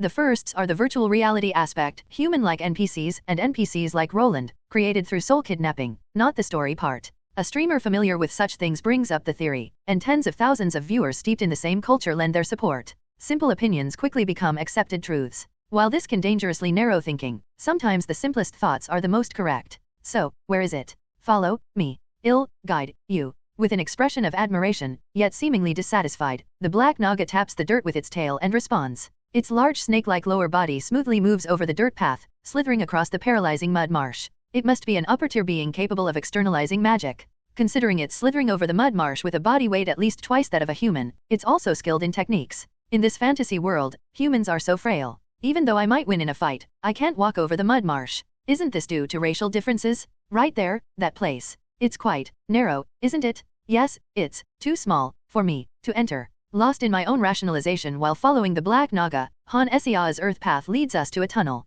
As she mentioned, under the roots of an ashen tree that the temple hasn't yet eradicated, there's a dark pit. In 21st century South Korea, this would be considered a small hole, maybe enough for a raccoon to live in. No wonder the black naga seemed displeased. Honestly, without Han Sia's earth control, even a human might struggle to enter this cramped tunnel. The black naga, with its broad shoulders and large snake-like lower body, couldn't possibly dig through without a bulldozer. The wind, it flows from inside the tunnel. You're right. It doesn't seem like a hole formed by the mere collapse of dirt. There's air flowing periodically from inside. It's probably spacious in there and possibly other entrances as well. Grace, having fully let down her guard around the black naga warrior after several encounters, naturally approaches the tunnel entrance and reaches her hand in. As a force scout with a passive skill leaning towards detecting life forms, she surely wouldn't miss something right in front of her in a tunnel. Sensitive to the flow of the wind like a true hunter, she nods in agreement with the black naga warrior's observation, prompting Han Sia to confidently raise her staff. Then let's open the entrance. We have enough food in our inventory, so we can start exploring right away.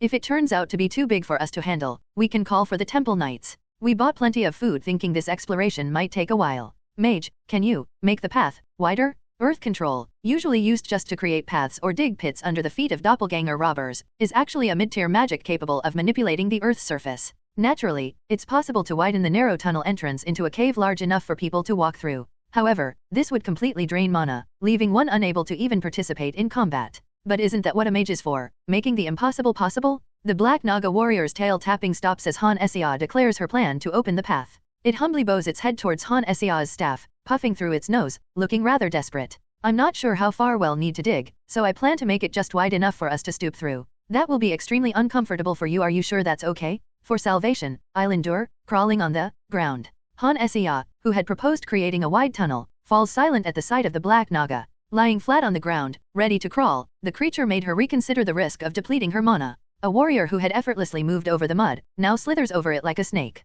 It presses its belly to the dirt, moving its human-like upper body in a snake-like manner. Hearing Han Sia quietly murmur to the viewers, I almost nodded in agreement. How desperate must a warrior be to lay on the ground and move like a snake? Is it rude to think that the warrior, who had lived a life on the battlefield, looks almost like a dog expecting a treat as he lies in front of the tunnel, head thrust forward? Bent over with a hunched back, Han Sia had to dig the tunnel at such a low height that the hefty naga had to press his belly against the ground due to the low height of the tunnel. Viewers commented on how uncomfortable it looked, with various chats such as "This is hard on the eyes," and "Seeing his backside makes me uncomfortable." However, as the tunnel unexpectedly extended for a considerable length, one by one, they began praising Han Sia for conserving her mana. Just when Han Sia's mana supply was nearly depleted, the tunnel abruptly widened. This stench, it's awful, I can smell it.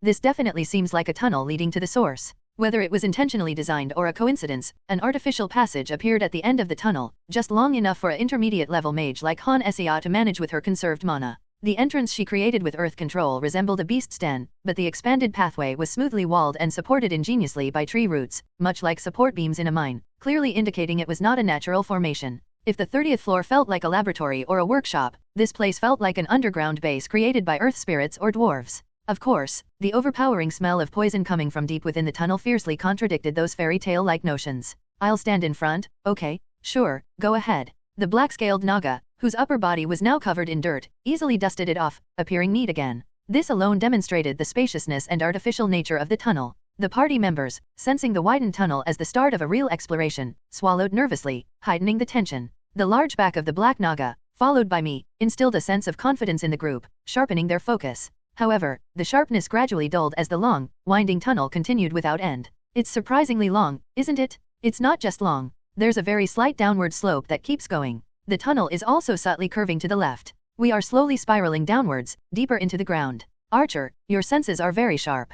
Grace's observation was proven right by the continuously extending tunnel. With no monsters appearing, only the foul smell filling the air, viewers began to stir, chatting among themselves. The topics varied from the party members' postures emphasized while entering the tunnel to conversations about the black naga warrior covered in dark scales. Perhaps something big, black, and burly held a charm for Korean netizens' star. The black naga warrior, deemed too lengthy a name, was soon affectionately nicknamed Hunagagun *, Black Naga, in the chat, almost making me laugh. I'm not usually one to laugh easily, but this is entertaining. Human warrior. Are you having fun? I didn't expect to find it so soon. Last time, it took almost a month just to find a passage like this. Looking forward to it? Meanwhile, the black naga warrior, who eerily sensed my mood, threw a question at me while I was trying to suppress my giggles as we walked down the monotonous dirt path. How could I possibly explain to him that the idle viewers had started poorly photoshopping his picture, creating a multitude of badly done Hunagagun images on the forum? Thanks to that, even our player Han Sia couldn't suppress her laughter and was forced into a grin and bear it situation.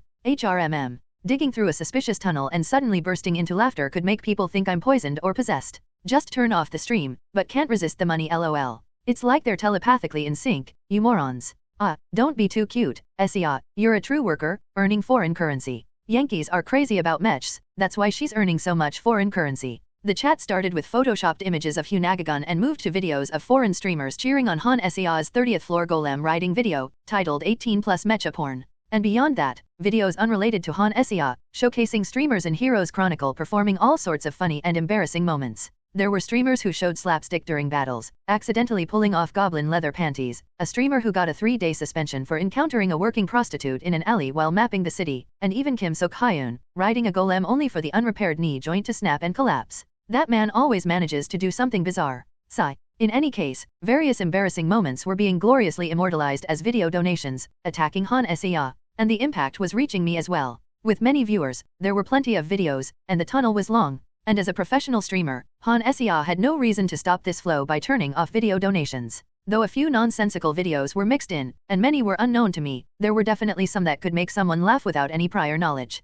You can't help but laugh at the sight of someone attempting to tame a horned rabbit, only to get horn stabbed in the lower body and end up rolling on the ground, shrieking like a roe deer. It seems that the number of people doing crazy things is increasing over time. Did you notice? Up ahead, there's something in a large opening. Thankfully, the appearance of the opening at the exact moment I masked my laughter with a cough allowed me to pretend I had sensed an enemy. Following the lengthy tunnel downwards, we finally encountered a large opening. Inside, as we had anticipated, there was something like a monster production factory. Densely intertwined tree roots supporting the ceiling and walls, and a huge mass of flesh connected to them, pulsating like a heartbeat. Excluding the repulsive pink color and pulsations, it almost resembled a root vegetable, like a potato. And from these round masses of flesh, splitting open like eggs, emerged by my name as a warrior, Mainaishi. I swear, I will crush these creatures alive. Black-scaled Naga warriors, though clearly smaller than Mainaishi who guided us. If Mainaishi, standing straight with a trident, appeared to be about 2.5 meters tall, these Naga warriors lined up were roughly 2.1 meters in height. If you include the length of their tails stretched out on the ground, the difference could be almost 1 meter. Enraged at the sight of their kin being replicated, Mainaishi was ready with his trident, channeling mana. Black scales glittered in the darkness, and the elongated trident, nearly 2 meters long, was visibly rippling with dark blue mana. Go ahead and rampage. We have to break through here anyway. Thank you, warrior. Since I'd likely cause the ceiling to collapse if I struck, I allowed Mainaishi to charge like releasing a dog off its leash. He thanked me, his posture resembling that of a knight readying a lance charge. Perhaps due to his monk warrior-like demeanor, he was more polite than expected, considering he discovered this space himself. Expressing his gratitude to me, Mainaishi let out a loud war cry without any intention of stealth. With the dark blue mana rising from his trident, he charged across the field like a cavalryman. Crack, thud. His serpentine lower body thrashed about violently, moving with such intensity that it seemed like heavy construction machinery on a work site, leaving a trail of destruction. In a blink, he was already at the far end of the field, attacking a black figure. He's incredibly fast. I lost sight of him in an instant.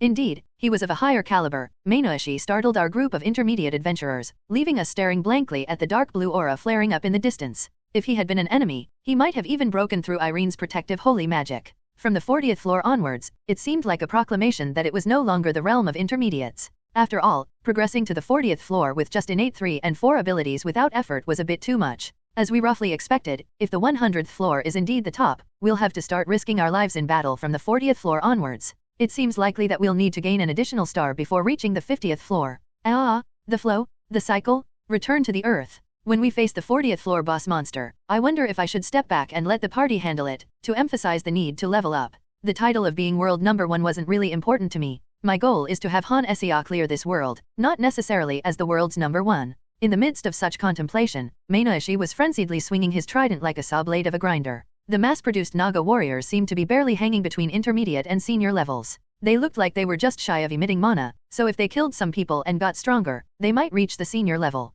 The cliché of monsters evolving by killing humans also seemed fitting here. But even if they were on the verge, intermediates are still intermediates, and they faced an opponent who had already reached the matured stage of a senior, wildly emitting aura and devastating the surroundings. It was natural that, just like the doppelgangers couldn't penetrate my defenses, these Naga warriors couldn't break through his black scales and dark blue aura. Do we even need to step in? Well, I'm not sure. Look over there, this opening isn't the end. While Meinoishi was busy destroying the opening alone with his trident, Grace found a passage that continued downward. Several more levels down, that seems like the way, doesn't it? As Meinoishi's trident flashed, Naga warriors were bisected and fell to the ground with a thud. They were cut down effortlessly, like grass under a mower, an oddly satisfying sight to behold. After the freshly spawned Naga warriors were sliced, it was the turn of the large egg sacs that looked like a production factory. The party, as if they couldn't just stand around, hurriedly joined in. Grace shot down the egg sacs hanging from the ceiling, while Katie slashed those growing on the walls. Those awkwardly placed high up were dropped to the ground by Han Sia, who had recovered her mana, using earth control, bursting them open with a squelch.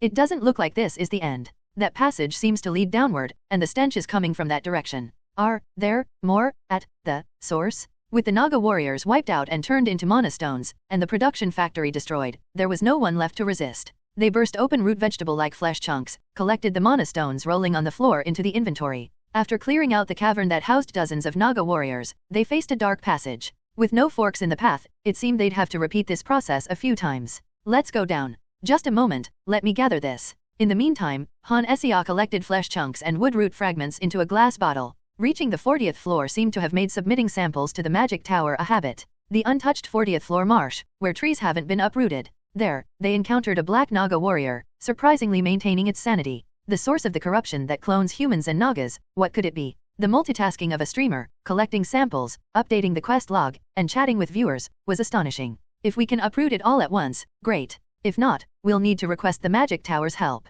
This place might not be their main base. Just in case, if there are more dens like this. Irene quickly responded to Han Sah's mutterings, audible to both the viewers and party members. Given the massive numbers they encountered on the 35th floor, it seemed this floor's theme was also same. In computer RPGs, boss monsters often comes with numerous minions. Here, it was excessively so. The full moon wolves and horned wolves wave that appeared were handled by the Adventurers Guild, and the overflowing orc army at the orc altar was taken care of by the mages of the magic tower. Although I did destroy it, the giant tentacle tree on the 35th floor was meant to be dealt with by the forces of the temple. Let's destroy everything here first, then seek the magic tower's help to study the source of the contamination. After wandering for 3 days and finding this place, if there are more, we should inform the magic tower. Then, I will, again, lead the way. Anyway, since we've come this far, we might as well smash it. With that thought, as I stood before the dark passage. Wait, why can I see ahead? It was so natural that I didn't notice at first, but the tunnel was brighter than expected, allowing clear visibility. Even without Han Sia using her light magic, weren't we able to see the black Nagas being mass-produced in plain sight? Entering a tunnel without any lighting, yet the cavity ahead was visible, but the passage remained dark. As I paused, pondering this, a chill ran down my spine as if ice water had been poured over me. What's wrong, Roland? The tunnel, the underground, a deep-sea fish luring prey with light, the cavity, the brightness, the Venus flytrap closing its mouth when touched by an insect, the enticing scent of digestive juices from the Nepenthes asterisk, a plant. Everything felt like it was slowing down, as if the world was in slow motion. While my jumbled thoughts spat out fragmented words, my body, honed over a decade, naturally grasped the warhammer. There was no enhancement spell powerful enough to burn down a castle, but the divine energy gathering in my strengthened body was at least twice as fast as before Han Sia appeared. What is it? Just like when I blew away the tree on the 35th floor, I gripped the warhammer with both hands. This time, however, my target was not a head but the ceiling above. Recalling the struggle of pulling out stakes embedded in frozen ground, I infused mana into the warhammer and concentrated divine energy in my body. Meinashi, too, sensing the danger as a warrior of high skill, gripped his trident with both hands, pointing its tip vertically towards the ceiling. Simultaneously, there was a cracking sound as tree roots split apart. Dirt poured down from the ceiling, and amidst the dust, a radiant white protective spell unfolded. And beyond that, Han Sia's familiar blue shield appeared. Damn, these undead knockoffs even do self-destructs in their underground lair. BB Games' love for clichés seemed more severe than I thought. As I realized this, the dust and debris from the shattered ceiling rained down on my head. Rai translations. If there is a villain hiding in a dark underground base, there's a 99.95% chance that the base will self-destruct at a moment of crisis. The villains seem to have a malicious intent to take the protagonist with them, even if it's as a last act of resistance. The 40th floor's production base seemed to have that kind of vibe. I'd need to progress further in the story to know for sure, but there's likely a real boss somewhere else, and entering a dummy tunnel might just cause it to collapse. Are you okay, Katie? Yeah, I'm not hurt. But the others? Don't worry. I saw Irene spreading a protective spell, and Han Sia was using earth control and a shield simultaneously to protect Grace. So that's how we ended up divided. Katie and I, Han Sia and Grace, Meinashi, and Irene. Though it seems only Katie and I were actually buried. Reflexively, I had smashed the collapsing ceiling, which was good. The problem was that I couldn't get out because I was protecting Katie. Fortunately, we were able to enter a space created by entwined tree roots. Meinashi, radiating mana from his trident, had encapsulated Irene in a protective spell and pierced through to the surface, prioritizing her safety. Han Sia, with Grace, was slowly recovering mana within her shield, gradually ascending to the surface using earth control. The streamer camera is indeed handy. What do we do now? We're not buried too deep. Since Han Sia has made a way to the surface with earth control, the temple or the magic tower will come looking for us. Don't worry. However, Katie, unaware of the situation, tried to hide her anxiety, but her voice trembled uncontrollably. Even a skilled swordswoman couldn't overcome being buried alive in a collapsing underground cavity with swordsmanship alone. Her body, lying on top of me, trembled so much that I could feel it through the armor. Knowing the situation through Han Sia's stream and that we could reset if needed, I couldn't help but have some other thoughts. Me in thick plate mail, and her in light armor. Although her armor was thin and ornate, armor is armor. There's no skin-to-skin contact, but the feeling of a beautiful woman, who looks like she's out of a painting, lying on top of me as a cushion, naturally makes my heart race. That's right, we must not be too deep since we just went around in a circle. We're also not scattered but in the same clearing, so they shouldn't have trouble finding us. The broken ceiling should make it clear. Her quick breaths tickling my chin made me lift my head unconsciously. The space created by the tree roots wasn't very wide, so while I could stretch out my legs, we were still pressed closely together. If I were alone, I would have surrounded myself in mana like Meinashi did and dug my way to the surface. But doing that now would definitely crush Katie under the dirt. I know how to concentrate mana in a weapon and strengthen my body, but emitting it to envelop someone else is the work of a mage's shield, not a knight's aura. When I decided to climb the tower, I knew it would be hard, but I never imagined being buried alive. Especially not by the undead. It's infuriating to be outwitted by rotting corpses. That's true. We let our guard down, thinking they were mindless. But Roland, how did you know the ceiling was going to collapse? The clearing was too bright. Something felt off, so I looked around and just instinctively sensed it. It seems there's no risk of suffocation, either because I smashed the ceiling thoroughly or because of these tree roots. So now, all I can do is keep an eye on Han Sia's stream and converse with Katie, who is lying on top of me. Rai translations. The clearing collapsed, plunging us into darkness as the unknown source of light vanished. While I can watch Han Sia's stream and surf the internet through the hologram window, Katie is left in the dark. Even if she doesn't have claustrophobia, this situation could induce panic, so I keep talking to reassure her. Any unnecessary movement in this tight space might bring more dirt down on us, forcing a reset. That's true, the clearing was bright even without Hannah's light magic. Could it be due to the tree roots? I heard from a mercenary that moss growing in the south emits a faint light in the darkness, used as a substitute for torches at night. Right, it gives off a weak, non-smoky light that doesn't reach far and doesn't attract monsters. You knew already, Roland? Or, have you used it before? But seeing Han Sia's camera burrowing through to me means rescue won't take too long. That camera isn't sent to a specific location but is one that is meant to attach to NPCs, so it finds its way eerily well. Hello everyone! As we wrap up this video, I want to share a quick note. I have a Patreon account. If you'd like to support me and enjoy on-demand audiobooks, you can become a Patreon member. Alternatively, you can check out my Google Drive link, which has 500+ novel audiobooks available through my Ko-fi or Patreon shop. I appreciate your support.